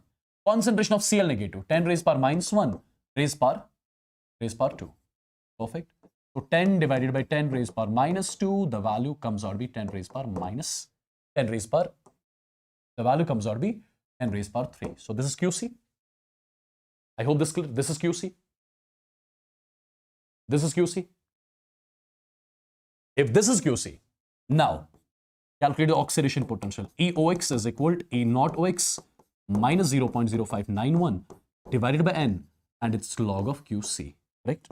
So EOX has to be equal to E naught OX, standard oxidation potential. -1 to 0, -1 to 0, -1 to 0, increase, oxidation. So this SOP, I'll take the exact value, -1.36, minus 0.0591. What is the N value? N value is 2, log of QC. QC is 10 raised power 3. Log of M raised power N, N log M, right? So it's going to be 3 log 10. 3 log 10 means it's going to be just 3. Log 10 is 1. Matter of calculation now. You'll be getting the oxidation potential in volts.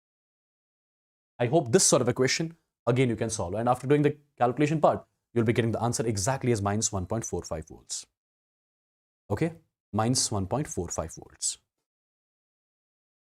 Now, let's try to do some other questions.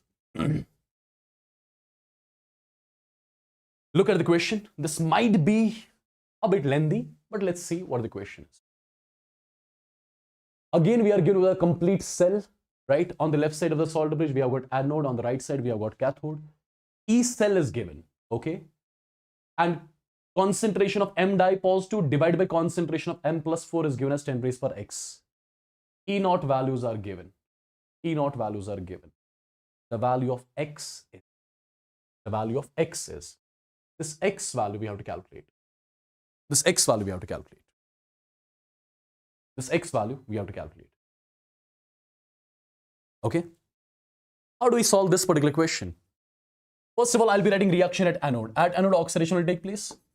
So H2 gas will be getting converted into 2 times H positive aqueous plus 2 electrons. This is the reaction at anode. Now reaction at cathode. M plus 4, M plus 2. So M plus 4 aqueous will be gaining 2 electrons and will be getting converted into M dipositive aqueous. Right? M dipositive aqueous. Electrons are balanced, so add them up.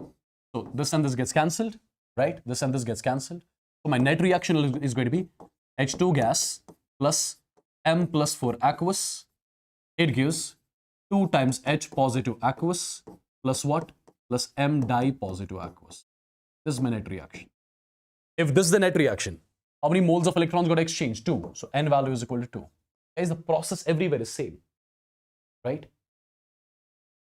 right? Now, if I get the QC expression, QC is concentration of H positive ka square.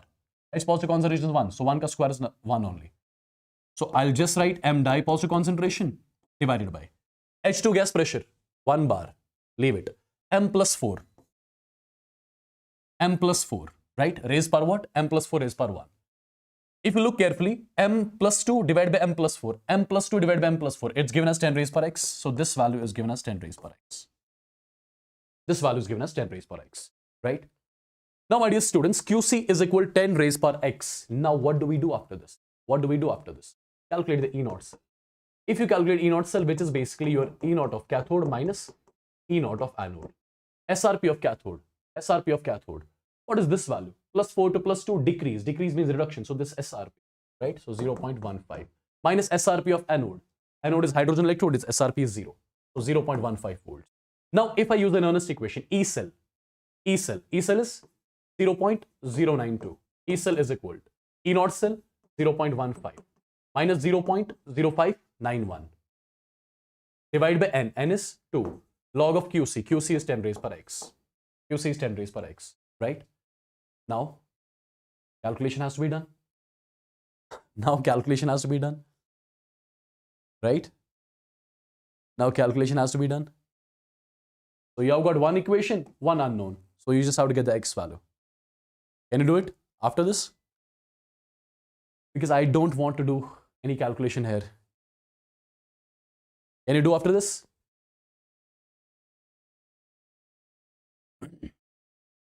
So finally, you are getting this kind of the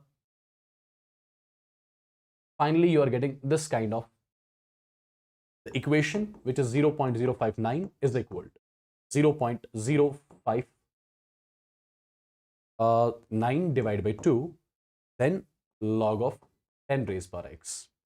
Correct? Right? So this term gets cancelled. So 2 is equal to log of 10 raised per x. Perfect. So log of 10 raised per x is 2. What does that tell you? What does that tell you? X is equal to, what does that tell you?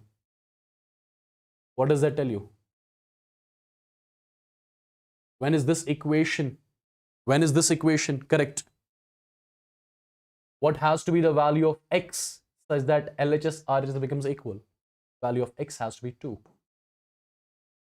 Value of x has to be 2. Then only log of m raised per n. Then only LHS RHS will be equal. I hope you got to know the process.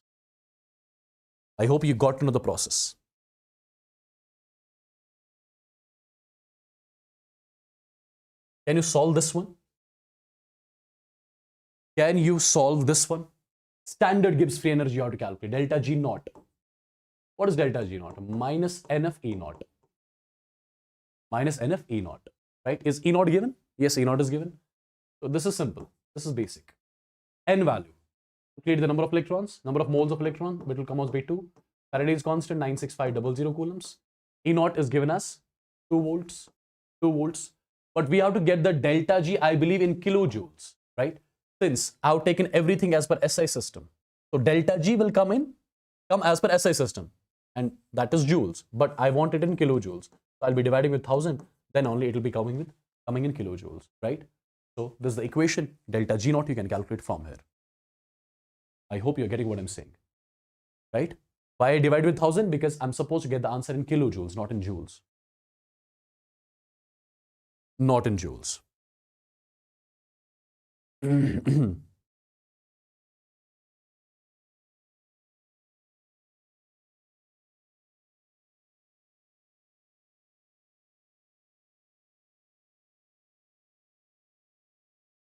What should be the answer of this question? This is again the asked question.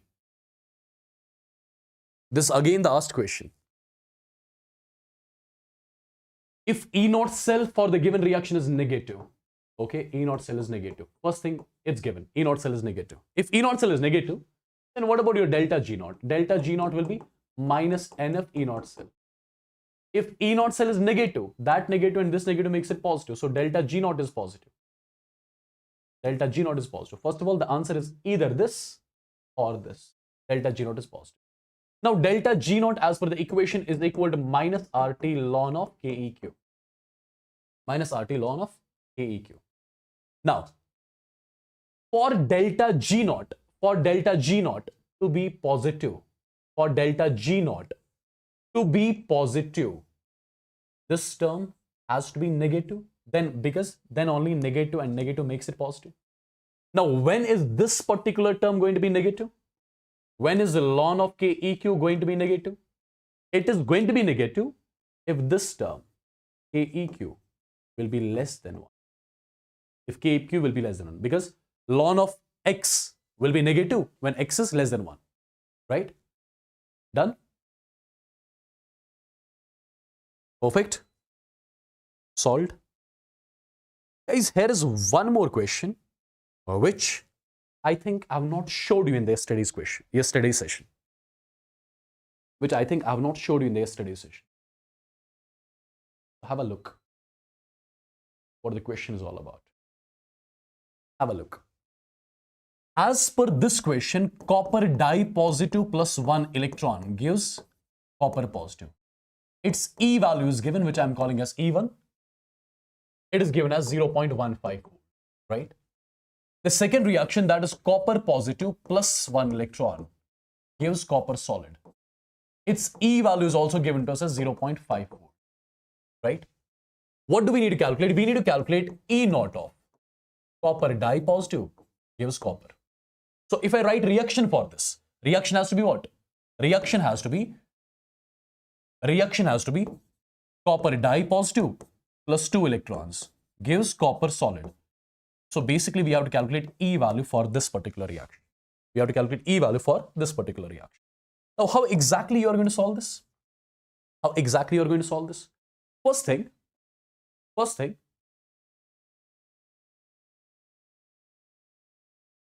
thing, how many moles of electrons are exchanged in the first reaction? 1, right?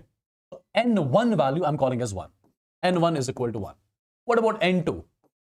N2 is 1. What about N3? N3 is 2. Perfect. The reaction whose E value is to be calculated, we need to make that reaction. So how do I make this particular reaction from the given ones? My dear students, it's pretty much simple, I believe. This is your equation 1, this is your equation 2. How do I get the third equation? If I add first and second, so copper positive cancel, 1 electron makes a 2 electron, copper dye positive and copper. So third reaction I'm getting when I'm adding first and second. But no doubt, you're adding first and second and you're making the third reaction. If you think you'll do something like this, E3 is equal to E1 plus E2, whatever answer you'll be getting, that will be wrong. Because this E over here, this is something which I'll be teaching you in thermodynamics. It's an intensive property. And intensive properties cannot be added or subtracted directly. So, you will be solving the question in terms of extensive property. Your Gibbs free energy is the extensive property. For example, Gibbs free energy of the first reaction is delta G1, this is delta G2, this is delta G3. Right? So over here, instead of E3 is equal to E1 plus E2, what you'll write? For the third reaction, you'll use its delta G. Right? You'll solve the question in terms of delta G. Right? Now guys, bit of calculation.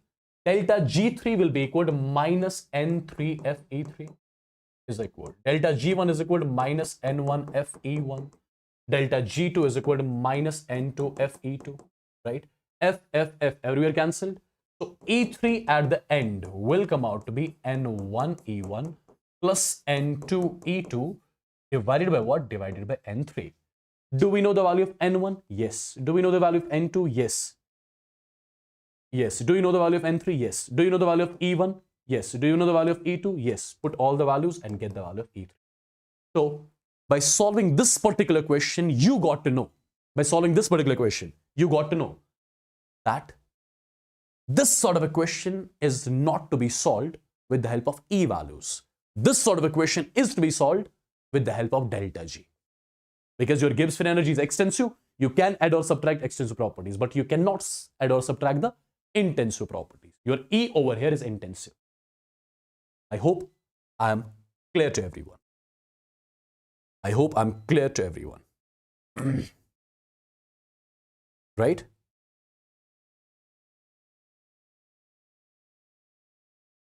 Okay.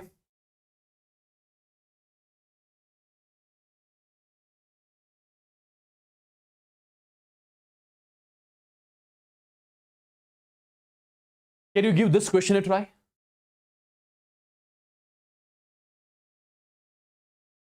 Can you give this question a try? First of all, I'll write the net reaction. Net reaction, I believe you can easily write now. It will be zinc solid plus copper dye positive aqueous. It gives zinc dye positive aqueous plus copper solid. This is my net reaction, whose N value we already know, that's 2. N value is 2. And if you want to write the QC expression, you can do that. It's concentration of zinc dye positive raised power 1, concentration of Cu dye positive raised power 1. This is QC. Now, as per the question, the concentration of zinc dye positive is 10 times the concentration of Cu dye positive. So the concentration of zinc dye positive is equal to 10 times the concentration of Cu dye positive. It's given. It's given. So zinc dye positive divided by Cu dye positive, that's 10. So this term is equal to 10. This term is equal to 10 basically. Correct? This term is equal to 10. This divided by this is equal to 10. Perfect. We have to calculate delta G. What is delta G all about? Delta G is equal to minus NF E cell. Minus NF E cell. Delta G is equal to minus NF E cell. So first of all, I'll calculate E cell. How do I calculate E cell? E cell is equal to E naught cell, which has to be given 1.1 minus. If I use this equation, 2.303 RT divided by NF. RT divided by NF. What is N value? What is N value? N value is 2. So it's NF. Log of QC. QC is 10. So log of 10 is 1. So this is my E cell value. This is my E cell value. I got the E cell value. Now delta G is equal to minus N value is how much? N value is 2 minus NF. What is E cell? E cell is 1.1. E cell is 1.1. Just a second. This is N is 2. This is N is 2. This is F. E cell is 1.1 minus 2.303 RT divided by 2F. Correct? Bit of calculation is needed. It will be minus 2.2F minus plus 2F cancelled.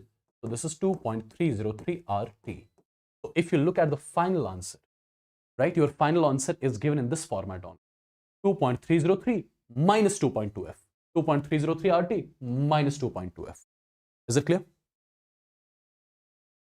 Is it clear?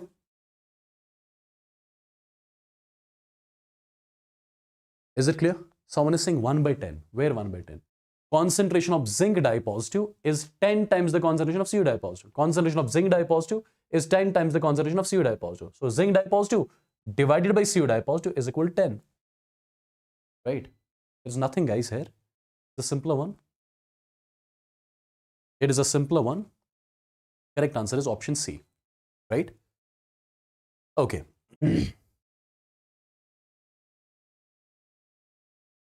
Maybe in this particular question, you can do a mistake.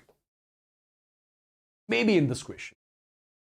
We are given with a reaction 4 by 3 times aluminium plus O2. It gives 2 by 3 times Al2O3. Delta G is given minus 827 kilojoules. Right? The minimum EMF required to carry out the electrolysis. So E is to be calculated. E is to be calculated. You know, your delta G is equal to minus NFE. Minus NFE. Perfect. E is to be calculated. So E has to be equal to minus times delta G divided by NF. What is delta G? Delta G is given in terms of kilojoules. Okay, so that is minus 827. Minus becomes plus. Right? So it becomes plus 827 000 joules divided by. N value will be calculating. Faraday's constant is 96500. Now we have to get the value of N first of all. What is N? N is not the N factor here. N is number of moles of electrons exchanged in this reaction. See guys, this is 0 here. This is plus 3. 0 to plus 3 changes 3. Right? Changes 3. Perfect. That means 1 mole of aluminium is losing 3 moles of electrons. if 1 mole of aluminium is losing 3 moles of electrons. Therefore, 4 by 3 moles of aluminium will be losing 4 by 3 multiplied by 3, which will be 4 moles of electrons. Right? So, N value you got directly as 4. N value directly you got as 4.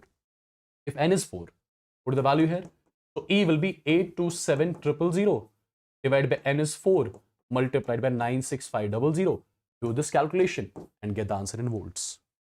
Right? Perfect. I hope this sort of a question, again, you can solve from now on. Look at this question. Look at this question. Look at this question. The pressure of H2 required to make the potential of hydrogen 0 in pure water. Right? The language looks complicated, right? Language looks complicated. So basically you are given with the hydrogen electrode. Just have a look. Basically, this is your solution containing your H positive ions, right? This is the solution containing H positive ions. This is your hydrogen electrode. This is your hydrogen electrode. And how this hydrogen electrode is made, you know it. We take platinum, we introduce H2 gas, right? We introduce H2 gas on that platinum rod. Perfect. Now guys, as per the question is concerned, this rod is there in the pure water. This rod is there in the pure water. If the rod is in the pure water, for pure water at 25 degrees centigrade, you know pH is 7. If it is pure water in the container, its pH has to be 7 at 25 degrees centigrade, right? So what will be the concentration of H positive in the container? Has to be 10 raised power minus 7 molar. Number 1. Let's say the pressure of H2, right? Pressure of H2, we need to calculate. Now, as per the question, the pressure of H2 required to make the potential, it is not mentioned whether oxidation potential or reduction potential. So I have to take it as the reduction potential. What has to be the pressure of H2 gas? What has to be the pressure of H2 gas such that the reduction potential of this electrode becomes 0? Becomes 0. Right? So, what has to be the pressure of H2 gas such that reduction potential of this electrode becomes 0? So I'll make sure, first of all, this electrode behaves like the cathode because at cathode only reduction happens. And when hydrogen electrode behaves like cathode, this is the reaction. This is the reaction. What about its QC? QC is pressure of H2 raised power stoichiometric coefficient, concentration of H2, concentration of H positive raised power 2. Concentration of H positive is 10 raised power minus 7, which makes it 10 raised power minus 14. This is QC. Now, as per the Nernst equation, reduction potential is equal to E naught RED minus 0.0591 divided by N and its log of QC. You know it. As per the question, we have to make the reduction potential of hydrogen electrode 0. SRP of hydrogen is already 0. So this is 0, this is 0. This is 0, this is 0. Right? Perfect. Perfect, guys. If this is 0, this is also 0. So I'll get something like 0.0591 divided by N log of QC. Log of QC has to be 0. When can be this term 0? This term can be 0 if QC is 1. This term can be 0 if QC is 1 because then only log of 1 becomes 0. This whole term becomes 0. QC1 means partial pressure of H2 divided by 10 raised power minus 4 has to be 1. So partial pressure of H2 I am keeping as 10 raised power minus 14 atm. Right? So pressure of H2 has to be 10 raised power minus 14 atm. Then only the electrode potential of this hydrogen electrode will come out to be 0. Right? I believe it's clear. I believe it's clear. I believe it's clear. Look at this question. Look at this question.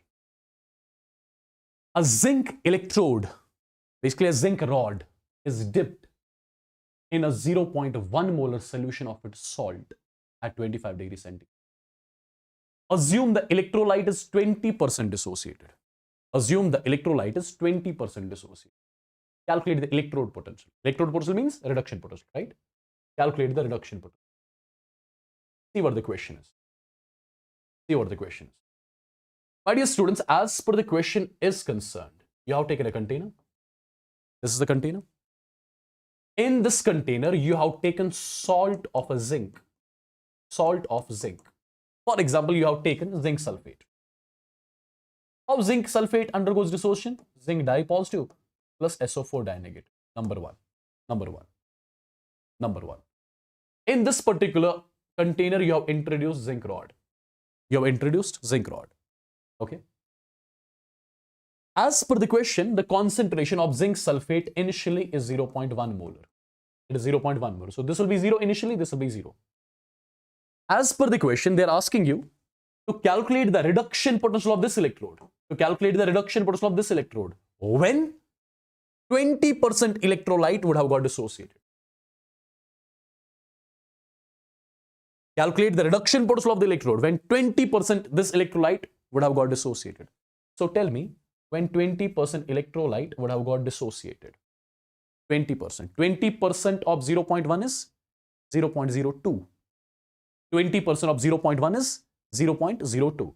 So out of 0.1, I'll be left with this much. This is the concentration of zinc sulfate when 20% of the electrolyte is dissociated. Now 1 mole gives 1 mole. 0.02 would have given 0.02. 1 gives 1. 0.02 gives 0.02.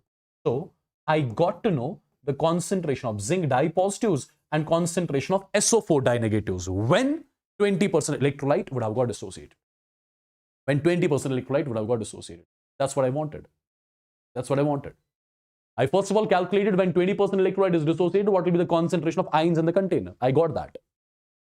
Now, when zinc electrode undergoes, what do I have to calculate? Reduction potential. If I need to calculate reduction potential, I'll make sure this electrode behaves like the cathode, and at cathode reduction takes place. So the reaction has to be zinc dye positive aqueous plus 2 electrons. Gives what? Gives zinc solid. Right? Gives zinc solid. So what is N value here? 2. What about QC? QC would be 1 divided by concentration of zinc dye positive. Which concentration of zinc dye positive I need to take here? 0.02. The value comes out to be 50. The value comes out to be 50. Now, use the Nernst equation. E RED is equal to E naught RED minus 0.0591 divided by N. Then it's going to be log of QC. All the parameters are given. Standard reduction potential here is given. N value you have already calculated. QC you have calculated. So you can calculate the reduction potential of this half cell when 20% electrolyte would have got dissociated. Yes? Right, people? Is it clear? This should be clear to everyone again. This should be clear to everyone. Let's have a look on this particular question. Well, for this particular question, have you studied ionic equilibrium sometimes? Have you studied ionic equilibrium? Because this question I can only solve if you know certain things about ionic equilibrium. Have you ever studied that? I'm going to teach that after in week 2. But tell me that. Have you studied it ever? Have you studied ionic equilibrium ever?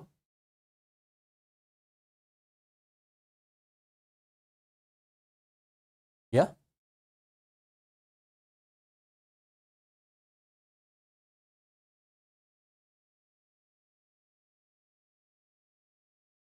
Okay, see what the question is, guys. We are given with the electrode. This is your electrode. This is your electrode. pH is given. Temperature is given. E naught value is given. What do we need to calculate? Reduction potential of this electrode. Reduction potential of this electrode.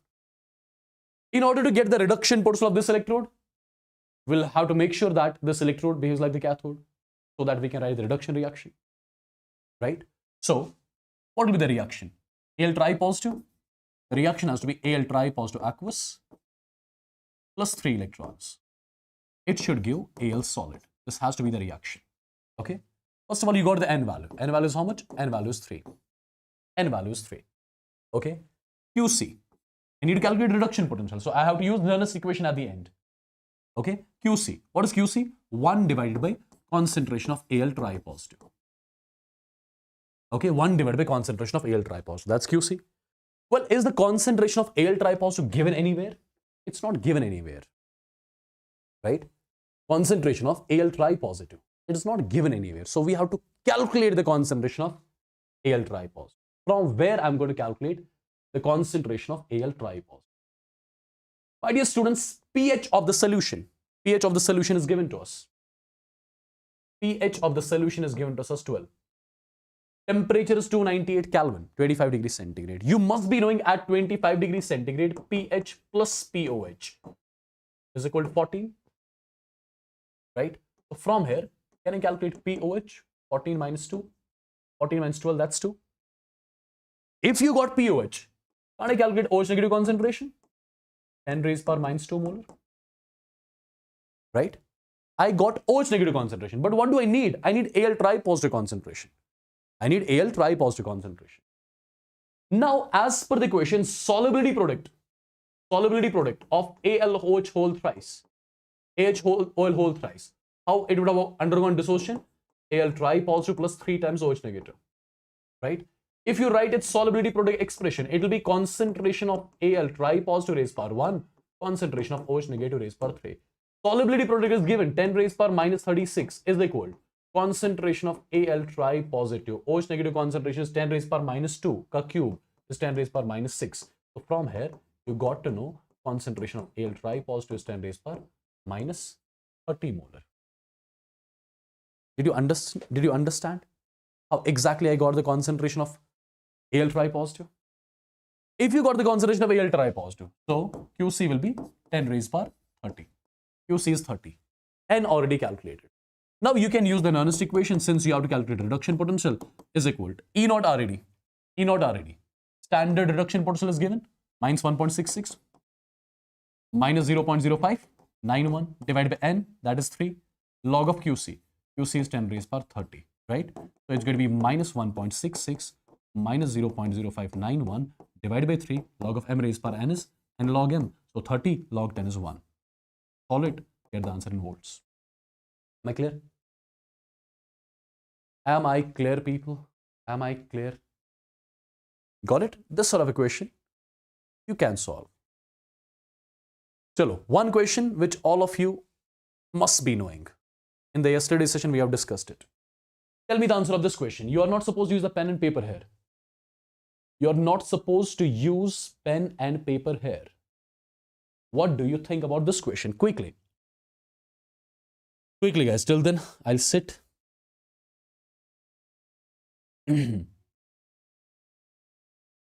Quick.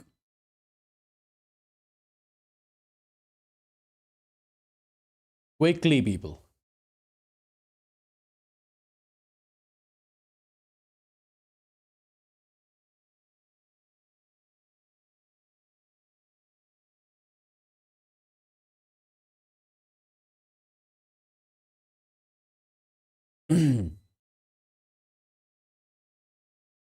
Done?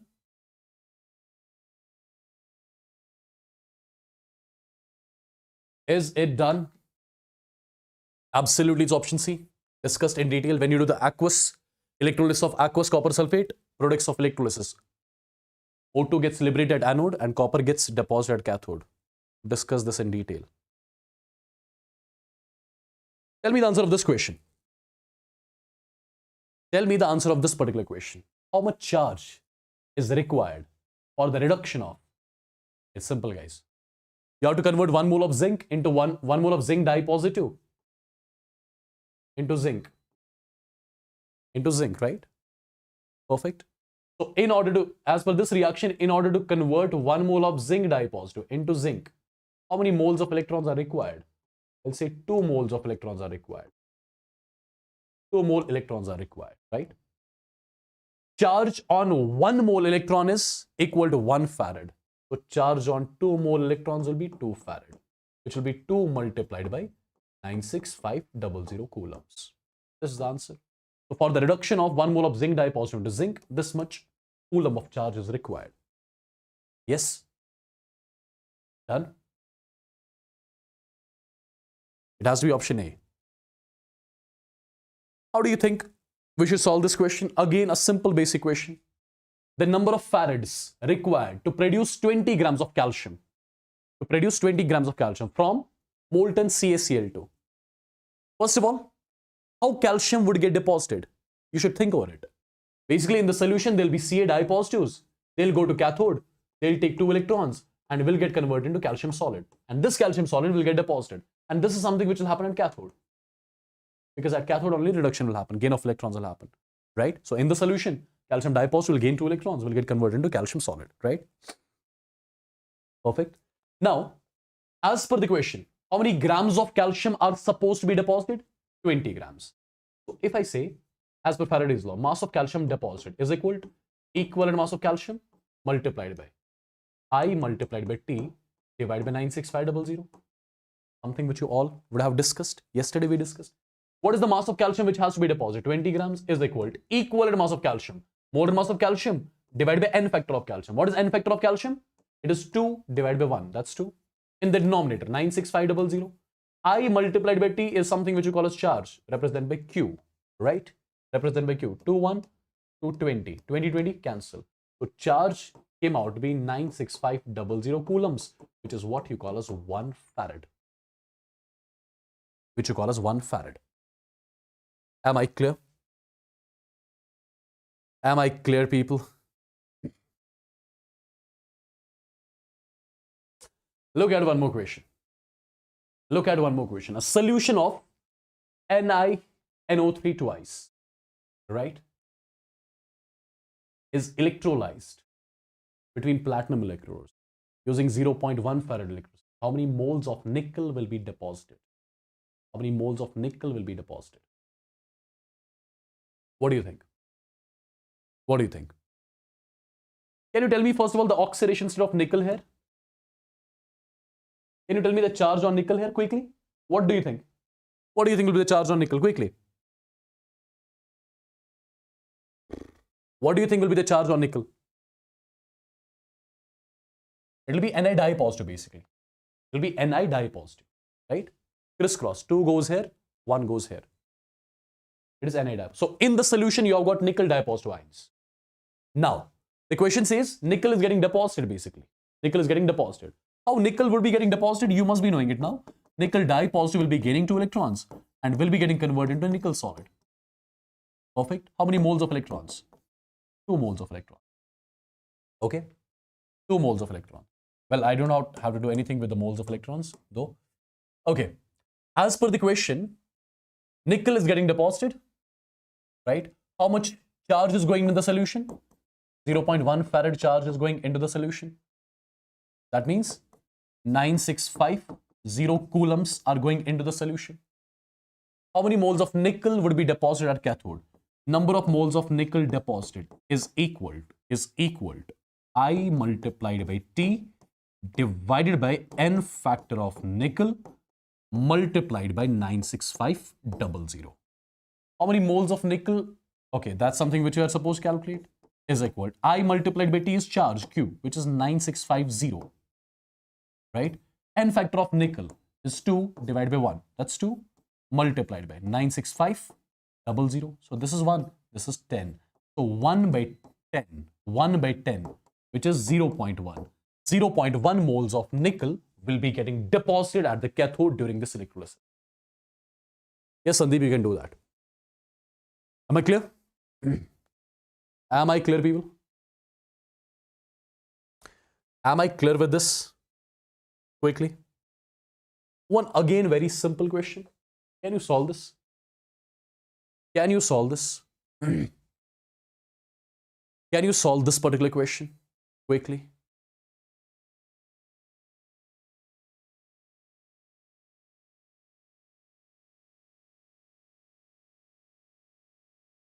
Was it 1 by 10 or 1 by 20? People are saying I did some calculation mistake. Where is that calculation mistake? Okay, this is 2 times 20. All right. This is 1 by 20. 1 by 20 means 0.2. So the answer has to be this one. Okay. Tell me quickly the answer of this particular question. As per the question, you are converting MnO4 di-negative. You're oxidizing it to what? To MnO4 negative. This is the process. This is the process, right? First of all, manganese oxidation state here is +6. Here it's +7. So +6 to +7 increase. Increase means oxidation. So it is losing 1 electron. It's losing 1 electron. Okay. Now, can I say when 1 mole MnO4 di-negative undergoes oxidation through this process? 1 mole electron is lost. Charge on 1 mole electron is 1 farad, right? So when 1 mole MnO4 dinegative is oxidized, this much charge is required. As per the question, we have to oxidize 0.1 moles of MnO4. So when 0.1 mole MnO4 dinegative is to be oxidized, right? The charge required will be 0.1 farads. 0.1 and 1 farad is 96500. The value comes out to be 9650 coulomb. So this much charge is required basically for the oxidation of 0.1 moles of MnO4 dinegative to MnO4 negative. Okay? Done? Done, people?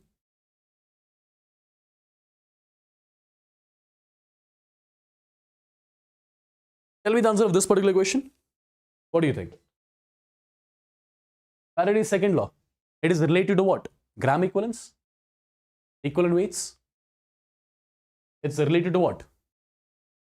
We have discussed this. You should be knowing it now. We have discussed it.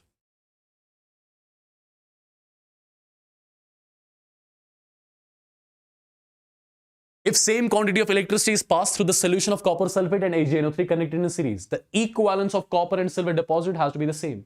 This is the statement, right? This is the statement of Faraday's second law. Okay? Solve this one. Solve this one, people. Solve this one. The molar conductivity of AgNO3 solution with electrolytic conductivity as this much. So conductivity value is given as Simon centimeter inverse. What do you need to calculate? We need molar conductivity. Molar conductivity, you know, it is kappa multiplied by 1000 divided by molarity when you have to get the value of molar conductivity in Simon centimeter square per mole. So lambda m, it's a matter of calculation only. This is 5.76 multiplied by 1000 and concentration is 0.5. Solve this, get the answer. Right? Simple and basic question. Simple and basic question this is. Tell me the answer of this one. What do you think? Which of the following solutions will have highest value of molar conductance? Highest value of molar conductance. What do you think? How you are going to use your brain here?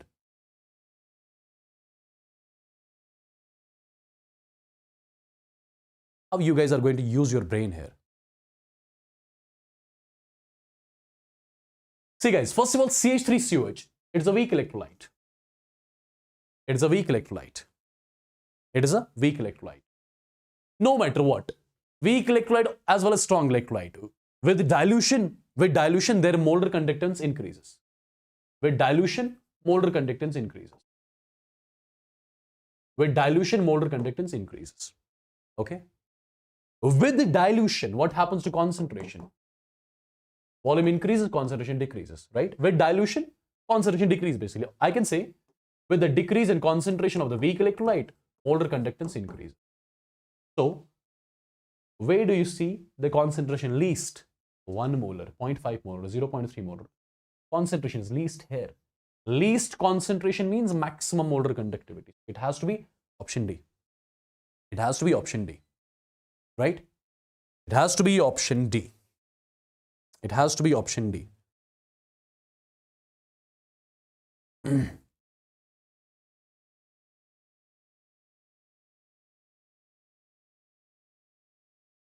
This question again can be solved, I believe. Resistance of one normal solution of acetic acid is given. Cell constant is given. Equivalent conductance we have to calculate. We have to calculate lambda EQ in Simon centimeter square per equivalent. So formula I will have to use conductivity multiplied by 1000 divided by normality. Simon centimeter square per equivalent. This is the formula. Now, normality is given. Normality is given. How do you calculate this conductivity? Conductivity is nothing. It is 1 divided by R multiplied by cell constant. Right? So conductivity is equal to 1 divided by R. R is the resistance, 250 ohm. Cell constant is given as 1.15. So when you solve this, you'll get the conductivity, which will be in Simon centimeter inverse. Okay, and once you get the conductivity, so lambda EQ has to be equal conductivity, which is 1 upon 250 multiplied by what? Multiplied by 1.15 multiplied by this 1000 divided by normality. Normality is given as 1. So this will be Simon centimeter square per equivalent. Matter of calculation, it is 1150 divided by 250. How much that comes out to be? 4 point something, right? 4 point something. It's option A. Correct? Has to be A.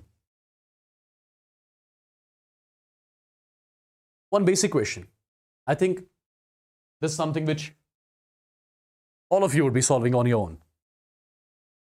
First of all, tell me how this Al2SO4 whole thrice will undergo dissociation. It will be 2 times Al tri positive plus 3 times SO4 di-negative.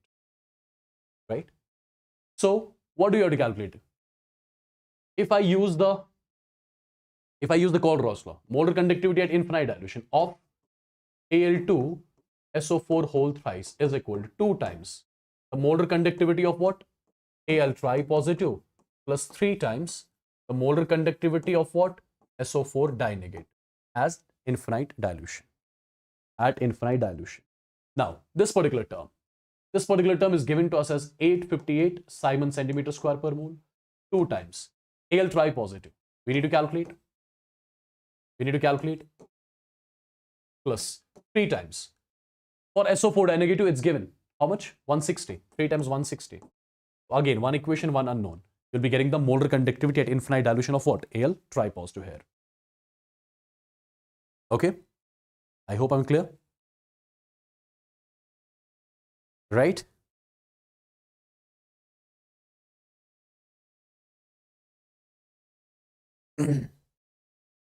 Give this question a try.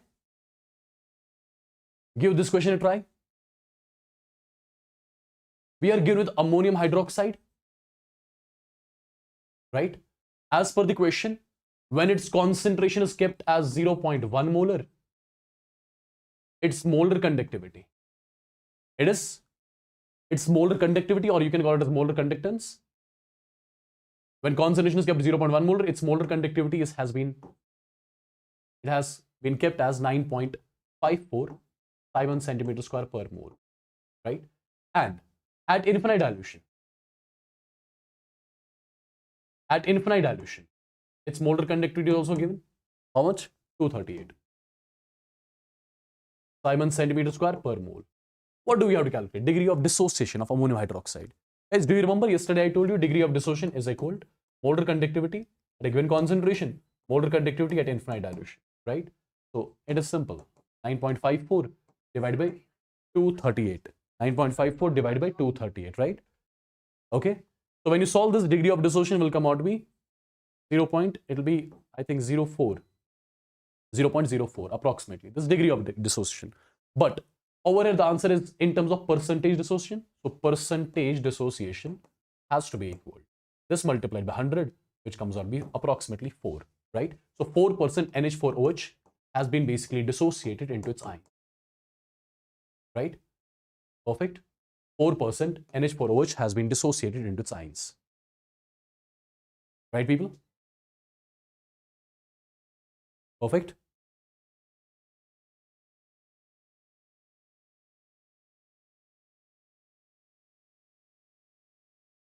I hope this is clear.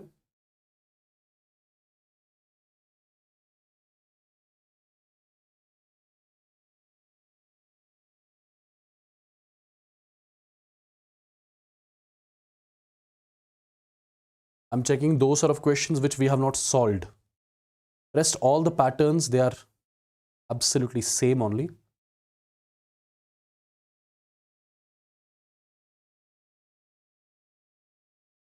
Can you solve this one?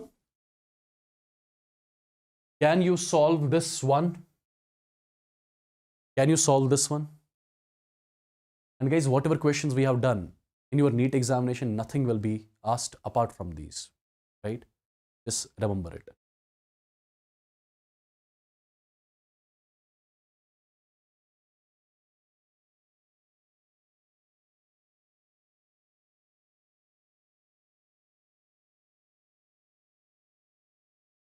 Nothing will be asked apart from all these. We have to calculate the equilibrium constant. If we have to calculate the equilibrium constant, that means the cell has to be at equilibrium. If the cell has to be at equilibrium, E cell will be 0. N value for this reaction will be 2, right? So I'll use the expression E naught cell is equal to 0.0591 divided by 2 log of equilibrium constant. This equilibrium constant we have to calculate. E naught cell is how much? 0.46. 0.46 into 2 is 0.92. 0.92 divided by 0.0591 is equal to log of KEQ. How much this value comes out be? How much this value comes out be? Can you check it out? Can you check it out, guys? This value approximately will be 15.6. So log of KEQ is equal to 15.6, or I can say KEQ is equal to NT log of 15.6. How do you calculate NT log of 15.6? I'll break it in two parts, 15 plus 0.6. 15 plus 0.6. This 15 I'll directly write as 10 raised power 15. 0.6 is log of 2. So 2 into 10 raised power 15 will be approximate answer. Is there any option like that? Sorry. This is 0.6 is log of 4. So 4 in 10 raised power 15 will be approximate answer. Okay? It has to be option C now. Perfect.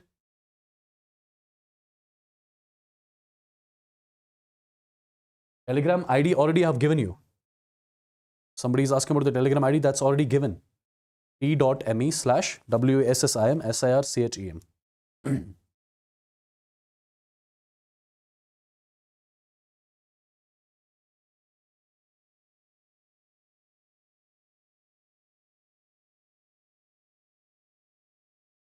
Can you solve this one? Can you check it out? Can you check this question out?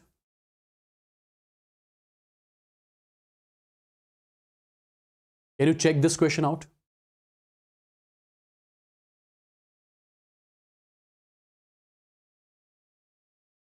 Can you check this question out quick? A reaction is given. Some data is given. One thing which you can see over here. One thing which you can see over here. pH is given as X. Partial pressure of O2 is given. This is also given. Okay. First thing if I ask you, since we are given with a reaction, can we calculate QC for the reaction? Start with concentration of Fe di positive raised power 2 divided by solid. This will be partial pressure of O2 and this will be concentration of H positive raised power 4. Okay. This is something which is given to us. Now, as per the question, look at this particular parameter.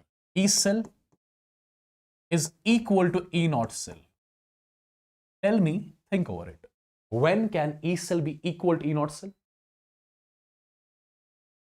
When can be E cell equal to E naught cell? E cell can be equal to E naught cell if QC is equal to 1. Then only log of 1 becomes 0. And as per Nernst equation, E cell will be equal to E naught cell. What is QC here? QC is this term. So this term basically has to be equal to 1. Concentration of Fe di positive as per the question is given. 10 raised power minus 3. Cos square is 10 raised power minus 6 divided by. Partial pressure of O2 is 10 raised power minus 2. Okay. Concentration of H positive. Since pH is X, if pH is X, that means concentration of H positive will be 10 raised power minus X mole. Right? So this is 10 raised power minus X raised power 4. So 10 raised power minus 4X is equal to 1. So it will be 10 raised power minus 4 divided by 10 raised power minus 4X is equal to 1. So from here you can say 10 raised power minus 4X is equal to 10 raised power minus 4, which is only possible if X value is equal to 1. And this is X which I was supposed to calculate. Right? X is I was supposed to calculate. And what is X? X is basically the pH of the solution. So pH of the solution you got to know indirectly as 1.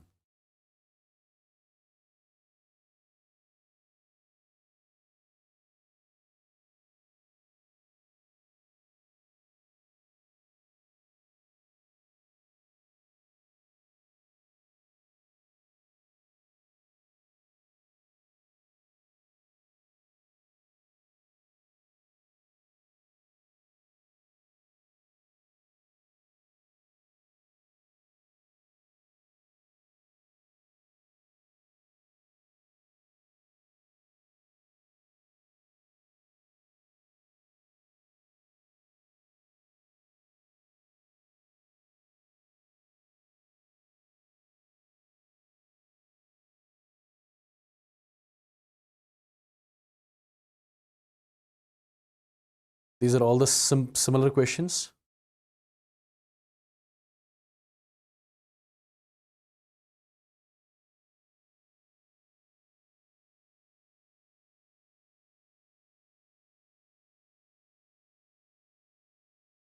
Check this one. Try this one out quickly. Guys, try this one out.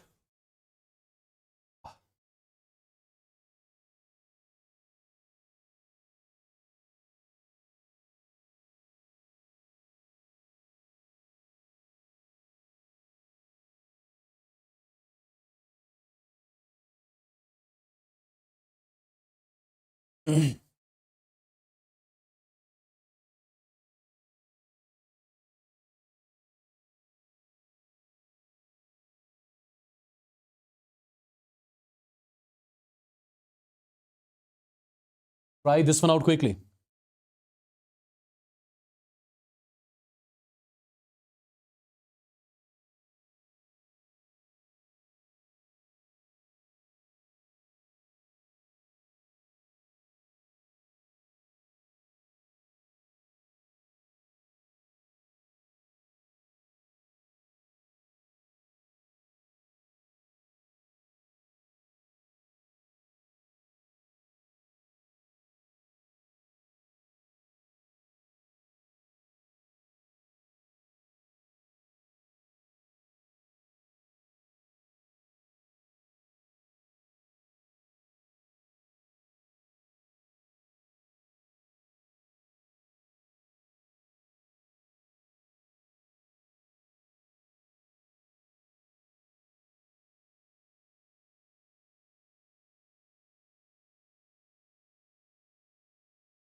Done?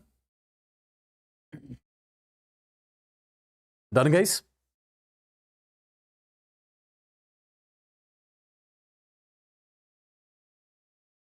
The time required to liberate these many moles of H2 gas. For the liberation of H2 gas, you can write the simple reaction. 2 times H positive.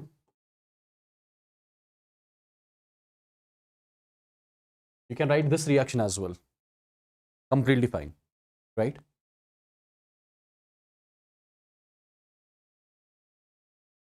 So first of all, what is the n factor of H2 here? 2 by 1, that's 2. Number of moles of H2 liberated is equal to I multiplied by T divided by n factor of H2 multiplied by 96500, right? As per the question, how many moles of H2 are supposed to be liberated? 0.01. So 0.01 moles of H2 are supposed to be liberated is equal to. Our current is 10 milliamperes. So 10 into 10 raised power minus 3. Time.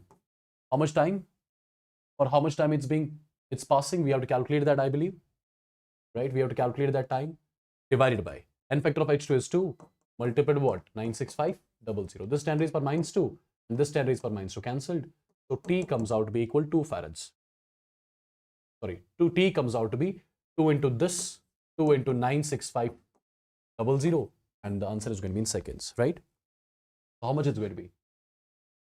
How much it is going to be? I think it'll be option 2, right? I think it'll be option 2.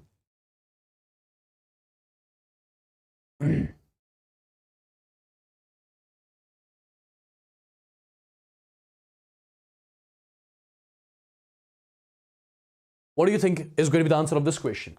We have to calculate limiting molar conductivity of NH4OH. Limiting molar conductivity of NH4OH. Kohlrausch law. First application of Kohlrausch law. See, if you look at the last option, this NH4 positive, Cl negative. This is Na positive, OH negative. This Na positive, Cl negative, right? So you are adding these two, subtracting this one.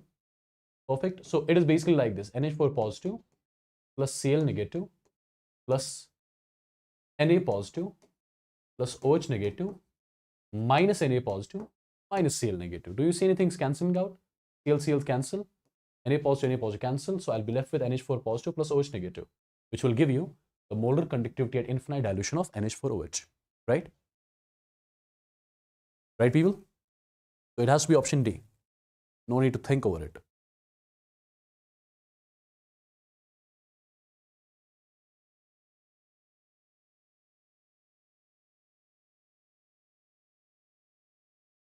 Look at this question. Look at this particular question. Equivalent conductivity of 1 by 32 molar solution of weak monobasic acid. Weak monobasic acid. This is the acid. Weak and it's monobasic. Its equivalent conductivity is given. And at infinite dilution. And at infinite dilution is 400. The dissociation constant of this particular acid will be. The dissociation constant of this particular acid will be. First of all, how this monobasic acid will undergo dissociation? H positive plus A negative. This is how it's undergoing dissociation. If you have studied equilibrium at time t is equal to 0, its concentration, if it is C, this is 0, this is 0. And as per the equation, this C is already given, 1 by 32 molar, right? Now, at equilibrium, this is going to be C minus C alpha. This will be C alpha. This will be C alpha, right? This will be C alpha, C alpha. Perfect. Now, if you write the expression for dissociation constant, it becomes C alpha square divided by 1 minus alpha. It becomes C alpha square divided by 1 minus alpha. So C is already given. C is already given. I need to calculate alpha here. I need to calculate alpha here. Alpha for this weak acid is equal to molar conductivity, a given concentration, molar conductivity at infinite dilution, right? What is the molar conductivity? Since it is a weak monobasic acid, it is weak monobasic. Its n factor is 1. If its n factor is 1, right? If its n factor is 1, so its molar conductivity at a concentration of this much will be 8 only. So this 8 divided by. Molar conductivity at infinite dilution is given to us as 400, right? So this is 1 upon 50. 1 upon 50 means 0.02. Alpha is 0.02. Since you got alpha, C is already given to you, 1 upon 32. Alpha square, 0.02 ka square, whole divided by 1 minus 0.02 comes out to be 0.08, right? Perfect.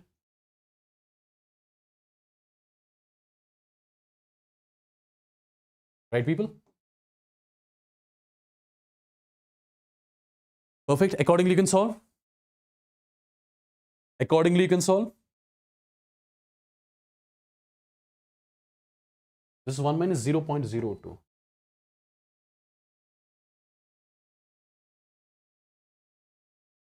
So you have to calculate K from here, and I believe you can easily do that.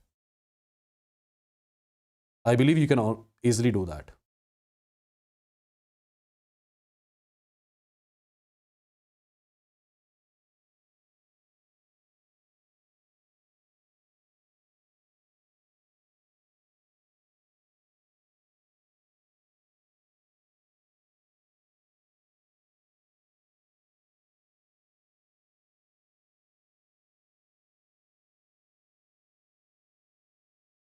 Correct? Asha, do you know why did I take the molar conductivity here as 8? In the yesterday session, I gave you one expression, equivalent conductivity is equal to molar conductivity divided by n factor. N factor of this acid is 1. So its molar conductivity, equivalent conductivity are same, right? That's why I took it directly as this much. Okay?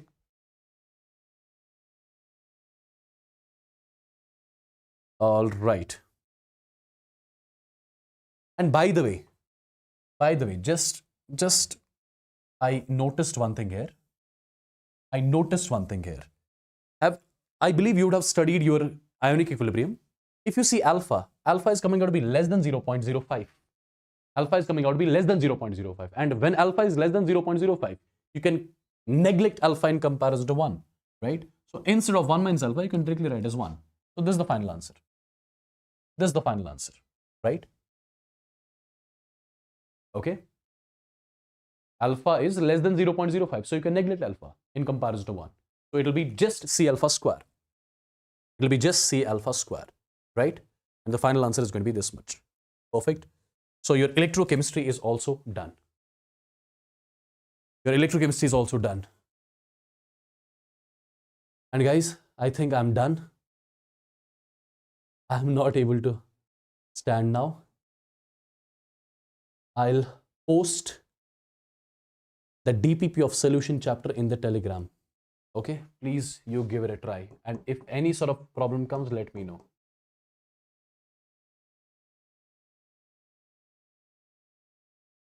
Because I can feel now I am exhausted, right? I did not sleep also well. Okay. But I believe all the problems, whatever we have discussed, everything is clear. And guys, these two chapters, let me tell you, nothing is going to be asked out of these questions which I showed you.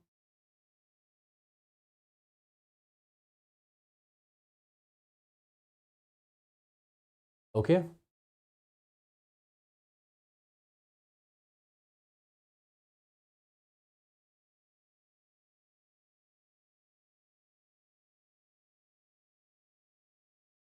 Yes, I'll share you this PDF also. I'll share you this PDF also. And solution questions I'll be sharing. You need to give them a try. And I'm pretty much sure you can check that. You can easily do them. I'm pretty much sure you can easily do them.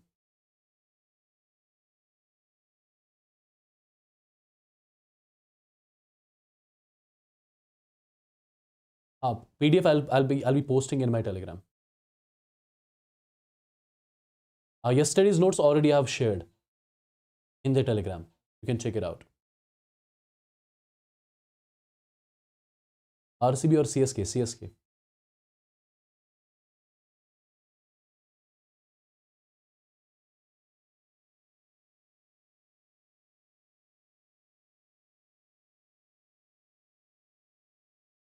Yes, Sandeep, for JEE preparation, you can check that channel for sure. Okay, and tomorrow you have got, guys, do you know, complete class 12th physics marathon 1, right? Do join that at any cost.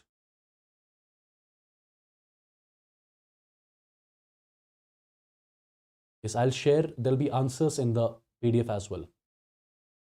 But right after the session, please and please try solution chapter on your own, huh? Because I got very tired, I'm unable to stand. Actually, 2 back-to-back marathons, it is difficult. You can ask me if you were unable to solve any question. You can ask me on my Telegram. It is WASSIM_BHAT. You can just send it to me.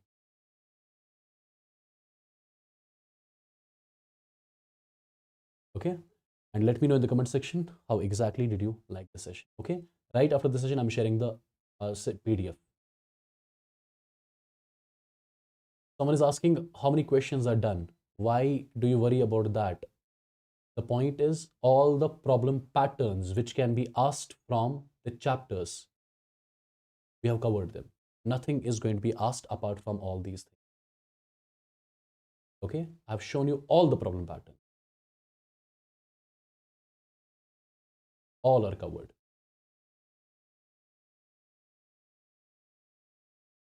Okay. Hello guys, I'm taking a leave with this. I'll send the PDF right after in the Telegram in like 5-10 minutes. Okay, and do let me know how exactly you like the session in the comment section.